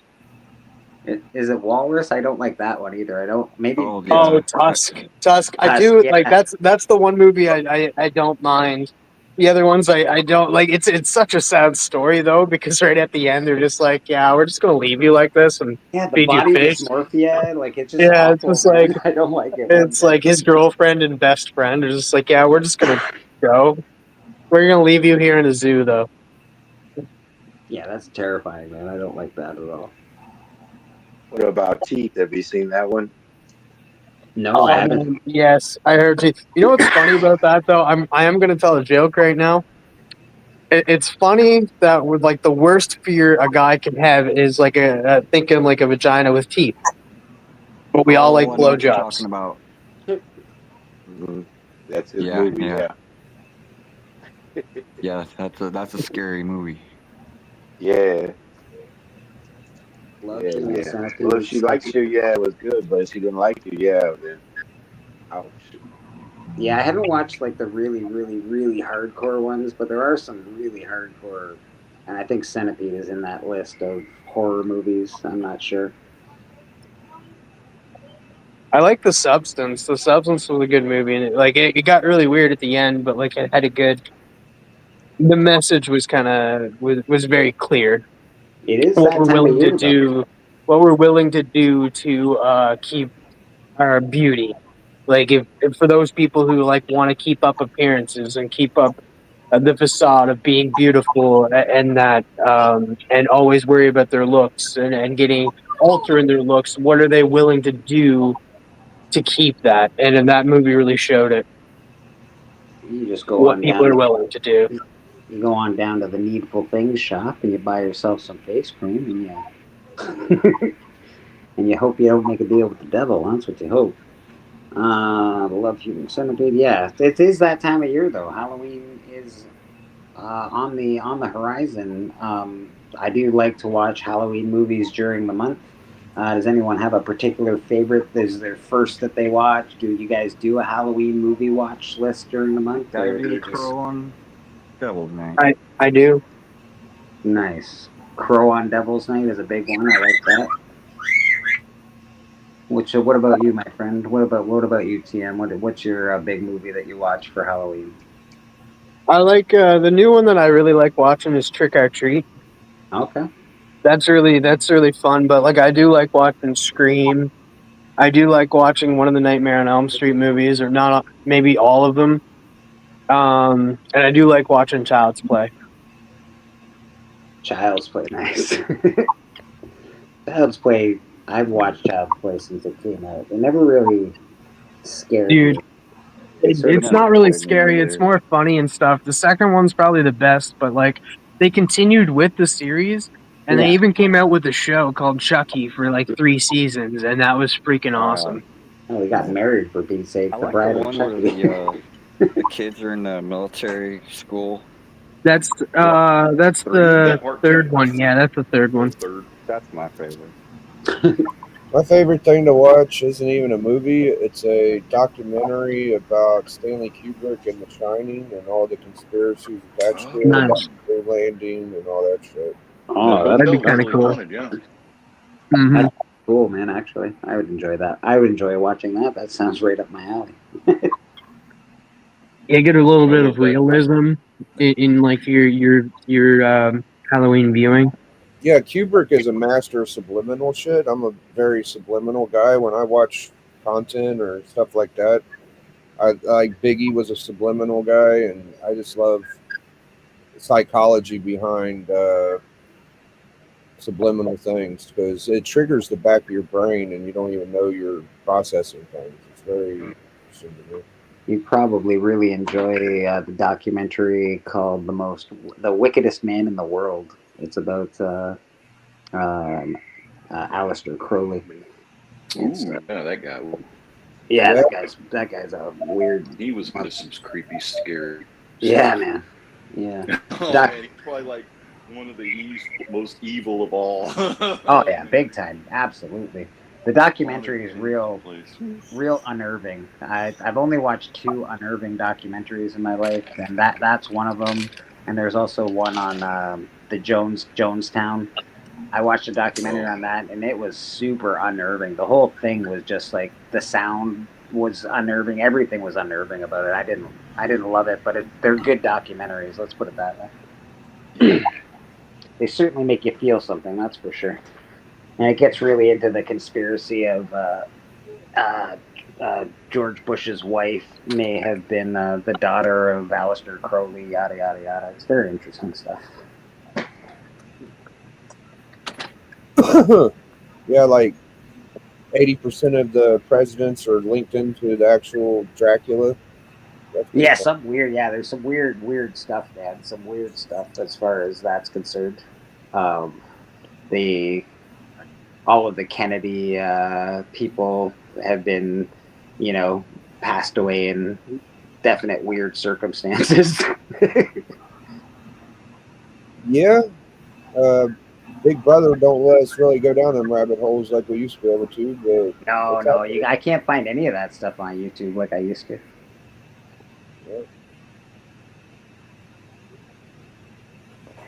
The rap mafia, the rapper mafia stuff that I used to be able to watch. There's very little of that. Yep. Black Rock. You watch, if we continue talking about it, nobody can find this YouTube channel either, or this YouTube video either. It's like, oh no, we got to clean this up. Wow, look at what happened to Alex Jones, man. I know the guy's batshit crazy, but like 1 out of every 10 things he says comes true. But he's been muzzled and put down, man. Like he can't have a channel, he can't have an X thing. He's not allowed on social media. That guy's been muzzled and shut down for sure. There was a guy before him that was almost the same thing. I forget his name. Rush Limbaugh? No, he got shot and assassinated. I think I'll definitely have to do the 3 Blade movies for Halloween. Oh. I know. Might even do Travis likes the that movie Werewolf called by Night. Sleepaway Camp. Yeah, Sleepaway Camp is a weird, creepy movie. Yeah, that last scene, dude. Creepy. The last scene is the one. Like, whoa! That I last wasn't scene, expecting when that. I figured it out, that last scene, I figured out the whole movie's like, oh, okay. I haven't watched the sequels, but I know that there's 2. There's a second and a third one.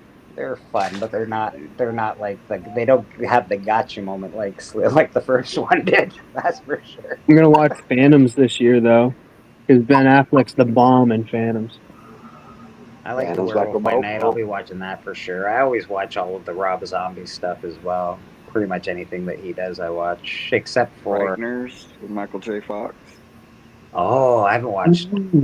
I just watched a Michael J. Fox movie recently, and I've seen it before, but I got nostalgic, and I recently watched Secret of My Success, and it's still awesome. I don't care what anyone says. That movie's freaking awesome. Yeah, Beetlejuice is good. You know what I started watching before like it even hit October? Well, wait, it's not even October yet. Is Halloween. I'm up to. I just finished watching H2O, but like I will say, 4 and 5 are really good. I really enjoyed those two. Yeah, Halloween's a staple for Halloween. You got Halloween. Hey, Bleeker. I love you. I about have to go. I got to leave church early. I just want to let you know, thank you so much for having me on, and it was great to hang out with you and your panel. And also, you've been kicking ass on all your guitar songs, and I've been really digging your covers. I want to make sure each and every one of you don't forget to watch the Texas Chainsaw Massacre this October. God bless you guys. Take care. Thanks very much, Legend. Appreciate you being here, brother. That's the great Legend. Thanks, Legend. Check him out. Yeah. He's awesome. One of the kind people in our community, man. And he used to have a channel. He doesn't do too much on his own channel anymore, but I suspect eventually he will. He's on Biggie's show. He comes on to church once in a while. He's a good dude. One of my Halloween staples is that Mad Monster Party. It's like a stop motion from back in the day. Nice. Yeah, got the voices of Phyllis Diller and Boris Karloff, and yeah, highly recommended. Yeah. Oh, the other one I watch every year is Van Helsing with Hugh Jackman. God, that's one of my Sorry, Rab, but it's seriously one of my least favorite vampire movies. Oh, that is one of the most awesome Draculas and werewolves depictions, I think. I did love the Frankenstein monster. Frankenstein? Oh, they were so cool. Yeah, they did a good I job love on that movie. Frankenstein. Go back and watch the movie and watch the girl, the lead actress. She's so there. hot. She's so hot. She's so hot. I agree. Watch her pull out her sword in the movie ever. She never ever uses the sword. They show these shots all the time of her grabbing her sword. She never once uses the damn thing. It's the funniest thing. If you watch it back, you notice it. It's very funny. It's all hero shots with her. It's pretty cool. You know what I added to my Halloween list, and it's a comedy more than anything. Is Hubie's Halloween? Okay.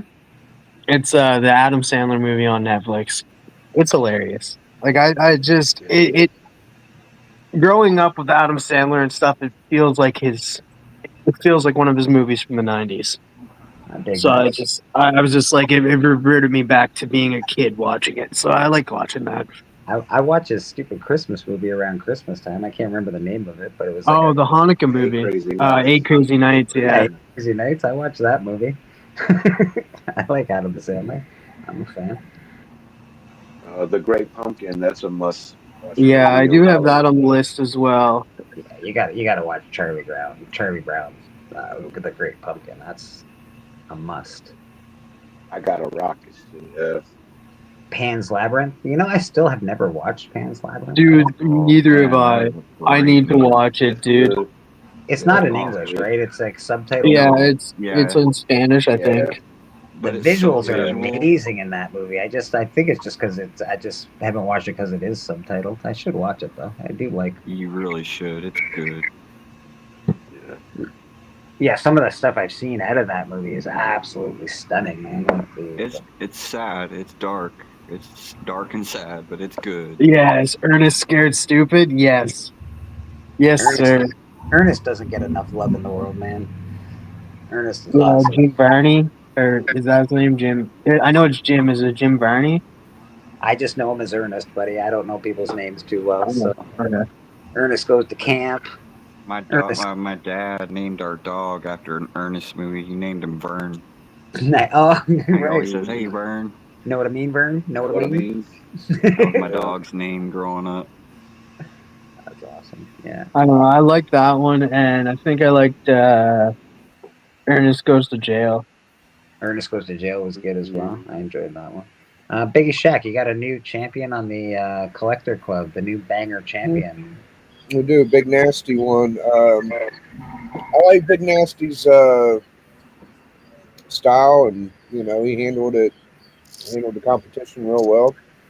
And it was good to see Big Nasty, win the championship. So he's my defending banger champion of the world, and we'll see what happens if he gets to battle next. But I guess guys kind of like it. I like it enough, but I want to spice things up on the club, get some interesting conversation going. I've been kind of hitting a wall lately trying to figure out. You heard it here, folks. You can go try and fight Big Nasty on the club and see if you can become the banger champion of the Biggie Shack Network. Mm-hmm. Yeah, if you want to join the fun every Friday on Collector Club, just hit me up in that, and I'll talk to Biggie. Yeah, we've been actually reaching out to people. Not so easy, huh, TM? Not a lot of people. No, I reached out to 4 and got 4 no's. Yeah. It was like, screw you, TM. Go to hell. Spread the I was love. like, oh shit, okay. Spread the love. What's the other one they used to say? Grow together, right? Well, yeah, it was a hard time yesterday as well. We didn't have any matches. We had one match, myself and John, obviously. That was already figured out, but we didn't have any matches going into the night. We were we sent Bobby a link, wasn't sure if Bobby was going to show. So yeah, it was definitely, it's not easy to get people to show up to battle. Hashtag spread the disease. I mean, too late, man. They sent the link too late, man. Yeah. I don't know. I feel like sometimes Tony's kind of like day of. I'll ask weeks ahead of time and shit. Yeah, Tony's totally day of, bro. No, he didn't tell me till the day of. Yeah, he didn't tell me till. Yeah. And I was like, cool. And he said, you're the first match. And I said, cool. And then he never sent the link. I kept looking for the link. Never showed up. I was That's like, what time? He said, it's already going now.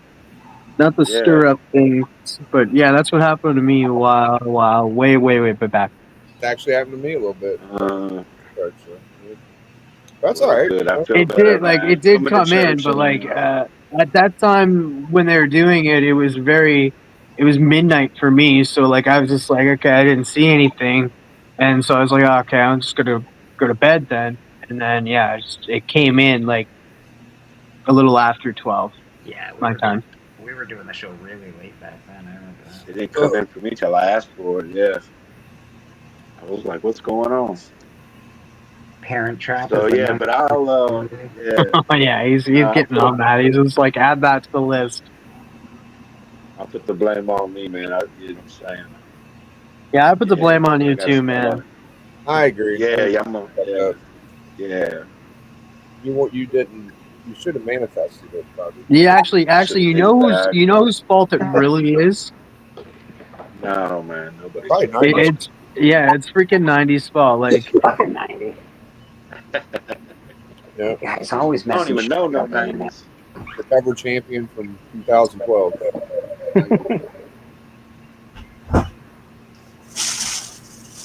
'90s always messing shit up for everybody, but it's okay. We still love '90.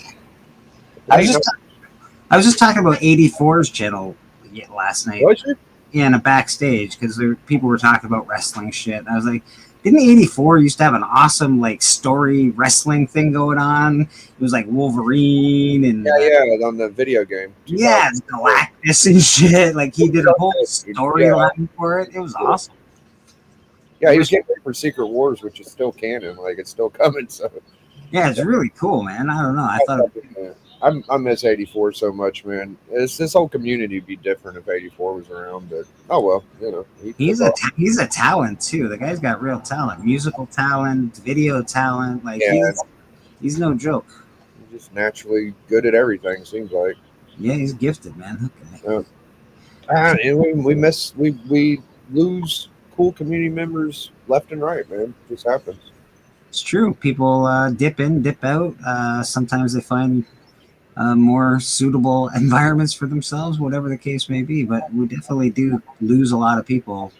Yeah, where they're just like, yeah, my life's going good, so I don't need you guys anymore. Right. You were cool while I didn't have all these things I have now. So You were cool while I was stuck inside doing nothing, but now. Let's go over Murder King real quick, and then we'll get to everybody, see what everybody's doing for this week on YouTube. We're coming up to that time almost. Murder King. All right, let's go share some stuff over here. Legion, I'm glad you're still around, man. Biggie, yeah, Legion's awesome, man.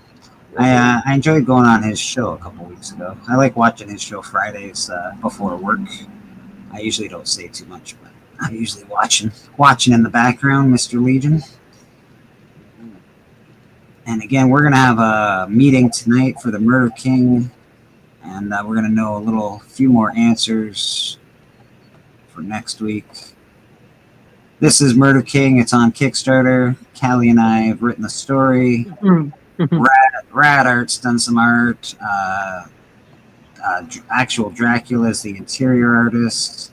And of course, Loke has done some art as well. That's Loke's piece right there. All that stuff will be for sale. Right now, you can just, it's a pre-launch. So right now, you just go to the bottom of the page. You see that notify me on launch. Hit that. And it will notify you. You can't sign up for your own project. What? That's bullshit. But yeah, that'll hit you. That'll let you know when we go live, when we actually launch the project. Tonight we're doing a bit of a meeting, so that should be fun. See what happens. Biggie had the best 84 line. He won a rap battle, left the community, and turned into Dr. Dre. That's awesome. Kind of how it went. Yeah. It's awesome. I think Boston's busy at the moment. Mr. Rad Art and Comics, what do you got going on with your bad self? Pretty much what I said earlier. Just be watching out for me here, and if you want commissions, hit me up. And yeah, that's it. Rad is an awesome artist. I know you don't see everything that Rad draws, but Rad, I have a piece back here from Rad, which is Dr. Spaulding. That's that one. And then, of course, that's a Rad piece as well. Rad is an awesome artist, as you can see. This is amazing. So go hit up Rad for some art. He's wicked. We love him here. We thank him very much for being on the show with us. Thanks, Rad. I appreciate you, brother. TM Nerdy, what you got going on with your bad self? Well, you can expect another Top 5 Biggie Shack Commandments this upcoming week. We're not sure when, but tune in to Biggie Shack's channel for that, because we'll definitely be doing it this week. And go vote for us, and just go vote for Biggie and Rad and Bleeker and Shanko and Matt Likes Comics and Comic Collector Geek and all of those guys, because they're all great guys and you should go vote for them. And K-pop. I'm sorry if I'm forgetting anybody. I just kind of decided to shout out a lot of people. We do have book club this week. It's Matt's pick. I forget the Avengers title, but Biggie will probably let you guys know in a second here. And then I will have Matt Likes Comics on, chatting with the comic community. Nice. Other than that, I'll be over on Biggie Shack's channel. So, and comment, if you guys want to be on Collective Club, hit me up in that and we'll make it happen. It happens every Friday at 9 p.m. Eastern over on Biggie Shack's channel. Mm-hmm. Yeah. Thank you. Biggie Shack, you're next one, man. What you got going on, sir? Well, the issue's talking about, I think it's 247. I'm not exactly sure, but it's the one with David Letterman, and it joins the Avengers. Yes, yes, it is. I already read it. Yeah, we'll be reviewing that Wednesday. And, of course, Collector Club, Biggie Shack Commandments. You know, I feel like I should have been nicer to JSS and Christina Payne because I had no idea how much power the wrench yields. Votings and awards. So hopefully I can get them to start dropping my link when they say vote for people. You know, so that's something I'm working on. I have to schmooze it up with those two, but yeah. So that little bit of this, a little bit of that. You know, Alan and Stepper. That's the big dog show right now, Monday night and Friday night. You know, they seem to be getting the most traction. If they don't fucking win, dude, I don't know what's going on with them awards, but. Yeah, they got a lot of people watching them. 50 people, 55 people. Yeah, I forgot to mention Darth Lopez. Go vote for him too. Yep, Darth Lopez. You know, a couple of us might be trying to schmooze in on that show, but it's all right if they don't have room for us to get in there. You know. Well, he's got room for some friends, just not his longtime friends like Biggie Shack and Bleecker Street Comics. It's fine though. It's fine. You know. Yeah. You can hang out with Chonko and Holyak Comics. It's cool. I get it. Yeah. Thank you for backing me up on this, Bleecker. But yeah, just getting the word out. You know. What else was I going to say? Oh yeah, shout outs to Jigs because my boy TM got like 5 slabs coming, and Legend's getting 8, and Benny's getting 8. And I'm getting 1. You know, at least I got 1. But shout out to Jigs, and what else? I'm going to go with shout outs to Melody, my nice girlfriend. So, that's very nice. And my son. Yeah, my son. Very nice. I also do want to say Comics Curing Cancer is around the corner, so don't forget about that, folks. Mr. Bobby D, what do you got going on with your bad self, sir? Oh, shit. Well, they got the Chiefs game coming on here in a few, man, so I'm about to get tightened up. Get ready for the game. Go Chiefs against those dirty birds, you know, the Ravens. Dirty birds. And, yeah, man. And it's a pleasure being here on church, man, with you guys always, man. You know what I'm saying? I was feeling a little bit upset last night because of the thing, man. But if that's my biggest worry, you know, I'm doing all right. But I came in here, I aired my grievances, and I got it off my chest. And so, like, appreciate the church, man. Yeah, I love you guys. Yeah. We appreciate it. And then, yeah, you can catch me on church. Yeah, I'm all try to be on Sunday. Yeah, spreading the good word. And my only regret is I only got one life to give to my country and to my comic community. Yeah, man. Patient. We love you, buddy. Thanks very much for being here, my man. Appreciate you. Boston Chris, he's not available at the moment. He's here, but not here. He does Sweet Chin Music on Thursdays with Papa Whaley, Biggie Shack, Beckerman, and D. Hey, can I think I know what Boston Chris is gonna be up to this week. Oh, yeah. I'm gonna speak for him right now.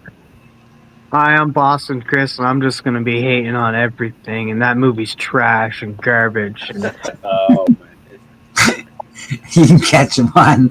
You can catch him on Sweet Chin Music. You can catch him on Church. You can catch him on The Hunt.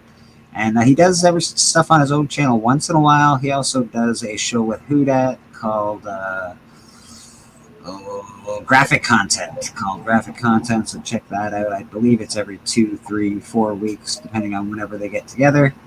And of course, here you can see me every Sunday on Church with some of the best people in the community. People that want on, you're more than welcome. These fine folks that hang out with me, they come on almost every week. They're awesome. Very happy to know them. Very happy to meet them. Don't forget about Comics Curing Cancer. I believe that's the next thing going on in that community. Of course, vote for the Comic Book Community Awards. Comics Curing Cancer is coming up soon. Don't forget about that. It's important.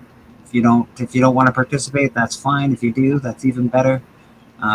If you do want to do anything or donate or whatever, you can donate directly to the Comics Curing Cancer Society. If you don't want books, you can do it that way. If you want to wait, they're going to have obviously a lot of books for sale, and all those proceeds go to going to the American Cancer Society, I think it's called.